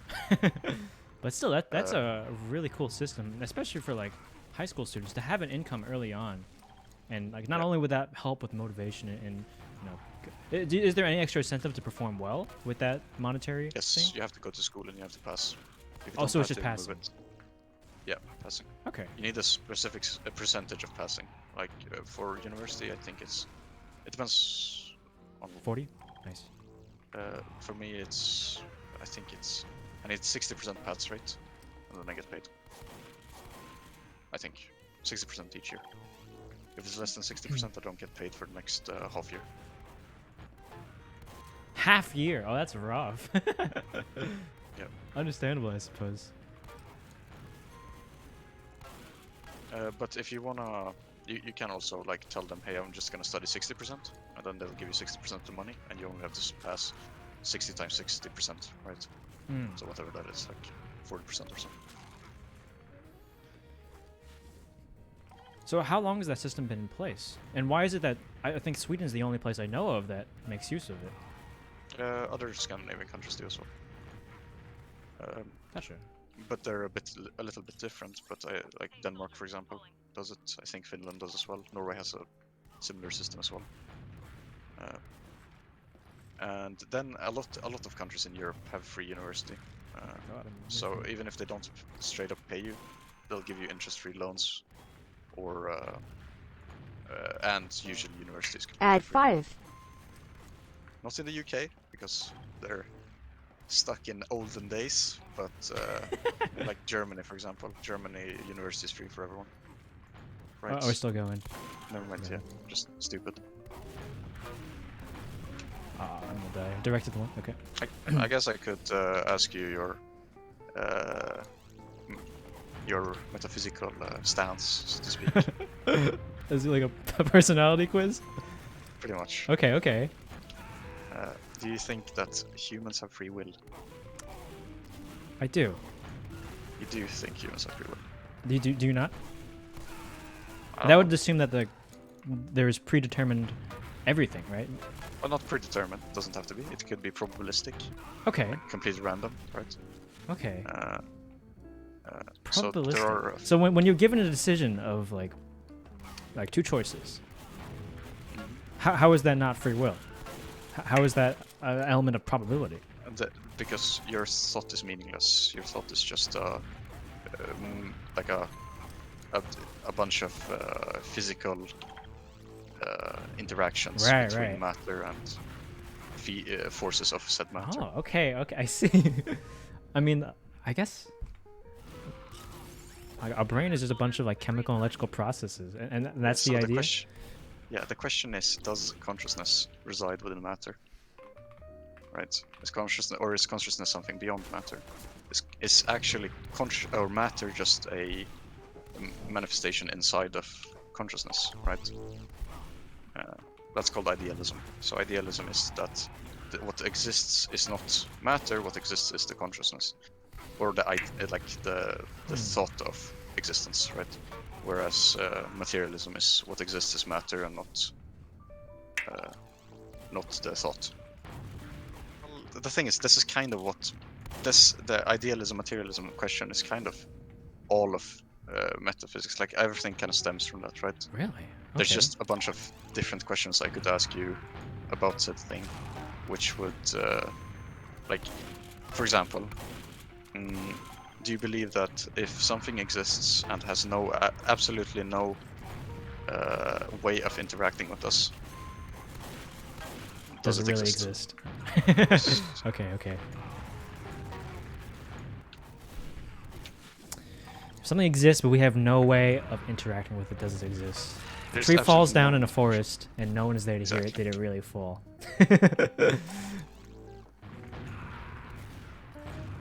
I mean, I would say it still exists, but I guess I have no way of defending that claim.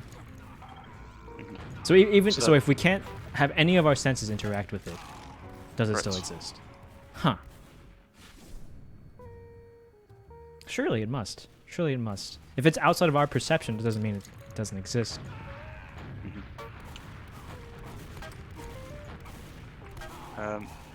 So, like, that could mean many things, really. It doesn't necessarily say that you're either or, but it's an interesting question, I think, as well. But it can't. Because it also, Go ahead. because saying that it doesn't exist also kind of implies that existence, in a sense, is only through the consciousness, right? So how did you find these things that you take interest in, whether it be Brazilian Jiu-Jitsu or things like this? Is it just trial and error of everything? So, with martial arts, it was kind of like my dad, when I was a kid, just went, oh, okay, you're gonna be doing some martial arts. I went, alright. Then I just kind of stuck. But when it comes to philosophy and stuff, it's mostly from, like, it honestly, like, it sounds weird, but I've thought of it myself, and usually it goes like, oh, this would be an interesting thing to think about, and then I search it up, and there's like a name for it. So, okay. this is called idealism. So most of these things I thought about myself and then Googled them and they existed. And that's usually how it goes, because I don't really, as I said, as of now, I have read very little books on actual philosophy. I've mostly thought of these things myself and then Googled them, and like when I find that they are real things in philosophy, I read more about them and then I learn more about them. Honestly, I think most people are interested in almost everything. They just don't know it. Can you explain I that? think I think. So let's I say think a high school student says they don't like math. I think they can have a hard time doing math, but I don't think like saying that you don't like math or saying that you don't like doing math, I think those are kind of different. I think it's hard to not like anything because I think it has to do with like when you actually do something, however uninteresting you may think that thing is. I think in a sense that everything is so interconnected within itself that everything, like all knowledge is kind of the same thing, right? So if you find any knowledge interesting, I think you'll find all knowledge interesting as long as you do the correct knowledge, you know? Like, it's so hard to explain, but I think all knowledge is the same, right? Knowing anything is the same as knowing anything else. So the process of learning that thing, In the sense that it's or is learning to understand like the underlying functions of something, or there's the process of learning itself. process of learning itself. Okay, I think that makes more sense. because the actual topic is just a filler of the actual process of learning. It depends on what you apply it to. And if you enjoy learning anything, then I think that topic in itself will be interesting to you, maybe. But I think the process of learning is interesting for everyone. Unless you hate learning, then I mean, sure, be a brainless person, but You think that like the learning of knowledge in particular is what you're talking about, for like learning of a new skill or learning of a like an art form? Is that different? yeah, I think learning as a thing is fun for everyone. Specific topics can be boring, but I think no one dislikes learning, and therefore you can make everything fun to learn. Okay. How do you make anything fun to learn? Is it the methodology, or is it like the depth, or parts of it? How do you make anything fun to learn? I don't know, that's a hard one. For me, I find that if I just learn in the way that so I think the best way is to, you know, if you want to have a really comfortable chair, you make it the most comfortable by letting it fit to you, right? Right. It's kind of the same thing, I think, when it comes to learning. You need to learn in a way that it's how it's fitted to you, not how other people tell you it's fitted to you. that And makes sense. that's the methodology of learning. Yeah, you need to find what you find interesting and read about what you find interesting, and that way you can learn about any topic, and eventually you'll, encompass the entire subject. Okay. Right. Okay. But that's a very slow way of learning and very inefficient. So obviously you can't do that in school, but you can do that for topics that you yourself like. Like for example, I would probably say that if I didn't, one of the strangest things that I find interesting is phonology. I find phonology quite an interesting thing. Now, it's not something that I'm super knowledgeable about, but I still, when I do learn about it, I can learn about it and still find it fun, even though it would be so different to everything else I'm learning. Because I learn what I want to learn, I learn what I find interesting. And in that sense, I can probably encompass the entire subject eventually. How would you encompass the entire subject, though? Right? If there's only Just parts of like it that you enjoy learning. You'll enjoy learning parts of it, but since it's a subject, everything is connected, so you'll have to learn everything to learn the subject that you want to learn. Right. If I find quantum physics interesting, I will not be able to learn quantum physics if I haven't learned the things before it. Now, if I really found quantum physics interesting, then I would start off by watching Vsauce videos. And I would follow Vsauce videos maybe with something else that I find interesting. And it's, like I said, it's an extremely slow process. But as long as you start where you find it comfortable to start and continue studying things that you find comfortable, you will be, I think at least, you're able to get to the end of the subject and still find it interesting. You know what I mean? Because if you have all the knowledge prior to it that is necessary, which you learned in a comfortable way, then I don't think learning the topic that you... If you start on a topic that you don't find interesting, it's not going to be interesting, but if you start with the topic you find interesting and work your way to the uninteresting topic, I think that can become interesting. But like, how does one find that way?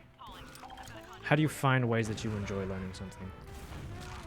So the way I do it, when I learn these really niche subjects like phonology or whatever, is that it usually starts with like a video on something. And I watch the video and I'm like, okay, that's cool. Because videos are usually made as, it's like pop science, right? They're made to be interesting to viewers, otherwise you wouldn't get views and no money. So I think that's a good way to start. And then when you watch that video, you take your questions you have in that video that you feel are unfulfilled, and you try to answer those questions. And that way you're always learning something that you find that you want to learn, right? Because you're answering questions that you want to have answers to, not questions that you need answers to. Questions almost always, the answers to questions almost always create new questions. And you just learn those questions. As long as you actually have those questions, right? And then I think there's another issue, actually. I think when it comes to things, people kind of convince themselves that they don't like it, and that way they start disliking it even more. People who say they dislike math, now I'm sure a lot of people do dislike math because it's the way it's taught in school. It's kind of shit. Everything is kind of shit in school, right? And it doesn't fit the methodology that I'm explaining right now, which is how I find subjects interesting. So when you learn math in school, then you convince yourself, oh, I hate math. And that conviction, in a Jungian sense, will put it into your unconscious, right? It's like a trauma. It creates this, because what the unconscious will do is it'll create the image of what that topic is. Subconsciously, it's what you don't know that you know. You don't know that you don't like it. We also had a discussion once in our Discord where I brought up this idea of building habits, and when you don't do the thing, let's say working out or practicing your instrument, you'll feel some level of guilt. You'll feel some level like, oh, I should have done it today, but I didn't. Whether it be KovaaK's instrumentation, things like that. And you said that's actually an unhealthy way to motivate yourself, because motivating yourself through guilt will be damaging to like your psyche over time, or whatever, however you describe it. Yeah. And this is what you believe? Yes, pretty much. Interesting. I think it's a good motivation. It's not a good motivation. Well, it's a good motivation. It's an unhealthy motivation. It's healthy? Unhealthy. Okay, that sounds about right. But it's still a very common method of getting yourself to do things. Doing things through guilt. It's in a way that's a little bit like, the thing is, guilt is necessary, right? You feel guilt because you're supposed to feel guilt. So you've conditioned yourself to feel guilt. Exactly. When you start feeling guilt in a way that is where, like you say, when you start conditioning yourself to feel guilt, that's when it becomes problematic because now you're not feeling true guilt. You're assuming that you're gonna feel guilt if you don't do X and Y, and you're basically forcing emotion, right? Mm-hmm. And you're using it as a motivation. So let's say that's how you get trauma, right? Now it's a very light trauma. The schoolwork is not anything, but it's the same process, right? That's why I think it's unhealthy. It's in a way it's not how you're supposed to be feeling guilt, right? You say that guilt is a negative way or unhealthy way to motivate yourself to do things, but I found, or at least with my experience, right? I feel like I have much better motivation when I have negative experiences. Although they're not self-induced, so I guess that's probably the crux of the issue, more so than the negativity themselves. Right? Is that an unhealthy way to learn and grow? Because I feel like it's innate, personally, where I have these like positive experiences, I do well, and I'm told like, hey, this is great. It doesn't last as long as when I like completely fail. I mess something up horribly. Yeah, I do think. I don't know. I think obviously it's natural to want to do better when you do badly. Right. But I think removing that from your how you motivate yourself, like if you remove that from how you motivate yourself, and you just try and do this like, oh, I need something bad for myself to be motivated here. I think that's a bad way of going about it, because it gives you a reliance on it. And relying on anything negative is not a very good idea. So that's basically how you get into. That's the same thing as quite relevant to what we were talking about. It's basically the same thing as the whole toxic relationship thing, right? Reliance on anything negative is bad. That's what you're saying. Yeah. Well, you normalize reliance on negative things, right? Mm-hmm. And normalizing it can be bad for you. Well, now that we've had our day with KovaaK, how do you feel about aim training as a whole, right? Because you did a lot of aim training inside of TF2 DM, and one of the common complaints that a lot of non-aim trainers have is that, like, why not just play the game instead? I think if the game has the resources, then playing the game is better.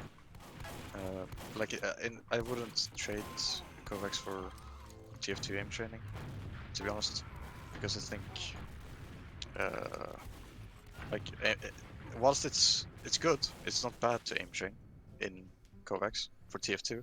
I think playing TF2 DM, MG, or the bots and all that, you can, as if. Oh my god! This guy, man. I wish I saw that. Way too good. I suck. So I think if the game has good resources, then playing the game can be better in that aim training sense, right? But if the game doesn't have the resources, I think aim training is definitely a good thing to do. I don't think it. I definitely think it improves your aim. You know. What about at the level that you're at? Like, I think definitely for like mouse control and such, it's like beyond question. But when you're already like quite good at FPSs, do you think that KovaaK is still a worthwhile thing to do?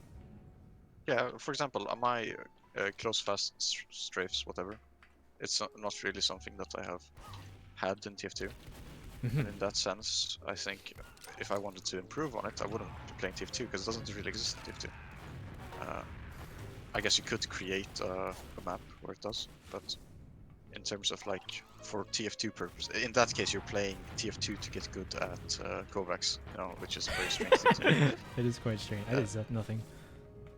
But in terms of for me to play TF2, I think everything in TF2 is good enough.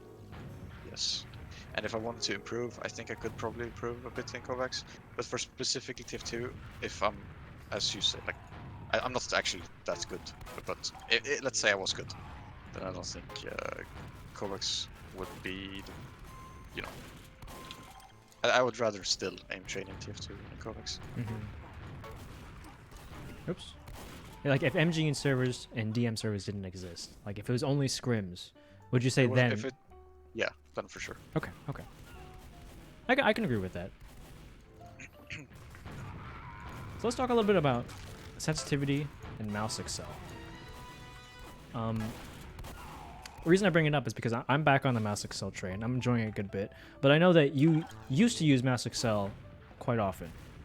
Yeah. Or in specific games. How did you come to the conclusion? Because I'm sure that everyone at some point believed that like having the same sensitivity in every single game matters a great deal. Did you ever have that mindset? Did I? I don't think so. Really? Really? So you're not really the type to listen to other players? Because I feel like 99% of players believe that. Yeah, no, I don't think so. Because now that I think back on it, I always had a different sense in CSGO and TF2, for example. So I don't think, if I did believe it, then it was not strong enough for me to, like, to remember that I believed it, you know? Right, right. Because as of memory, I don't think I ever did. I guess you're also, like, not a flick-heavy player. Or did you used to be? How did you develop this incredibly like smooth and controlled aim style? Just naturally, or did you do intentionally? No, I did it very intentionally. I would watch. So I used to play medic, and I started playing scout, and I was like, okay, I need to start watching some scout players how they aim. And then I saw this frag movie called Quad Damage. Yeah. And I was like, good god, that looks cool. And then I went on a DM server, and I was like, okay, I'm gonna just like try and track people until it's so second nature that I don't do anything else. And that's kind of how I started aiming. Huh. So at first, when you when you were getting into TF2, you had the typical like micro adjustment or flick every shot kind of style. I didn't really play like a shooting class. I was playing medic. Oh right. I don't really have a style, you know. I just kind of aimed. It was like a middle ground, I guess. Not super flick heavy, not super anything. But when I started playing scout, I was trying to get better at tracking. And so I did. I think honestly, it's not trying to aim in a specific style is probably not the ideal way to do it. Really? I think, yeah, just developing naturally usually works. I think at least, because they're kind of really consistent. Maybe not like hardcore flick players. Right. Even then, there are like Elacore. I know the Dolphin Rider also, he does a micro adjustment for pretty much every shot, but it's just consistent. That's how his style is. And it actually is strange to me that you have a flicks, or that scouts in general are so good at tracking. Because like, yes, the pistol is tracking, but the majority of the time you're using a click timing weapon. Why do you think that is? Do you think it developed just because it's the more consistent style? In like old European TF2, it was very almost emphasized to track, right? I don't know why actually, but like if you look at old TF2 players, it's very track, like the philosophy is tracking. That might be, at least I think that might be why it's like that in Europe, but I don't know about NA, since you probably don't even have that same tradition almost of tracking. I'm sure. It's strange because, like you say, it doesn't really make sense in TF2.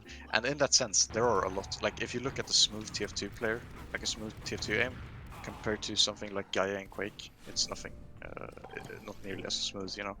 Like, most TF2 players do flick a little. Right. When they use the scatter gun, because the scatter gun is a flick timing weapon. Is that the correct terminology? Yeah, that's correct. Right. Reed has been one of the most active members in the community since we started playing games together. We've spent countless hours in VC talking about anything, but one surprising topic came up in his interview that shocked all of us. Hello, Mr. Reidentifying. So I actually didn't know this was a thing, right? So the first topic you brought up was arranged marriage. You have an arranged marriage? Well, I was supposed to be. Go on. I had one, but I moved to America. Was that like an intentional dodge? Yes. Really? I thought you came here to like study abroad, but Well, I had multiple reasons to come here. wow. Holy shit. You escaped the country to get away from that woman? Yeah, All right, so it wasn't called off until my second year in America, actually, because she didn't want it anymore. Oh. That's Because rough. I was kind of just like ghosting her, and I was in America. I was so far away. She hadn't seen me, so she was like, "Fuck this, I'm out of here." Oh man. So like, I was so happy when that happened. I thought you were gonna say, God, you destroyed me. I was in a No slump for way. months.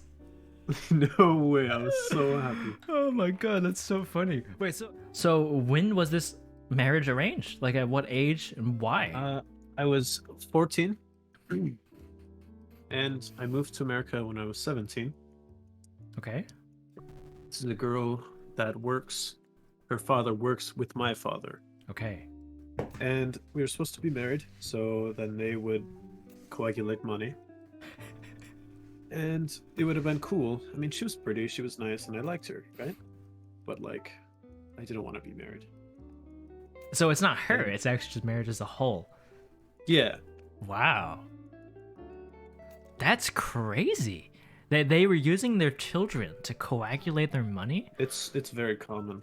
Very That's common. I've actually like never heard of, or I've never talked to someone who's had that experience. Like, upper class families Yeah. usually do that.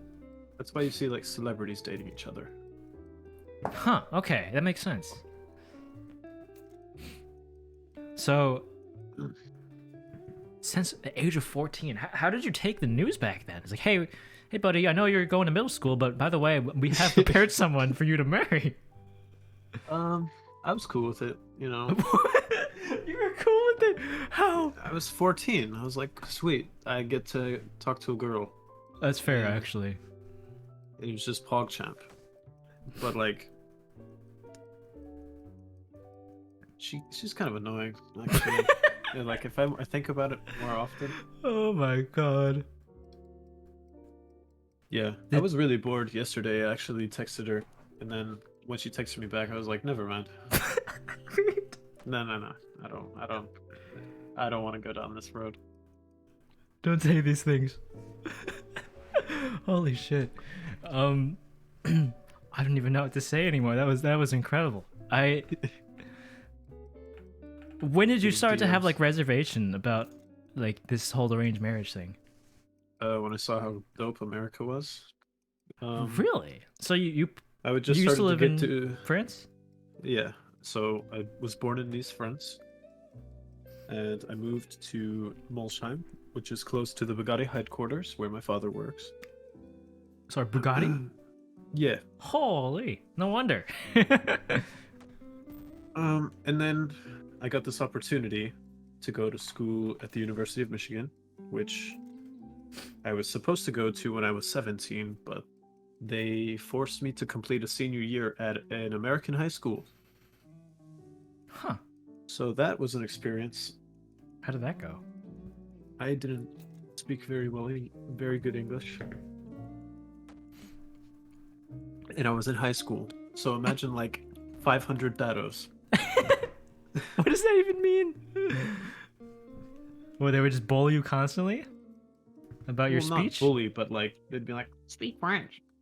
Oh, I Come on. see. I see. Yeah, that makes sense. That does sound like that, oh.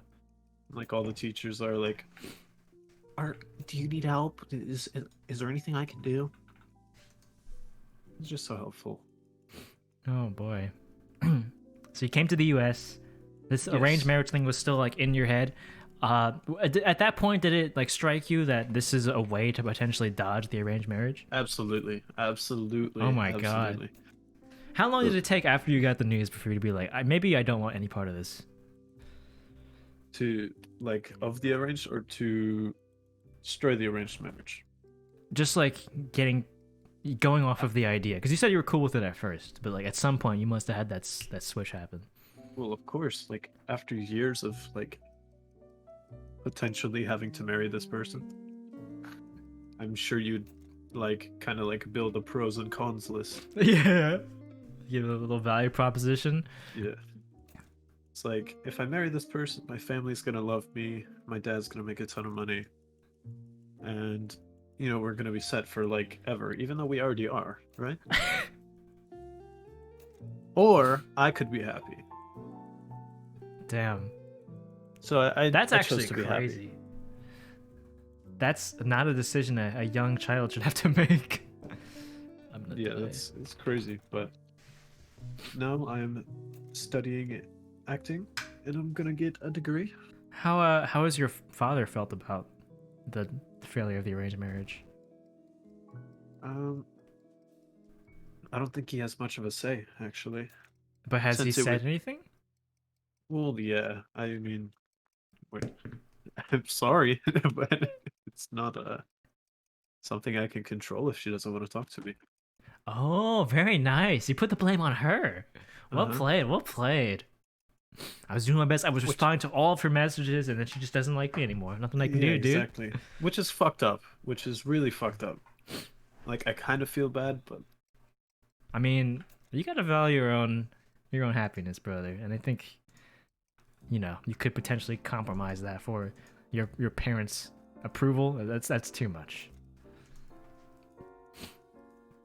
right. So, let's talk about why my father agreed to let me go to America. Okay. Because I had school, right? Yeah. But he has connections in French Canada, Quebec. And this guy, he's like a logging CEO.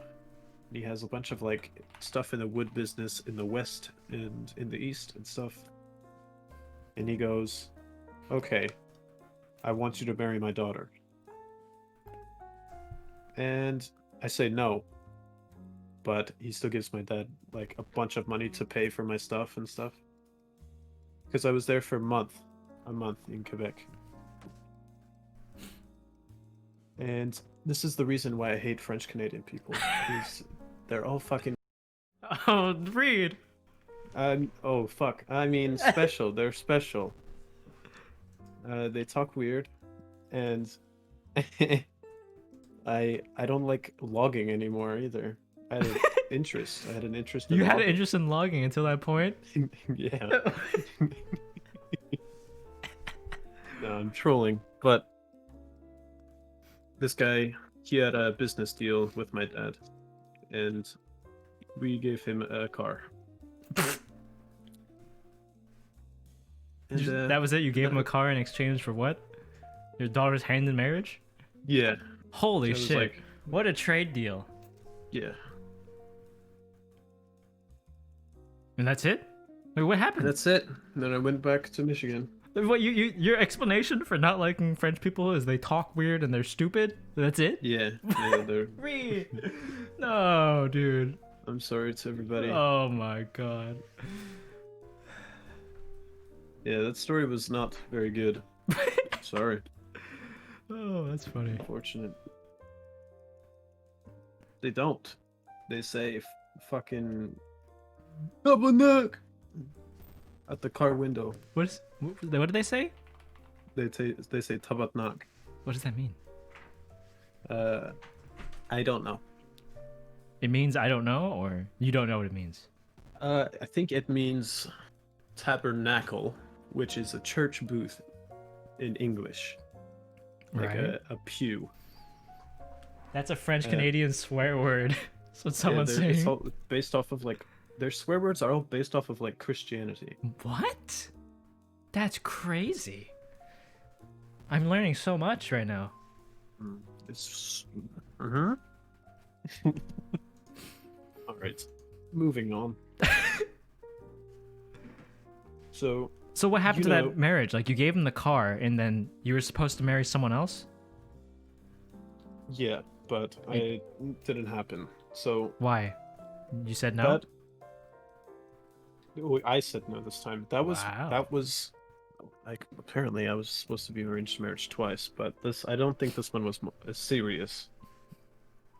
since it was like spur of the moment. But I dated this girl for, I think, 10 months, and then I was fucking done.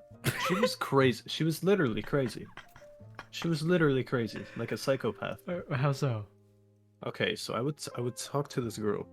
I would say, "Oh, you know, I love you. I hope you have a good night. Oh, you look beautiful. Oh, I didn't look beautiful before." Wow. Like, okay, you're. And then she would just say shit to like piss me off, just out of nowhere. She's like, "Oh, this guy, he said I had nice Wait, I can't say that on stream. A bosom. Bosom, yeah." And I was like, "Oh, who is he?"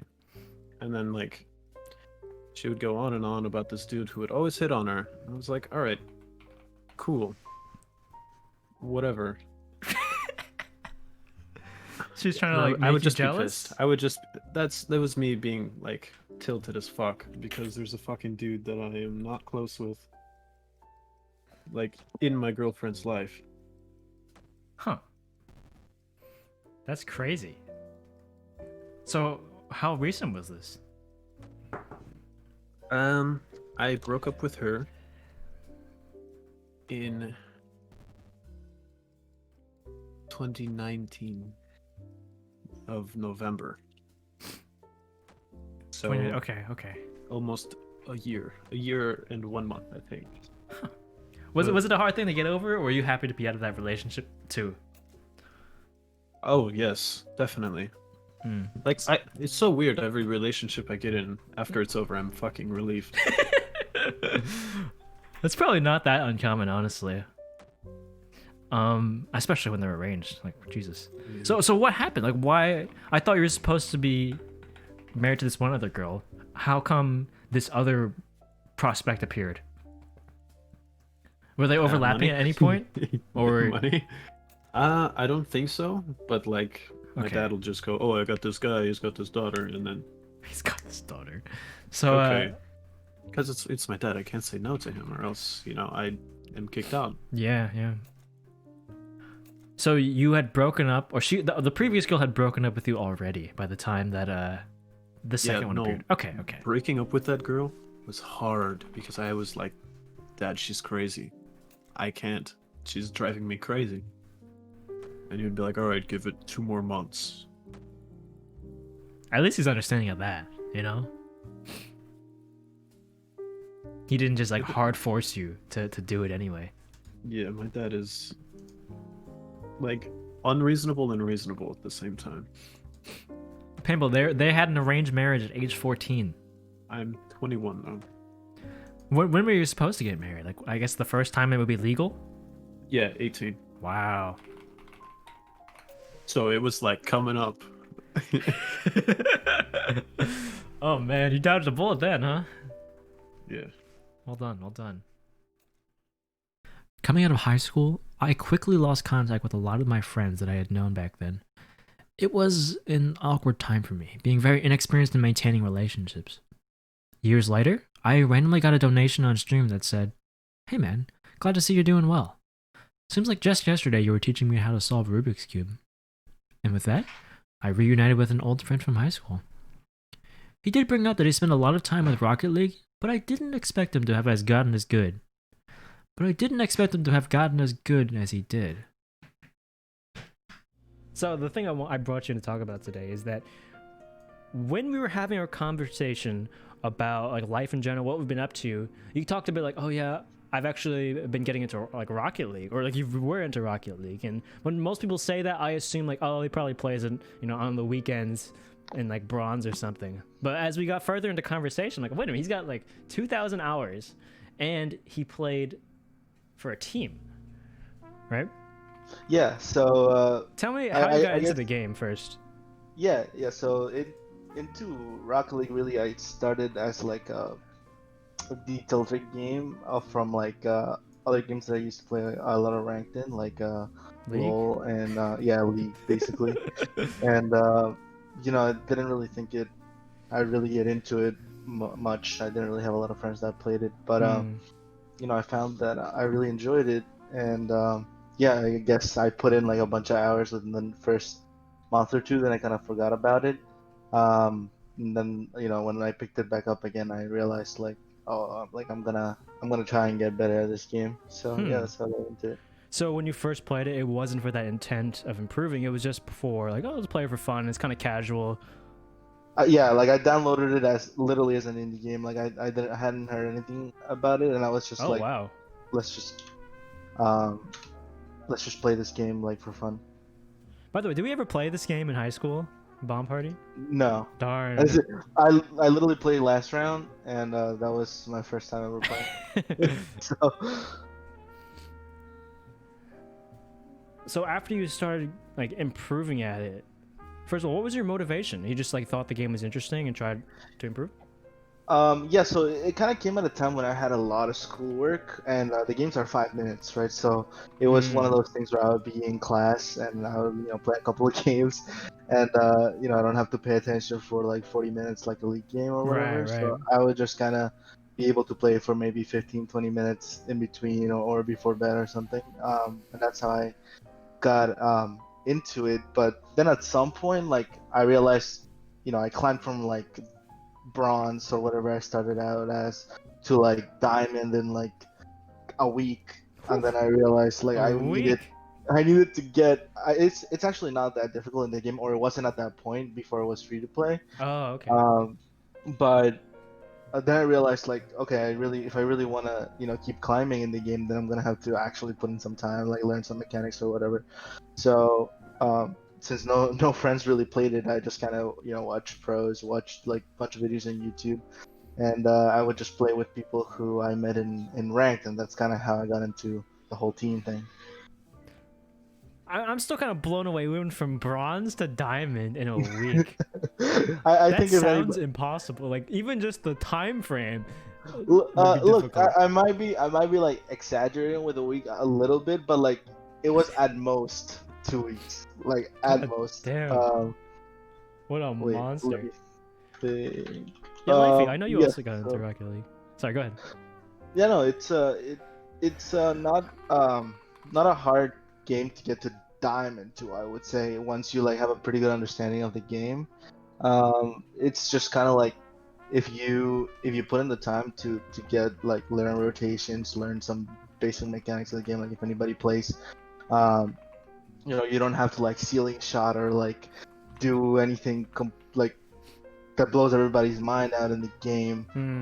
To climb to that point, it's just fundamentals. Yeah, if you have the fundamentals, you can get there, right? I think once you get out of like getting out of diamond into champ and then higher ranks, that's when you probably have to play with people that you play with all the time and actually start to learn more intricate mechanics with the game. Right. So what rank did you end up peaking at? So far, I've peaked at Grand Champ twice. So I've only hit that twice, and it was when I was playing with this team. So I was playing, with people that were, probably better than me at the time. So it's definitely, I didn't solo queue into Grand Champ or anything. Hey man, it's still impressive. Getting the top rank in anything is a grind. Did it feel difficult for you? Or was it because you had a team environment, it wasn't too bad? It was getting to, I would say, like diamond and even getting into champ was okay. I mean, I think the hardest part for the whole thing for me was going from diamond to champ. I was solo queuing at the time and just like, you never know what you're gonna get in that rank. Like you're getting smurfed on one game, and then the next game you're getting like a silver teammate, and then the next game, you're versing two people who are just slightly better than you, but one really good mechanic that you just can't defend against. Right. So that's when I kind of realized like I have to stop playing this game alone, right? So I started like playing with random people who I would meet on rank, like adding them on Discord and like just playing, and that's when I met this guy who was like, hey, I'm starting a team. I'm part of a team in Rocket League. Like we have our own little organization going on the side. We just got sponsored, whatever, right? And that's oh my god, I can't think. That's pretty much how that went. When you have two pistols at the same time, it's called Or when you equip 2 different melee weapons? Okay, there you go. Thank you. Oh my god, that was rough. Okay. What else? Where was I? Oh yeah, joining the team, right? Like, I think, and this doesn't apply to just Rocket League, but like, there are a bunch of games for which like organizations will form, like, you know, less than 100 people or whatever, and you know, they all think they're gonna be the next. They all think they're gonna be the next like Team Liquid, right? Like Yeah. they all try to really ramp up like that, but you know, unfortunately, it doesn't happen for everybody, right? But from what I could tell, like this team, they had, I mean, first impressions, right? They had merch, they had like pretty like decent like 150 to 200 steady viewer streamers, and their main team was you know, competing in RLRS, which is these like open qualifiers basically for like professional Rocket League. But now it works a little different, but like back then, you know, there was like 250 teams that Nice could hoodie. go into the open qualifier, so there was a lot of room for teams to go in. But I think it's you know, it was pretty impressive, at least to me at the time. It actually is pretty impressive, especially as like coming from nothing, having an org with that amount of like established presence. Yeah, for So, sure. How exactly did they find you? You know, I played ranked with this guy, right? He goes in like, hey, we're just trying to, you know, recruit members. Like, he, you know, I guess he was chill, whatever. He liked playing with me, so he was like, come join. I joined. I was in VC a couple of times. Didn't really do much. I talked to just this one guy basically, and eventually there was like a in-org event, like Rocket League tournament, right? And they were pairing like one of their Grand Champ players with like somebody who was a lower rank, and I played in the I played in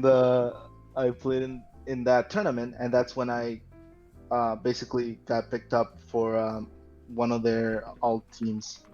So within that tournament, I guess, you know, they liked the way I play, whatever. They were like, you know, if you want to join this C team or whatever, like, we'll set up a practice schedule, whatever. Everything kind of happened right away. Wow.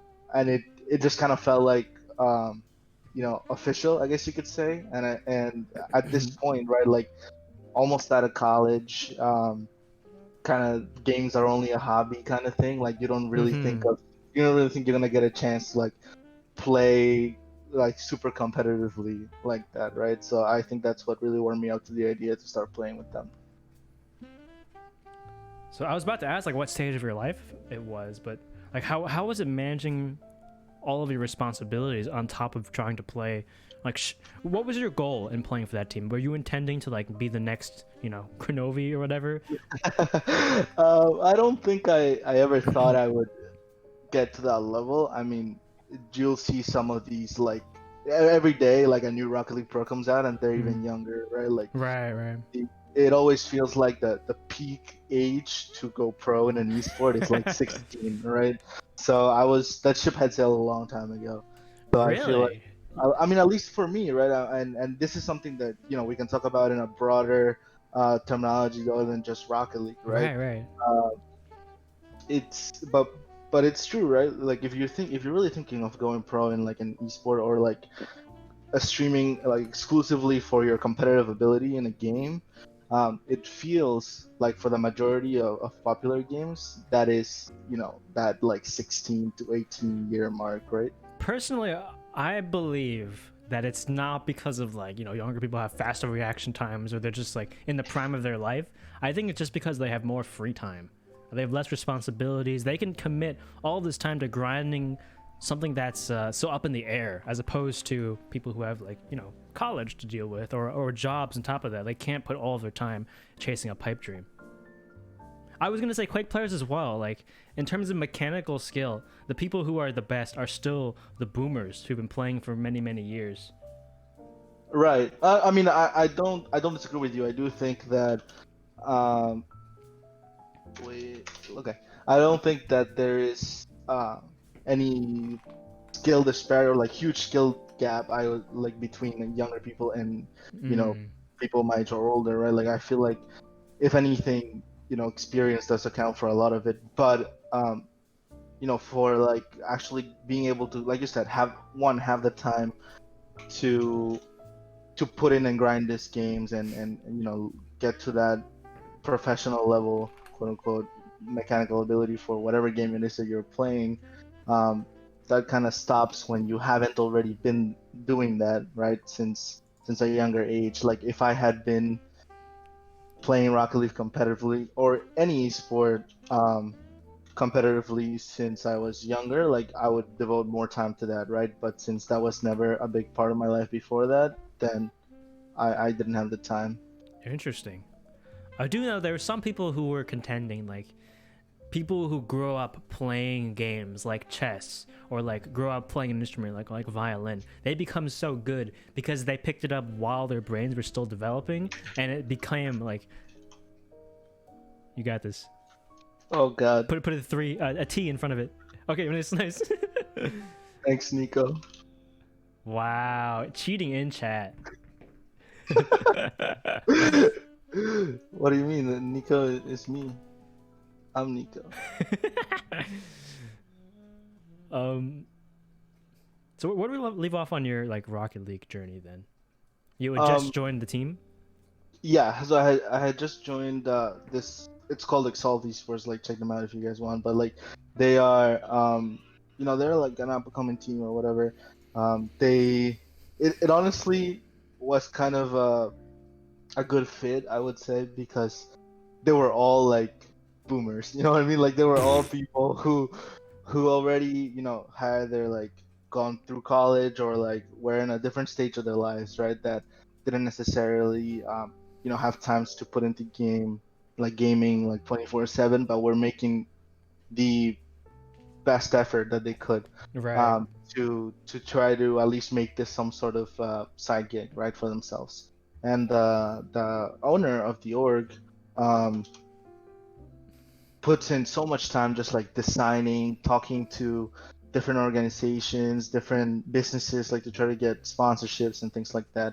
And it's not an easy thing to do, right? To run an org like that, even whether you have 50 people or 300 people, right? Like or even more than that. Like it's not an easy task to manage, from Discord to business, right? Right. But yeah, I had joined this Exalt team. I played on a few tournaments. I peaked in my Rocket League career. I got carried to Grand Champ, I guess you could say. But like, it felt good. Like it was a good time because I enjoyed playing Rocket League, and then on top of that, I enjoyed playing with people who wanted to get better, wanted to competitively play the game, and yeah, it was definitely a good time. But at some point, like, I just couldn't put the amount of time that they required me, right? Like they needed practices, they needed tournaments, and I couldn't put away that much time from my life to that. Right. Especially because transitioning from college to like a job and just so on and so forth. It's a condition where your bronchioles are constricted. You have to have an inhaler to deal with it. Hell yeah. Can I spell? Oh yeah. So you started having issues with keeping up with the time schedules. What ended up happening? Did you just like slowly stop playing for the team as much? Yeah, I just slowly started transitioning out of the team. I think it's over for you. Yeah. That's alright. But yeah, no, like I had to transition out of that playing for that C team, right? Because their hope was that the people in the C team would eventually, be able to be like scrim partners with the B team, and then go up and on from there, and like kind of have a dynamic roster. Right. But I wasn't getting any better. I wasn't going to put in any more time, like that's for sure, at least at that moment. And yeah, it kind of fell off from there. But it was nice to have those like 6 months to a year worth of experience of like being picked up by an org, right? Like it's not like I just kind of forced my way in there. Like yeah, they that's me very to do- flattering, actually. Right, and I don't think it's that rare, right? Especially because it's not like I got picked up by like this major organization, right? Like a big something that's huge, right? It's just this small Discord group, right? But at the same time, like they they were very official about the whole thing, and it was very rewarding, like a very very nice experience. I think it's sick, honestly. Wait, didn't you say that the first time you met the group was that you like matched up against one of them or some of them in like matchmaking, and then you just like shit on them? Yeah. So it was this one guy. I guess his in-game name is Boost, so that's why I call him. But he was just like a recruiter slash like Discord manager. He's not really like a player, and he was playing with a couple of freestylers for Rocket League, which is like they don't really play to win; they just play to do cool stuff.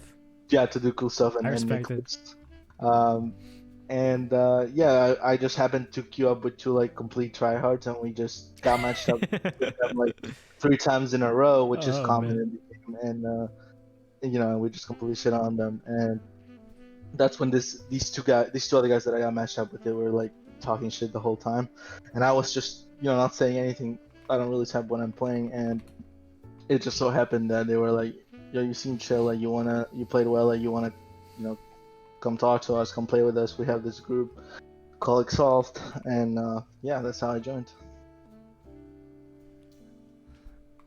That's insane. That's very cool. So, do you mind talking about like your experience post college, like joining the workforce? Yeah. Okay. So aside from gaming, right, I have a day job. I'm in business. So I'm in finance at the moment.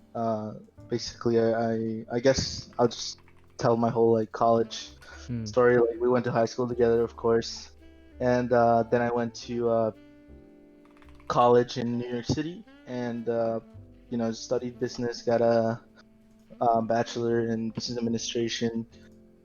Studied like data analytics as well, and was able to join a bank post grad. Basically, one of those summer internships into full-time position experiences where you just kind of have to, prove your worth in 3 months during one summer, and then you either get picked up or you don't. So I'm happy that I was able to get the go ahead on that. So I do want to bring up when I had the interview stream with Jesse, which was the most recent one. He had this this feeling, right? After he went through every summer doing these internships. That some of them he liked, some of them he couldn't stand. But either way, like there was a light at the end of the tunnel, right? Next year, go back to college and again. But now that he's like joined the workforce, he's doing this work that he doesn't particularly care for, and that realization is dawning upon him. Like this is gonna be my day-to-day life for like the next 40 years. Has that sort of thing happened to you as well? Yeah, I think we were talking. It was either when I was talking to you about this last time, or when I was talking to Jesse about this last time. But funny enough, I do think I mentioned it when I caught up with him a couple of weeks ago. But yeah, I mean, I don't have the same. I would say I didn't have the same experience as him, where he had a different internship every summer, right, and was able to see that no matter what internship he would end up getting, he knew that there was a good chance that he was going to get a job post grad, and that looked like there was a good thing coming for him, post 4 years of college. Right. But and I had a similar situation, just in the fact that after my summer internship, I knew that I was going to be able to get a job if I did well. And I thought that's what I wanted, right? I thought that was going to be like the moment where I feel accomplished. I feel like I did what I had to do, and this past, K through 12 plus 4 years of education were worth it. But honestly, I also don't really do a job that is incredibly rewarding or like incredibly interesting per se for me. But I'm working at a place that I enjoy, so I feel like at least I'm lucky in that sense. But there's definitely a point where you're 3 months in and you realize, kind of that honeymoon phase with your job and being able to buy everything you want or whatever, like fades away, and you're stuck with this thought that this is what you have to do to survive for the rest of your life, right? And Right. that is like definitely a big moment where you kind of shift priorities. Your job is always going to take, or presumably, it's always going to take priority over a lot of other stuff, right? But then outside of your job, like, what are you doing, to keep yourself happy and to keep yourself motivated? So that's definitely an adjustment that I had to make, coming into quarantine, I guess, and since then. So what have you attempted to do in order to, moving forward? Like, what's your plan? If you're at this job that's unfulfilling, do you want to just like stick it out, find things to do in your off time that'll make life more enjoyable, or do you have plans to like change careers? I think right now I'm stuck in a place where I'm trying to figure out like how much of what I have I can give up. And I think we were talking about this last time as well, but there is a certain part of the decision that relies on, like, I'm at a job that I'm happy with, but like to some extent it's also good for me that my parents feel happy with what I've done, right, and with what I've accomplished to this point, right. And as much as I want to say like the rest of my life is for me, right, and I have to make my own decision and it doesn't really matter, like I take them into account at the same time, right. I guess subconsciously. So how much of the position that I've accomplished to this point can I give up to keep myself happy, right? So I think my plan in my head for that, like to fix that, is relocating, like finding maybe a new place, a new city, just somewhere else where I feel like I can start from zero and find something that I like. It's just going to be a new experience altogether, right? Rather than living in New York for the past 10 plus years. That was something that I was looking into. I also decided to put a lot more time into my hobbies. Like I know that we were talking about, I was getting a lot more into like making music and working with like learning how to use a bunch of music software to actually try and produce some things of my own and things like that. So like prioritizing your hobbies that keep you happy and that keep you motivated, and using that to kind of get you through whatever job you may not find super rewarding, until you find a way to get out of that and find finally find a place to work at and a job to perform that keeps you going every day. Right.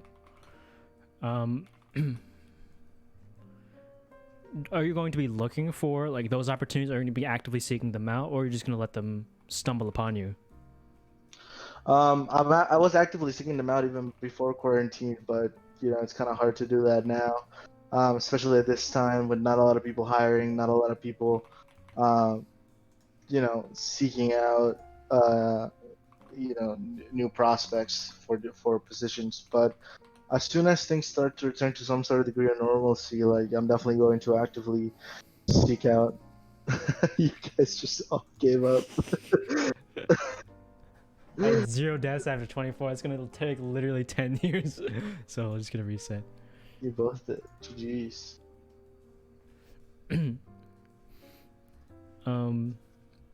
Sorry, go on.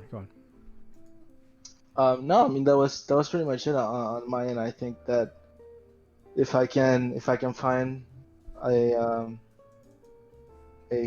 job that I'm interested in, like maybe something within the music or maybe even the gaming industry that correlates with what I do now, then great. Yeah, you're looking for that overlap of like what is employable and also what you enjoy. Exactly. That's the hardest thing to figure out. I mean, whether you're at this point where I'm at now, right, like 2 years into the workforce, or you're, getting out of high school, that's always the hardest thing to figure out, is like, what am I going to like doing and what am I not going to mind doing every day at the same time. Right. Well, how do you feel about people who do something they love for a living and then gradually over time it becomes work, right? It no longer brings them joy anymore and it's just a slog. It ruins that you know, that love they have. Do you think, is that a concern of yours as you try to make that overlap happen?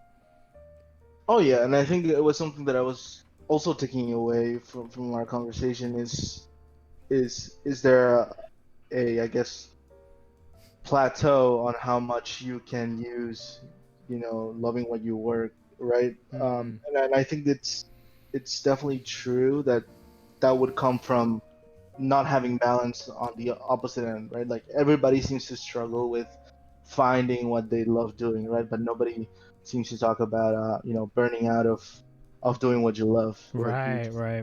And that is, it's too much of one thing, right? It's never good. And I feel like at that point, like if you love gaming, right, and you do it for fun, and it now becomes something that you have to get up and do every day, you know, there comes a point where you just either don't want to do it, or it doesn't bring you the same level of enjoyment as it did before. And I think the hardest thing to do for me is going to have to be, you know, once I finally find that place, or decide to maybe take a job in the music or gaming industry, like it's going to be able to separate, you know, my, I guess, for fun things that I do with my work, right? Like if I find a job in some games, or something related to gaming, right, then I have to make sure, you know, outside of that, I'm putting in time to my other hobbies, right? Like music, or like other non-related games.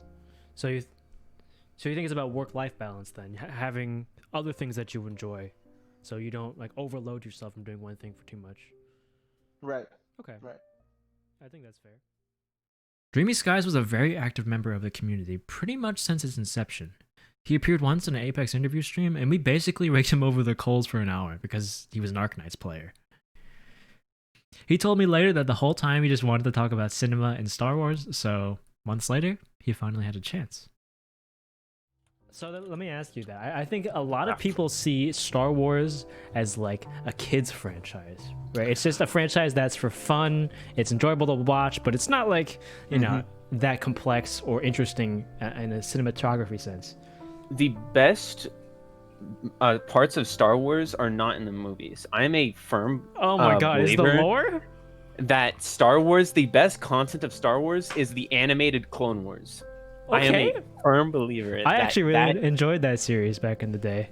Season 7 came out, and that was amazing. They basically remade a scene from The Last Jedi with 2 different characters, changed the lines enough to make it 10 times better and more meaningful. There's a couple clips I can show of a part in Season 7, but I don't want to spoil Season 7 if you haven't seen it. Is it still going?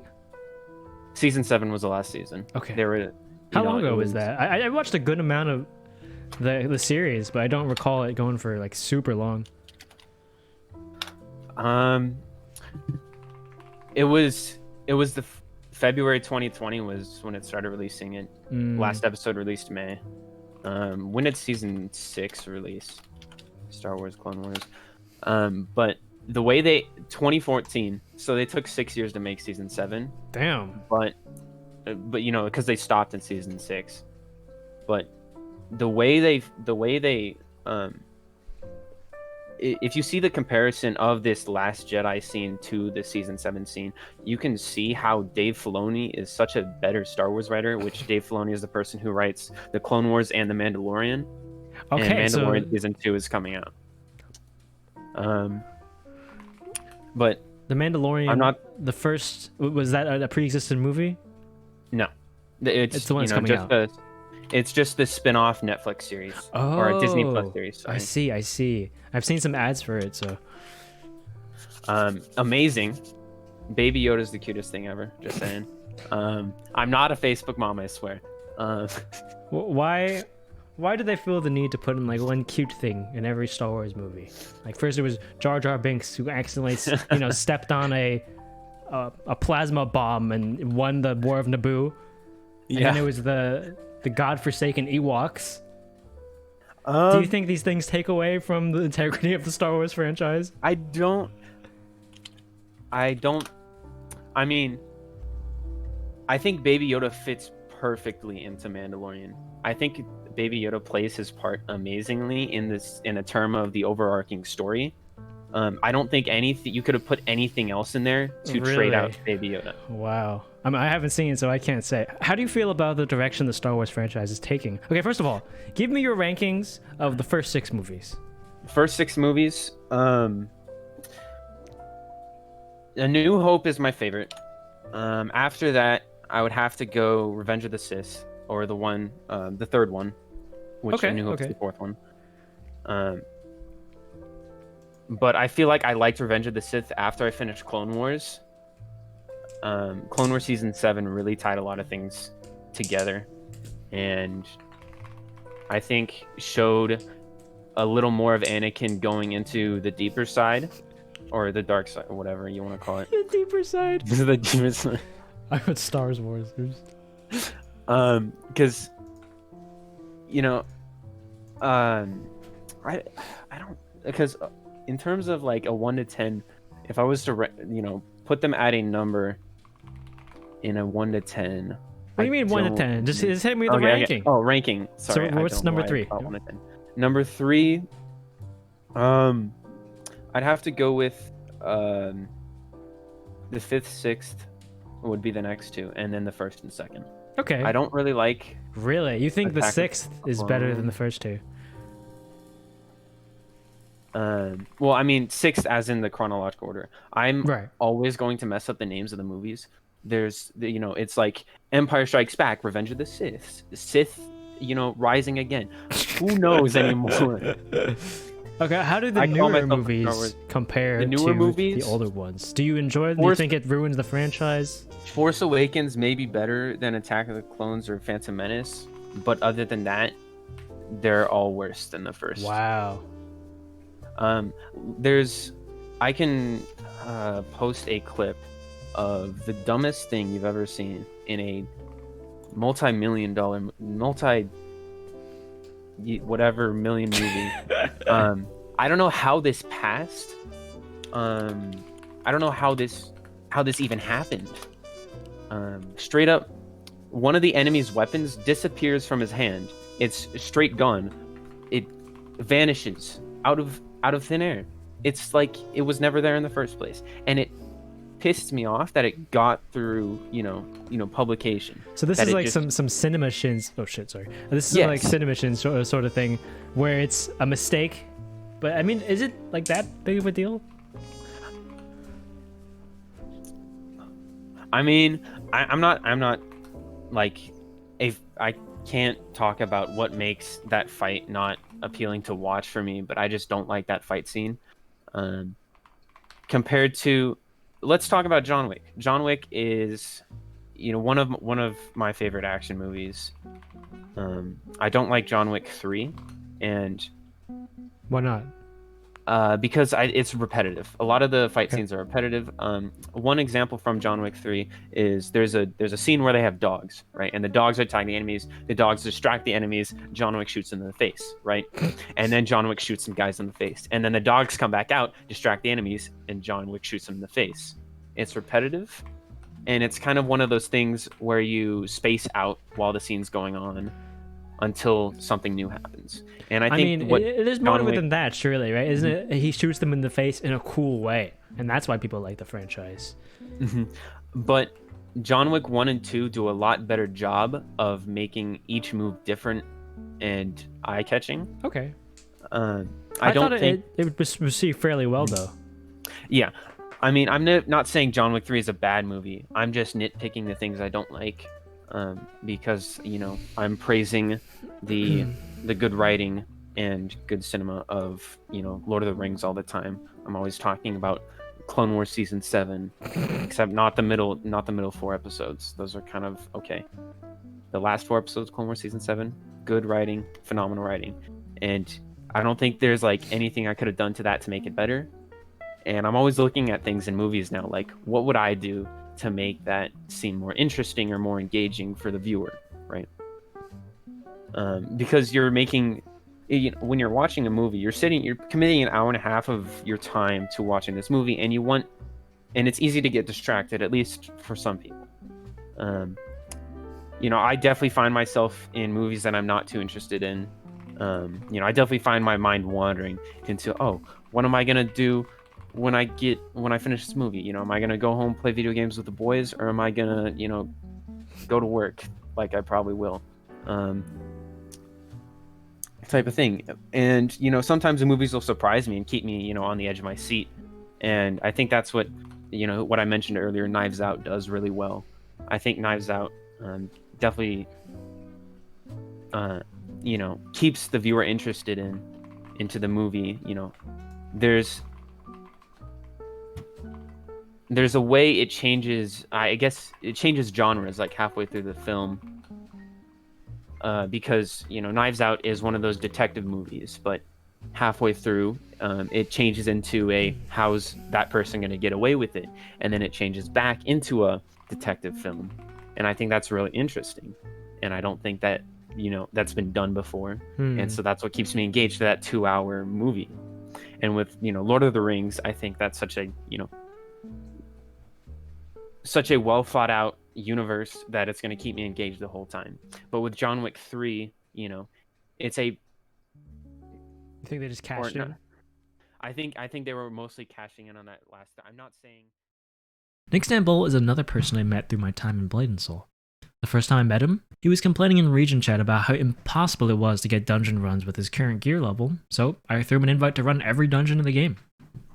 He was silent for a few months in the Discord, but eventually, he became one of the most interesting people to come out of my time with that game. He was actually the person that I talked to when I was just brainstorming about how to make my channel be known, and he's thinking about trying to do the same thing, but about one of his passions. Finance. Alright, so let's get talking about your video ideas. So by the time that I had gotten in a Discord call with you, you had already planned out like an entire 7-episode series, right? About 10, I think. 10 episodes, and you had already gotten like the main ideas written down in like a text document for all of them. So first of all, what inspired you to try and like do YouTube? Well, part of it is you and just seeing the how a very boring KovaaK individual video blow up. Okay. Well, seeing the KovaaK's video. Can. Seeing the KovaaK's video blow up, and then like the success of future videos like the Mouse Excel video and the typing video is kind of like, okay, there is a way to regularly exploit the YouTube algorithm to get noticed in the sea of content that gets uploaded to YouTube daily. True. Because there's like billions of hours of content on YouTube, so it's like, how can you stand out from all of the drivel, you know? So I know that a lot of people, like millennials and Gen Z to be more specific, do not have a whole lot of experience with finance and managing their money, doing their taxes and all of that. But it's something that everyone complains about, but it's like there's no good resources to actually do any of this stuff on your own. Yeah. So you just kind of end up paying out the butt to someone else that knows, and then they continue to not tell you anything, but it all just kind of takes care of itself. So you're like, oh, okay, I guess this is just how it is. And I went to school for well, business management, but I specialized in finance, and I almost had a minor in econ, but I didn't get it because I'm lazy. So I have a lot of experience with that stuff, and I'm like, okay, here is something useful that I could make content on that people would care about. And it's not that I want to like get rich off of YouTube, because that is absolutely not happening. But I want to see if I can use the platform to try and provide information to people in a way that's easily accessible, so that people can improve their lives through expanding their knowledge of a subject in an industry that is meant to be very opaque.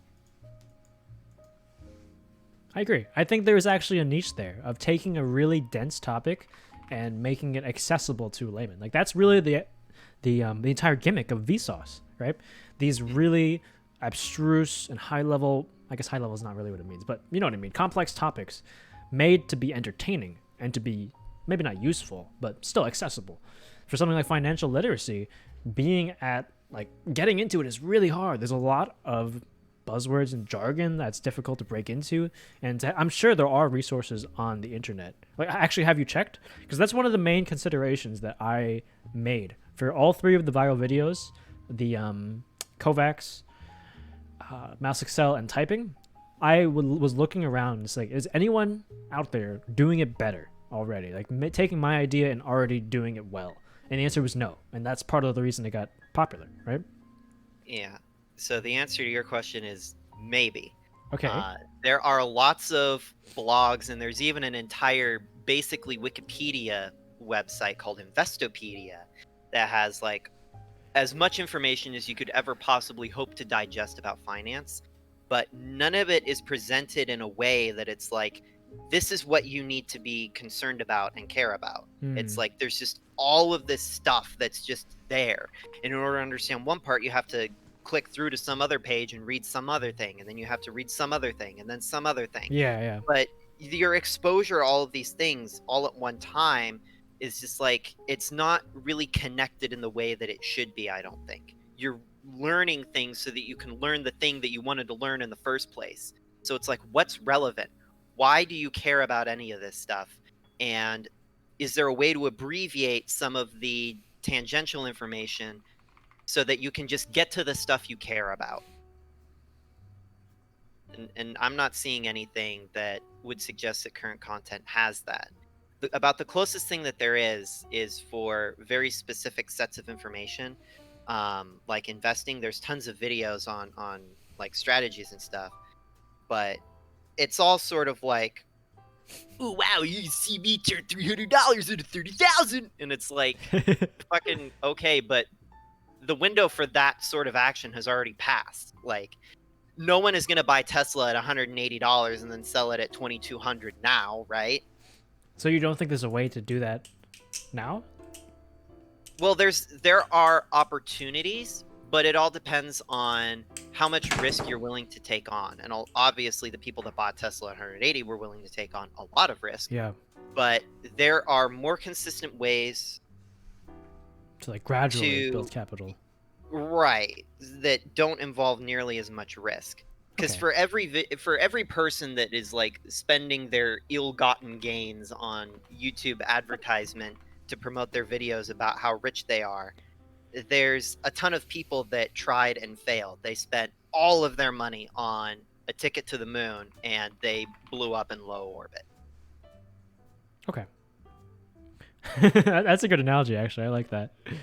So let's talk a little bit about that. Making this series. Let's talk about what you want to do to have that clickbait, right? Because the way that I marketed my videos is very particularly crafted, right? So the most important parts of getting people to click on the video in the first place is really essential, right? So having a good title, having a good gimmick, the idea as a whole, like let's say using an aim trainer, something that's not been explored much, and the introduction was very important as well, and the thumbnail. But let's talk about the gimmick, right? Because if you want to just make a 10-episode course on finance for dummies, I feel like you're gonna have a hard time finding an audience. So what you have to do, at least for the first episode, is to have something that's accessible and like clickbaity. So do you have something like that? Kind of.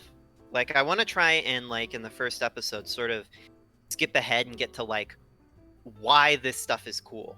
But then, by the end of the video, I'm like, okay, but in order to get there, we have to back up a little bit and cover some of this more important stuff first for the next, like, 2 to 3 videos. So that you can understand, you have context around why this other stuff that I'm saying is super cool is something we want to do.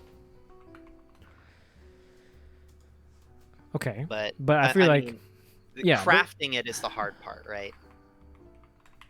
So expressing this idea of like it's cool and it's useful. Yeah. That's the idea. So there was, and you have to figure out how. Yeah, there was an analogy that I'm trying to run with about making other people buy stuff for me, because that's kind of what happens when you sell an option and it expires out of the money. More on that jargon later. But like episode 4, you'll learn what that means. Yeah. Episode 5, according to my chart. Oh shoot, that's close. But anyways, there's the point of like building up to it, but keeping people's attention to that point where it's like, wait, what the hell? How is he doing that? Is that even legal? Is he putting someone under duress? Like, I think that's actually a very, very good idea, but it also doesn't translate that well to a title. Yeah. So about all as far as I've gotten there is just like, why you suck with money, episode 1. That's actually not bad either. I mean, this is something we've talked about already. It'd be like, me bad with money? How dare you? I'm gonna click on this video so I can leave an angry comment, and that's when I hook them. Honestly, I think the video I keep mentioning, Willpower is for Losers, is kind of has that same idea, or like you suck at cooking, those kinds of things, right? Yeah. You got some element of that, and it does work. It does work. Yeah, like, look at Kitchen Nightmares in Hell's Kitchen. It's like, it's just Gordon Ramsay going off on people about being bad at cooking, and holy cow.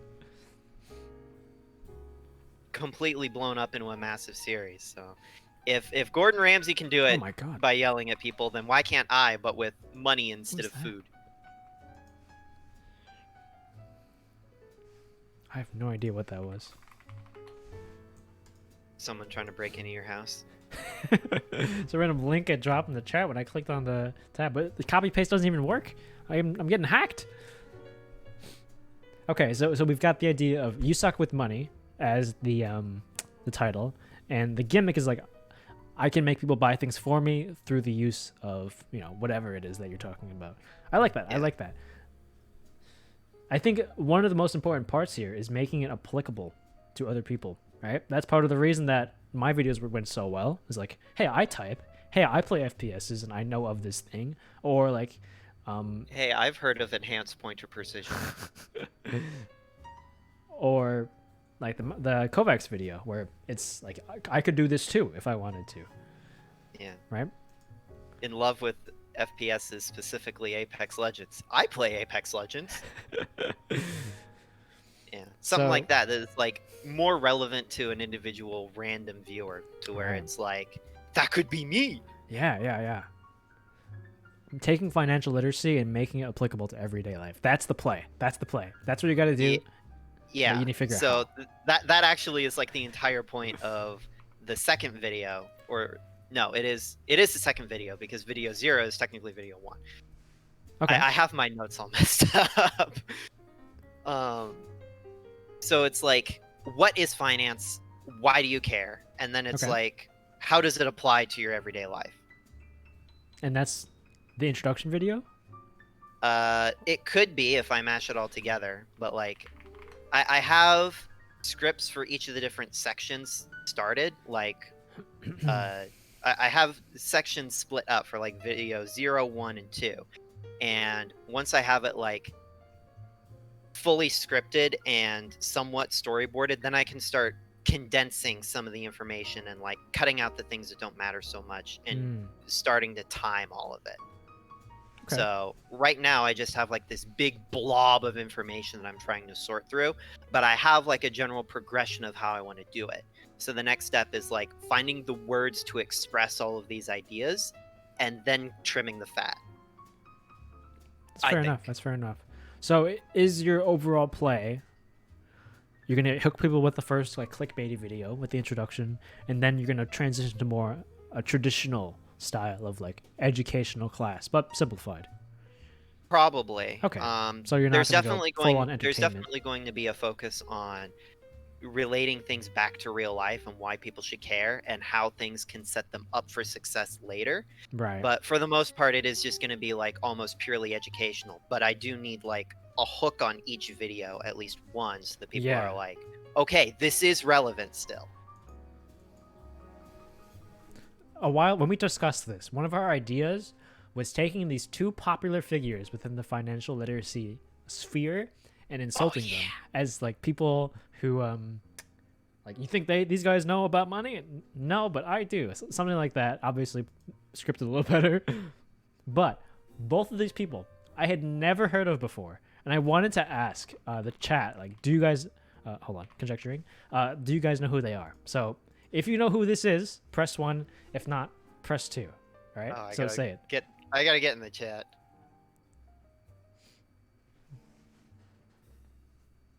No, do you have to say who they are? Oh, I have to. I thought don't you were remember. going to. The first one was Dave Ramsey. Dave Ramsey. Yeah. Unrelated to Mr. Gordon.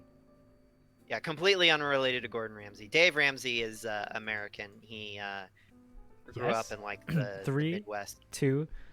So we've got one person who knows who he is. Everyone else saying 2. 2. Scary knows. Yes is 1. No is 2. 3.14. I'm not sure what that means. Scary. That douche. Yep, that douche. Jasno and Oxy. There's a lot of 2s. There's a majority of 2s. Ming does. To everyone, yes, he does. He's that evil guy in Game of Thrones. In Game of right? That was Ramsey Bolton, actually. I'm surprised you know. Yeah, I'm surprised I know too. So I think like 90%, if not more, do not know who he is, myself included. Yeah. All right. So who's the other one? Same numbers. The other one is Jim Kramer. Jim Kramer.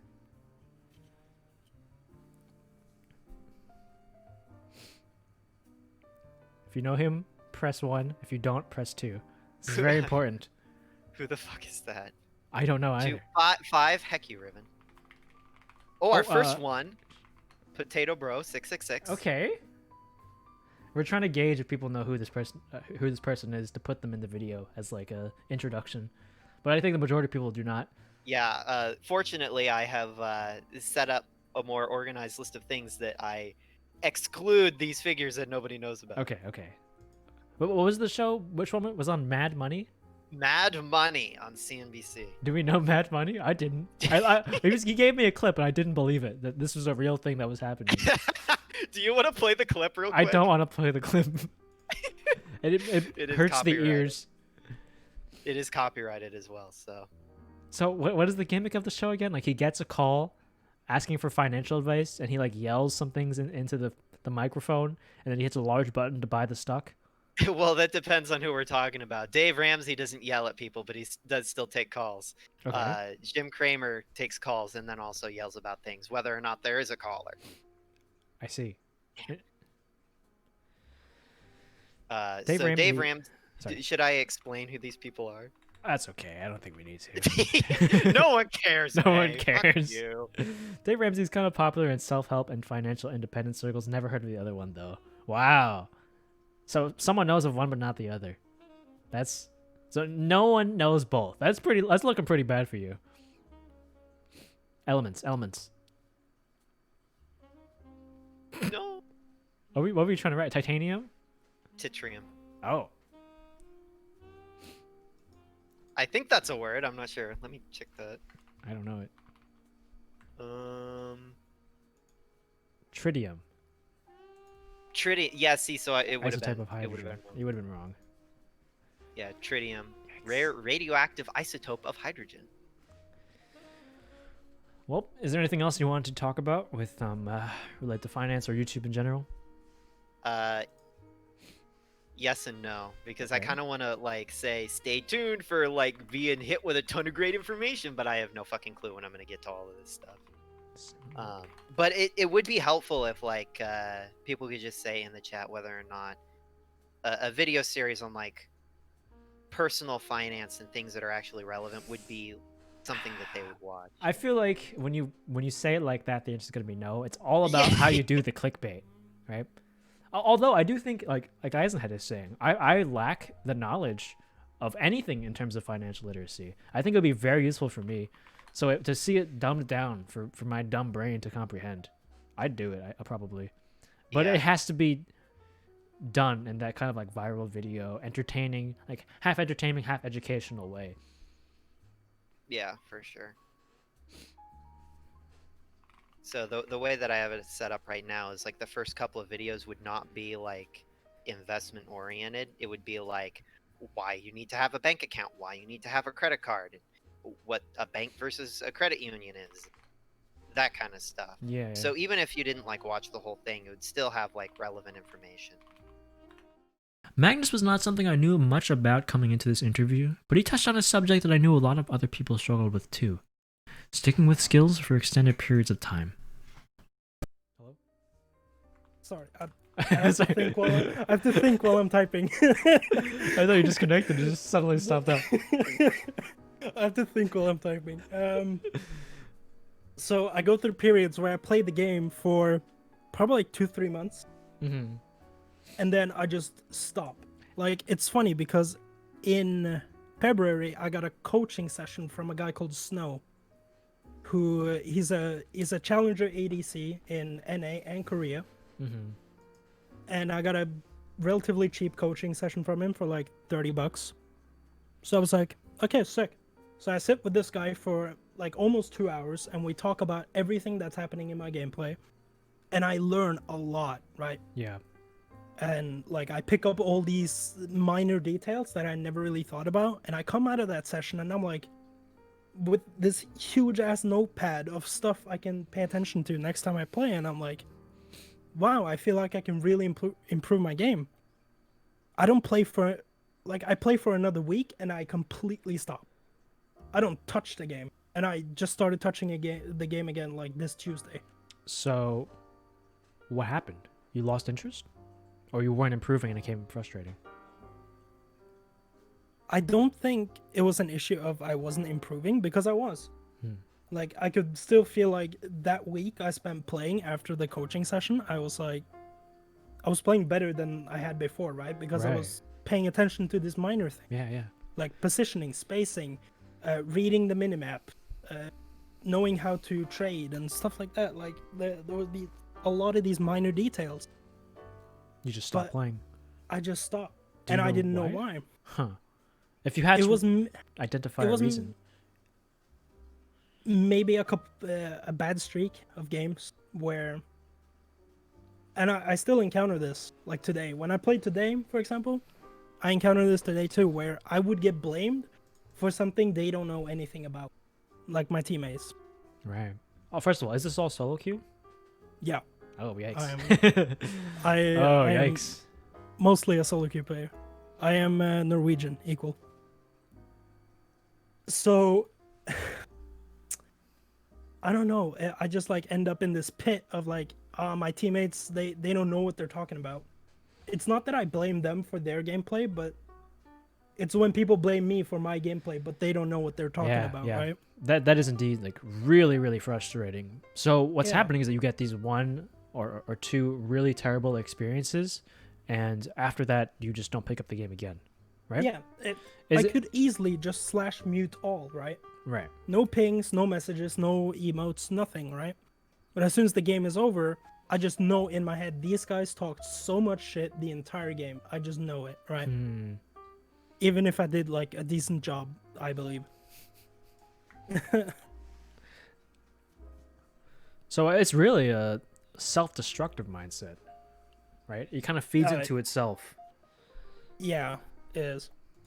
I've had this problem with like a lot of other games too. Like, well, it's also self-destructive in the terms of my own judgment in my own performance. Right. That's why I quit playing shooters. Like, I love shooters. Like, shooters are my bread and butter.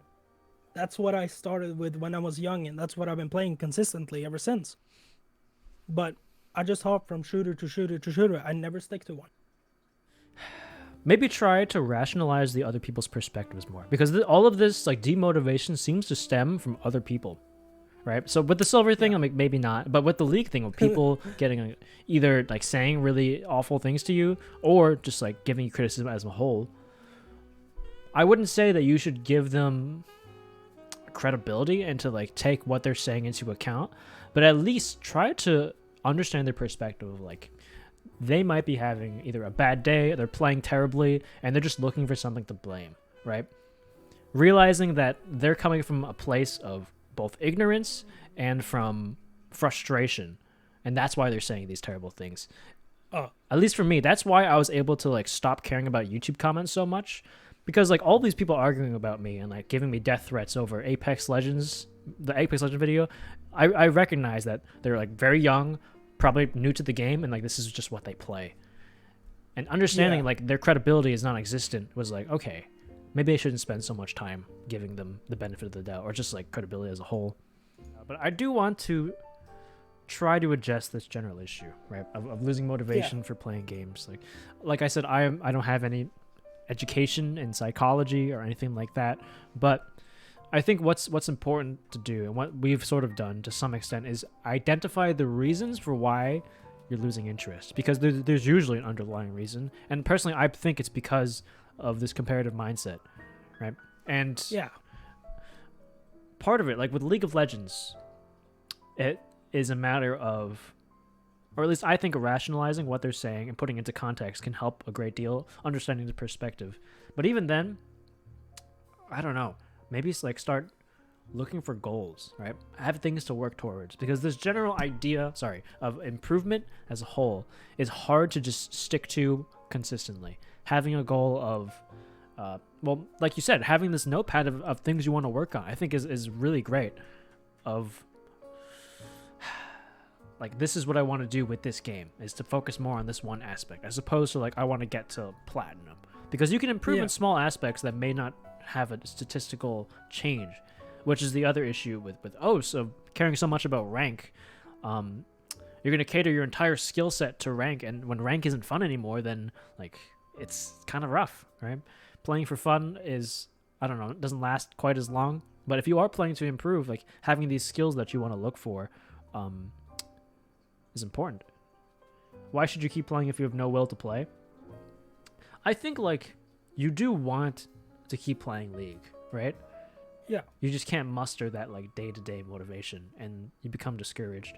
And the fact that it happens so often with all this variety of skills and games, I think does indicate a deeper issue than just, like, not enjoying the game in question. No, yeah, I think you put it the best way, having this comparative mindset to other people. Thinking, like, I think one of my biggest flaws, I realized this the other day. I haven't done anything about it though, but I realized this the other day, that I have this insanely bad habit of, if someone says something that I don't agree with, or I find to be objectively wrong, I guess, I want to debate them on that. Right. But in most cases, they are so stubborn to the point that it's very difficult to actually make them bend. Agreed. Most people on the internet, they don't change their opinions. No, yeah. So, League is an example, you know? Yeah. When people are angry and they think they're right, there's no way in hell you're convincing them. No, yeah, and then they throw all these slurs at me and all the derogatory terms, and I'm like, why? I think taking a step back, understanding the situation, understanding their perspective will help you, right? This sort of, like, self-analysis and, like, general analysis of the situation as a whole. Because when you're so overwhelmed with negative emotion, it's easy to just let yourself, you want to clap back, right? Yeah. But just removing yourself from the situation, just taking, like, a deep breath and thinking about, like, you know what? This guy on the internet, he's mad, and this is the thing that's most important to him. Like, let's just ignore him and play my own game. Yeah.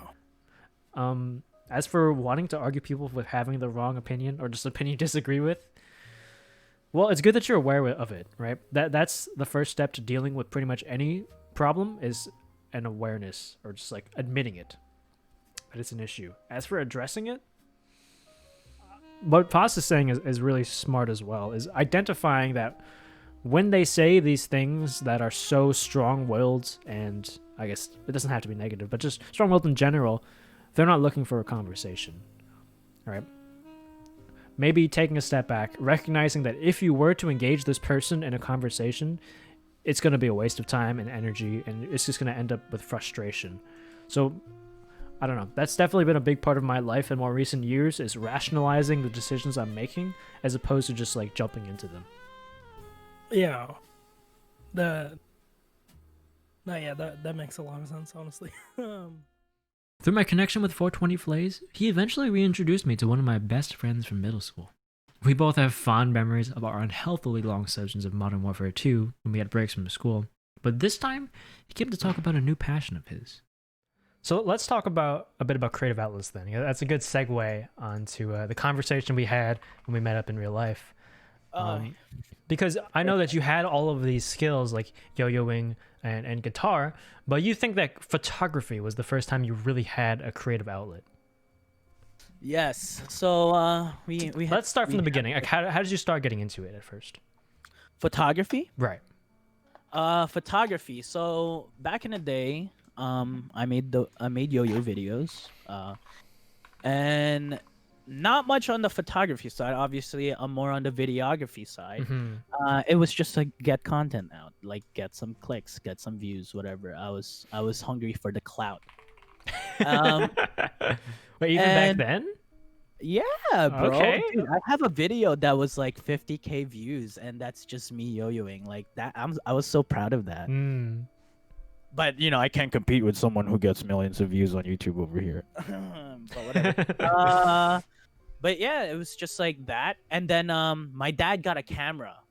But when my dad got a camera, I became such a indoors boy. And that's when like I started really enjoying video games a lot. Xbox, PC gaming. And then instead of going out, I stayed in. And like, what am I gonna take pictures of? What am I gonna take videos of? Like, you can't really like stay indoors and have more content. It's like just harder. So like I let go of that love for videography and like the want for photography, but in the back of my head I've always wanted to do like photography. So when I finally had the guts to go to my dad and say like, oh, like, yo, where's the camera, like I'm gonna use that camera, he sold it. Oh no. Yeah, so I was like, oh, okay, I'm a ditch that idea, because like I want to say that was what, like 4 years ago, when I was like, oh, I want that camera. And at the time I still didn't have the means of buying like a brand new camera. And like my parents wouldn't really want to buy me a camera, because like to them it's like, what are you gonna do with this? Right? Like, it's just a dumb amount of money, and you're not a professional, so you can't be spending this kind of money on a camera. So that got thrown in the back of the trunk for a while, honestly, till recently I met a friend. His name's Mark. He's a very photography nerd / videography nerd. It's a very and nerd. And all we talk about half the time is photography and like compositions and all that. Like, you know, like he's like my sensei when it comes to photography now.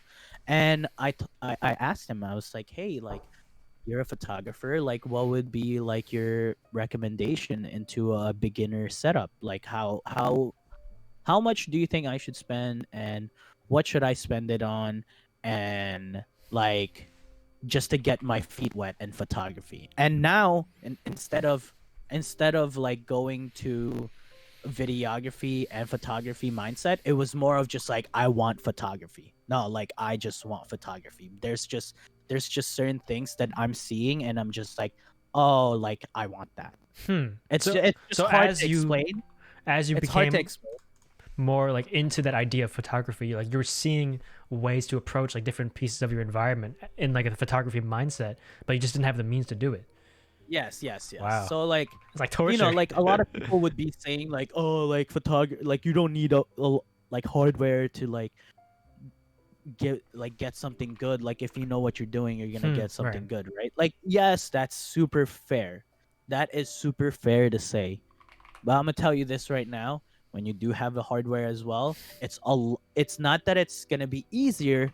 There's a level of satisfaction that you need to get when you're creating this art, right? Like you create a song, you don't get that like love for it. Like you don't feel something inside when you make something. It makes it feel like more like work rather than doing something you love, right? So like when I started doing photography, it was just like, oh, like I see something, I need to get this shot like continuously over and over and over again. And it was just like, it was so addicting. And then I started editing, then I started doing this and that. And to me, like the whole workflow of photography is just awesome.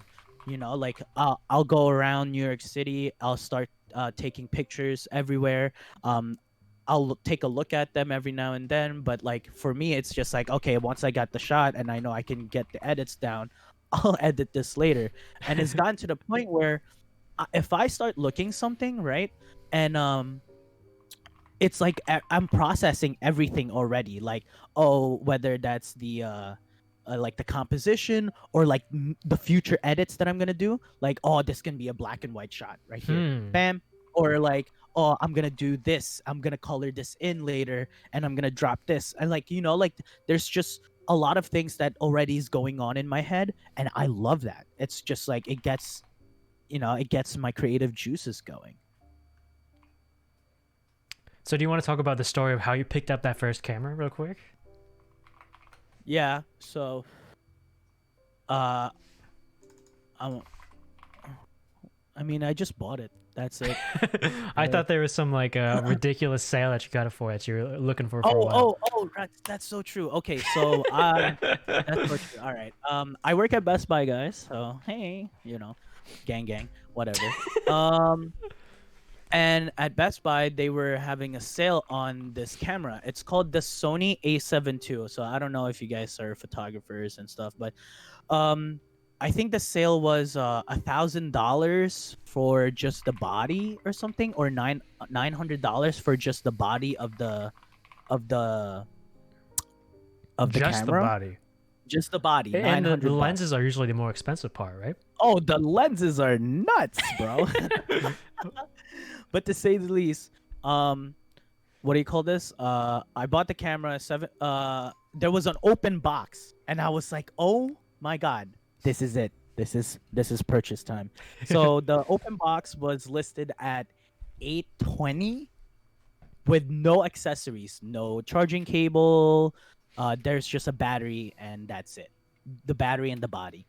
So I went up to my manager and I looked at the box and I told him, yo, this doesn't even have a box. It's like just wrapped in a random ass box and like saran wrap in a box.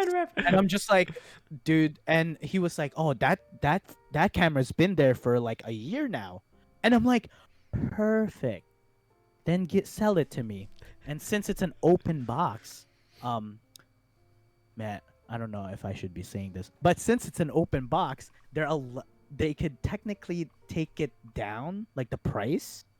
But corporate can review that later on, so it's not like they're doing something really bad. So he'd drop it to like $700. So I bought like a $900 body, which now it's not on sale. It's listed at $1,400. So I bought a $1,400 camera, I guess you could say, for $700. Absolutely bonkers. And Yeah. that was the first time, like after all of this time of like, I want to try photography, I need a camera. This was the first step. Yes. I mean, the last video I posted of me yo-yoing was 2012. And guys, don't bother try looking for any of the videos. None of them are on YouTube. Well, they are. They're just private. And 2012, and now it's 2020, and I just started taking pictures and doing videos. And I want to say I got my camera 2 months ago. And honestly, if you talk to Mark will say like, wow, like he's really impressed with my progression.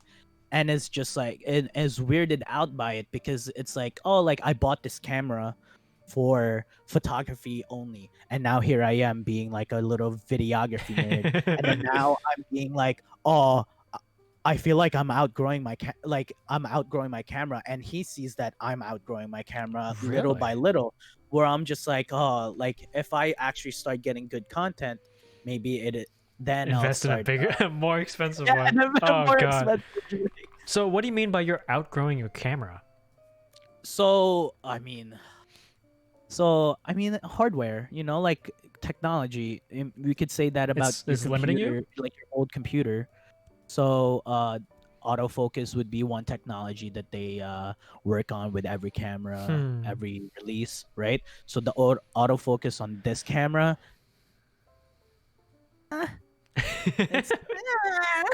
like as a beginner, it took me a while to really get to get used to the autofocus system on this camera. Like I do macro photography, right? I can get real up close with my subject, and sometimes being that close is a little difficult for my camera to just focus. So I really have to just like play around with it and like get the focusing right. Macro photography also should require you to do manual what do you call this focusing, but I'm trying to learn how to use the autofocus system on my camera. And I grabbed my camera is a See, Pocket Nacho says his old camera does not focus for shit. See? Not even did not focus. See? It's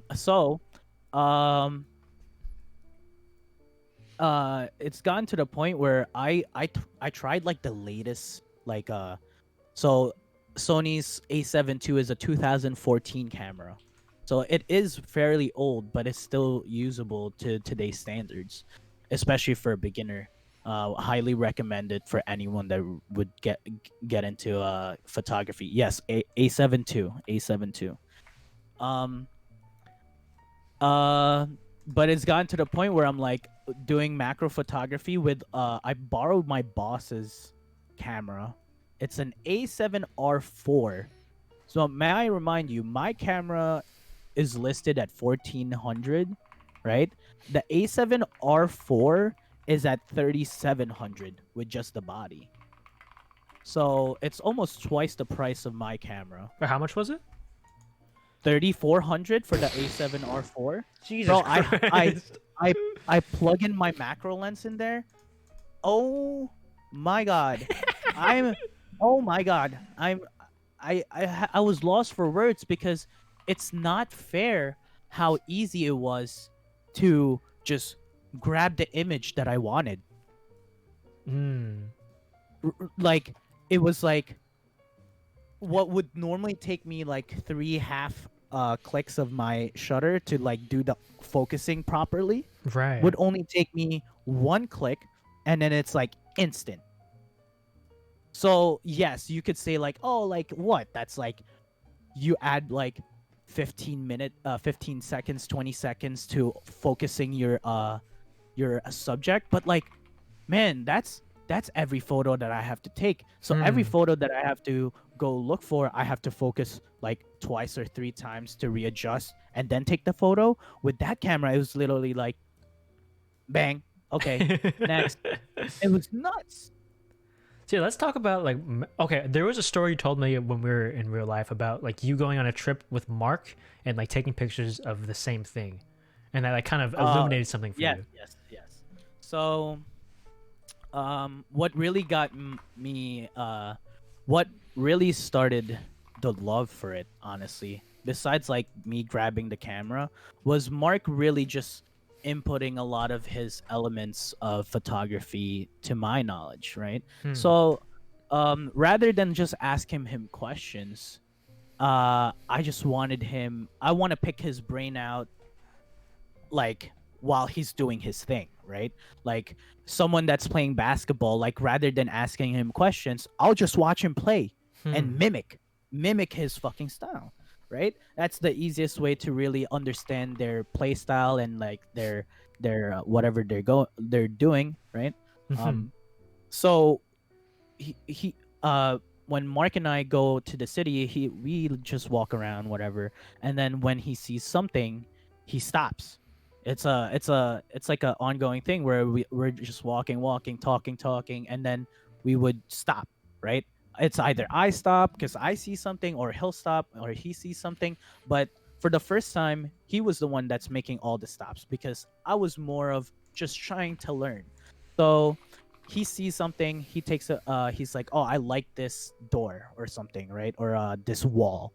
And he's a very more abstract photographer. So he doesn't like subjects like portraits for people and stuff like that. He's more of, like I said, abstract. We took a picture of the same wall, but the results were two different things.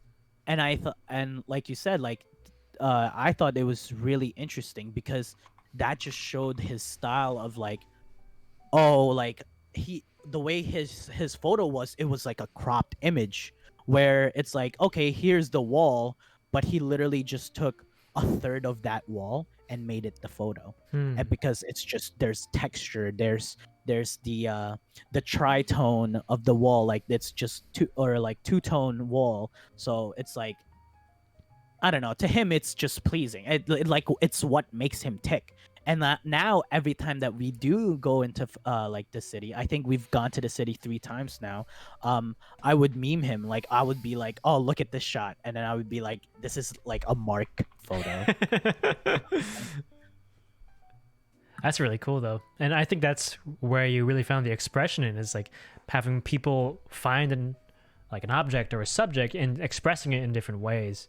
And like that's why you believe this is the first real creative outlet you have. Why didn't that apply for like yo-yoing or guitar? I think it applied to yo-yoing. I think it definitely applied to yo-yoing, right? You know, like just like how I did with Mark. You know, I find myself mimicking a lot because I feel like the inspiration comes from someone else, right? When I used to yo-yo, I watch a lot of videos of other people yo-yoing, and if there's a trick that I see and I was like, whoa, that element is fire, I need to I need to know how to do that, or like I could incorporate that with the trick that I'm already working on, right? So now it's just like, there's this drive to, holy cow, like how did he do it? Did he twist his body this way? Did he turn his arm this way? Like now you watch the film, like how football players will watch films to study their defense or something. Right. Now I'm watching someone do the trick over and over again just so that I can mimic it for myself. Like there's no actual tutorial for that specific trick. I'm just watching it off the his YouTube videos, like that he's just creating just like mine. So, you know, I copy, I put it my own twist to it, and like I feel like I'm doing the exact same thing for photography now. And I feel like yo-yoing's a little more free, like I guess like just freelance, right? There's no said way of doing the trick properly, blah blah blah. And I feel like that could be translated into photography too. Photography, yes, there's rules you follow, but there's no actual rules. And that kind of brings you to the question of like, did you have to either like take classes or look into taking classes about things like composition or other guidelines that people typically follow for photography? YouTube is your best friend, baby. So you don't feel the need to like go take a course? There, you know. I thought about going to like some photography school. Not school, more like classes, just like a night class, right? I don't want to go back to school, honestly, especially for art. If I'm gonna go in for art, it's because I'm already a successful creator or something, and then I want to expand my knowledge. But for now, if I'm gonna like do anything of this sorts, it's gonna be like, oh, I'll learn it on YouTube. Okay, I'll learn it on my free time. The majority of the content creators that I know are they don't find school helpful. If anything, it's just for them. And then if they gotten to the point where like, okay, maybe going back to school will now help me, and I respect that. But for the majority, like if to get through that hump, like whether you're actually trying to make a living out of it or just like be good at it, yeah. So what exactly drew you to macro photography? And what inspired you to buy the lens? Yeah. Not again. I think this is not a phone call though. No problem. Sorry. No worries. No worries. Macro photography. I like up close shots. I like. I don't know, something about the texture. With macro photography, what my goal is, right, is when you see the image, I want you to feel it. I want you to, if it's a rough sand, like if it's a coursey rough sand that you see, I want you to see every individual sand particle and know how it would feel if you touched it. Right. And to me, if you are able to apply people's senses to the photo, then you've done something with your photo. It's not just a boring photo. To some people, photos are just a way of recording your memory in a snapshot. But I see it more as just another way to form art, another way to take pictures of art. For people who aren't into cameras as a whole, let's just talk about lenses in general. Like, what is it about a macro lens that allows you to do things that a normal lens would not? The focus point. So instead of you getting with a regular lens, you can't go that close and then expect your lens to still get focus, right? With a macro lens, it allows you to get that close and still focus, so you still get that image. And primarily they're prime lenses. So prime lenses are non-variable lenses, so it's just one focal length, so that makes this image even sharper. You get so much detail for it. It's nuts. Okay. But then it costs you. Yeah, let's talk about the price. My macro lens is the G Master Sony 90mm macro 2.8, and it cost me $1,200. That is fucking nuts. Phosphorescent has definitely been one of my favorite community members to have around in my time as a content creator. He's currently the head of esports at the University of Warwick. We've had a lot of conversation about his time management habits, his lack of motivation, and the difficulties he had running the esports team. But this time, we wanted to touch on a broader topic. Do you get life skills from playing games? But it brings me back to that topic. I think it's a vibe that got deleted, but of a getting real life skills from playing games. Oh yeah. Yeah, so I think we should reference the Aimer7 tweet, because this was an interesting thing to me, because which Aimer7 tweet? There are many. Because we had this conversation about where you feel like you've developed teamwork skills from playing Valorant, right? And what Aimer7's contention was, if you ever get to a high level in any game, you will understand what it takes to do self-analysis, to undergo that rigor, and how to get good at anything. And that is a valuable skill. That level of dedication is something that you can take away from playing games. Even if you don't make money off of it, there's still that bonus. Yeah. Do you agree? I think that's Zorak War's philosophy as well. Really? Yeah. I watched I listened to him talking about Duel on the Smiley Blue podcast, and he was like, yeah, you don't really get much out of being a good dueler, but what you do get is the grit and self-discipline to, you can apply this elsewhere. Yeah. I think it applies to some people, but I think there's probably some kind of self-analysis threshold, right? And that's why Zorak's making 6 figures while you're in your mom's basement looking at rail angles. I think there's some kind of minimum level of self-understanding for it to actually be worthwhile, and I've since passed that threshold, but when I was getting good at CS, I had not. Right. Okay. So that's the thing that really caused the disagreement, because the first time I brought this up in Discord, you were like, I don't know about that. That's kind of crazy.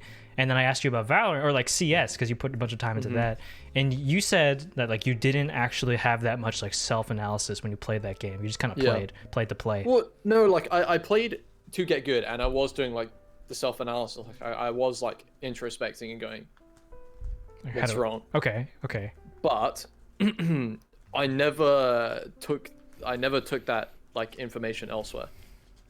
Oh, I see. Like I never applied that methodology to anything else until about 18. Like, and then that was a whole thing that we talked about before as well, where like I said some unsavory things to someone who then like attempted on their life, and I was like, yikes. Oh, right. And that really gave you that wake up call, the reality check. Yeah, and that was like, okay, maybe I should think about what I do a bit more. So, yeah, that was a thing. I think that was the point at which now video games, like if I were to get good at them, would give me like skills. Okay. Otherwise, right? So you do think it's the case? It's really all about like this awareness and like the metacognition or whatever. Yeah. It's a bit of a tough one. There's like obviously, you know, as with anything, like to do with personal development, there is no set time, right? Where it will be like there is no set point where everyone will be cognizant enough.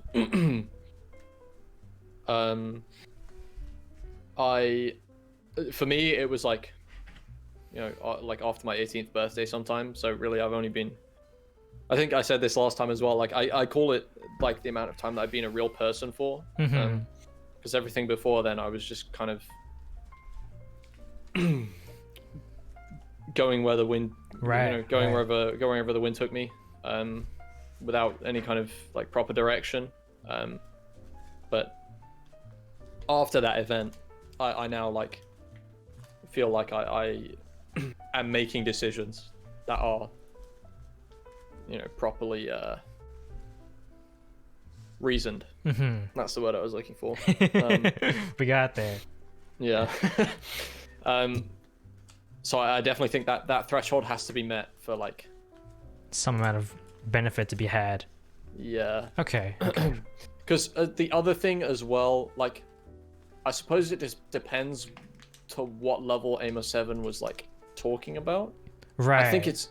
I feel like if you just get to like Legendary Eagle in CS, you're probably not going to see too much. It's when you have to break through your plateaus, and like that's where the real character development comes, and like the self-analysis. As well as like if you're like properly, like if you're playing CS like competitively, like proper tournaments. Oh, that too. Yeah, for sure. That's going to be like, it's not even like game skill that you're learning at that point, because there's like a whole like way that you get onto a good team in like CS or Valorant or whatever. Like you have to team the hop networking for years. skills. Yeah, you get so many like networking skills out of that. I should have played CS. I suck at networking. You're like in CS, right? If you want to play CS competitively, you queue a bunch of like matchmaking or Faceit or ESEA or whatever, and you make some friends there, and then you're like, yo, do you guys want to play in a tournament? And then they're like, yeah, okay, sure. So you play in like a few tournaments in like the lowest tier, like tier 4, and then like it does decently. You guys get better and better, and then eventually you're like, you know, one of your teammates is like, oh, I don't want to play anymore, and then someone else is like, oh, okay, if you're not playing, then I won't play, and then like that disbands, and so but you're still there like, hold on a minute, I like actually want to do this. So you have to go find some more friends. You hop teams for a little bit, and then you eventually get on a team that does well, and you get into T3, and then same thing happens again. That team disbands, or like people move on, people get, and then you know you join, and then eventually you make it to a T2 team, and then that's when like stuff gets, you know, stuff starts happening. Like that's when you start playing proper like major league tournaments. Right. How far did you get in your CS career actually? Oh, I didn't play CS competitively at all. Okay, I see. I didn't play tournaments. I just played, like I got to Supreme in ranked, but that was like peak. Gotcha. Me. Which is probably why I didn't have any like extra skills to apply. Annie has been around the community basically since the start and has always been a positive force within it. But this time, she wanted to talk about something more serious. Her experience with coming out of a toxic relationship and getting help after it. But let's talk about therapy a little bit. What got you to attend that? Okay, so if you're comfortable, of course. Yeah. No, it's fine because one of the things I was working on was being able to talk about it openly, but not too much detail because it'll make people uncomfortable. But I had a boyfriend, like my first boyfriend, when I was about 16 years old. Something happened with him that left me a bit scarred, to say the least. And I managed to push it away for a long time, about 3 years. But unfortunately, well, fortunately or unfortunately, I'm not sure which one it is, but because of quarantine and lockdown, I managed to, well, it all kind of came flooding back a lot, and I developed a bit of PTSD. So I ended up reaching out and getting therapy, and it was very, very, very helpful for me. And I've finished therapy now. Obviously, no one can ever be 100% healed, but it's yeah, I've been pretty good. So that was kind of the reason why I started going to therapy, and yeah, I'd be willing to talk about anything to do with it, to be honest. Yeah. Well, first of all, do you recommend for people who have just psychological issues as a whole, whether it be relationship or something else, that people try attending therapy? Because I think a lot of people are kind of skeptical of its efficacy. Yeah, I've seen actually, you talked about a couple times, right? How I don't remember who it was, but people were saying like you could, yeah, like trying to solve it on your own, and going through the process and finding materials and stuff. But honestly, if you're someone that's just going through a really difficult time, like mentally, I would really, really recommend just reaching out to a therapist, because you'll never know until you try. And sometimes it really does help to have an outside perspective on your situation and being able to like guide you through why you think like that. Because a big thing for me was I just didn't know like why I was like, I didn't know, I knew why I was really sad, but I didn't know how to deal with it and how it came about, really. So having someone explain to me why this was happening to me was really nice. Yeah, I think we mentioned that before. It's like that metacognition of allowing you to think through the whys behind these negative feelings, and that kind of allows you to start combating them. Yeah. So, is there any specific techniques that you thought were really helpful for you, like either like ways to think about things, or in general, like what are some great takeaways that you can share with us? I think the biggest thing for me was at the beginning of therapy when I learned why it had, like, my PTSD had stuck around with me for such a long time. It was basically I don't remember the name of it, but it was like a cycle of avoidance. So each time I would have like a really bad moment, I would try and push it away as much as possible until I forgot about it for a little while, and it would work for like maybe a couple months or so. But then as soon as I saw a trigger for it anywhere, like I would like get back into that same really bad thought process again, but then each time I would try to push it away from me again. So it was this continuous cycle of avoidance because I didn't know how to deal with it, and having that pointed out to me was like pretty mind-blowing for me. Right. Because it was like, oh, okay, so I've been like this for such a long time, even though I don't want to, because I just like I've been avoiding it. It's that self-awareness that really allows you to start working on these issues. And I think that's true for pretty much anything, whether it be something as simple as improving. You need to be aware of the problems that you have in order to start combating them. And it's especially true for like psychological issues. But back on that topic of university again. First of all, it's great work to work through those issues and to actually go attend therapy. And If you're not proud of yourself, we're proud of you. Thank you. But- Oh, sorry, very off topic, but also I want to thank you guys from before for helping me with driving lessons.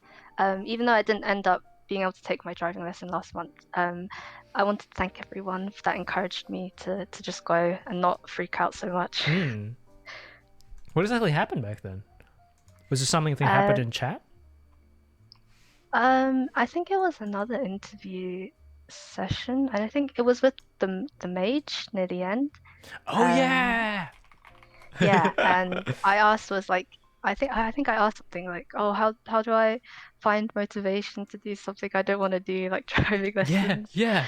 And then everyone was like, you just gotta go, you just gotta do it. Don't freak out so much. Like everyone does it. And I was like, okay, thank you. And then I went, and I finished the set ones I was meant to do, but I had a driving lesson. The test was last month, but when I traveled back home to take it, I caught a stomach virus, so I couldn't do it. So, now I have to wait until like I don't know how long now because we've gone into a second lockdown. But yeah, thank you for the encouragement anyway. But I didn't end up being able to take it. But still, like the fact that you got something out of it, you started applying it to yourself. Like, just do it. That's so great. So great. Thank you.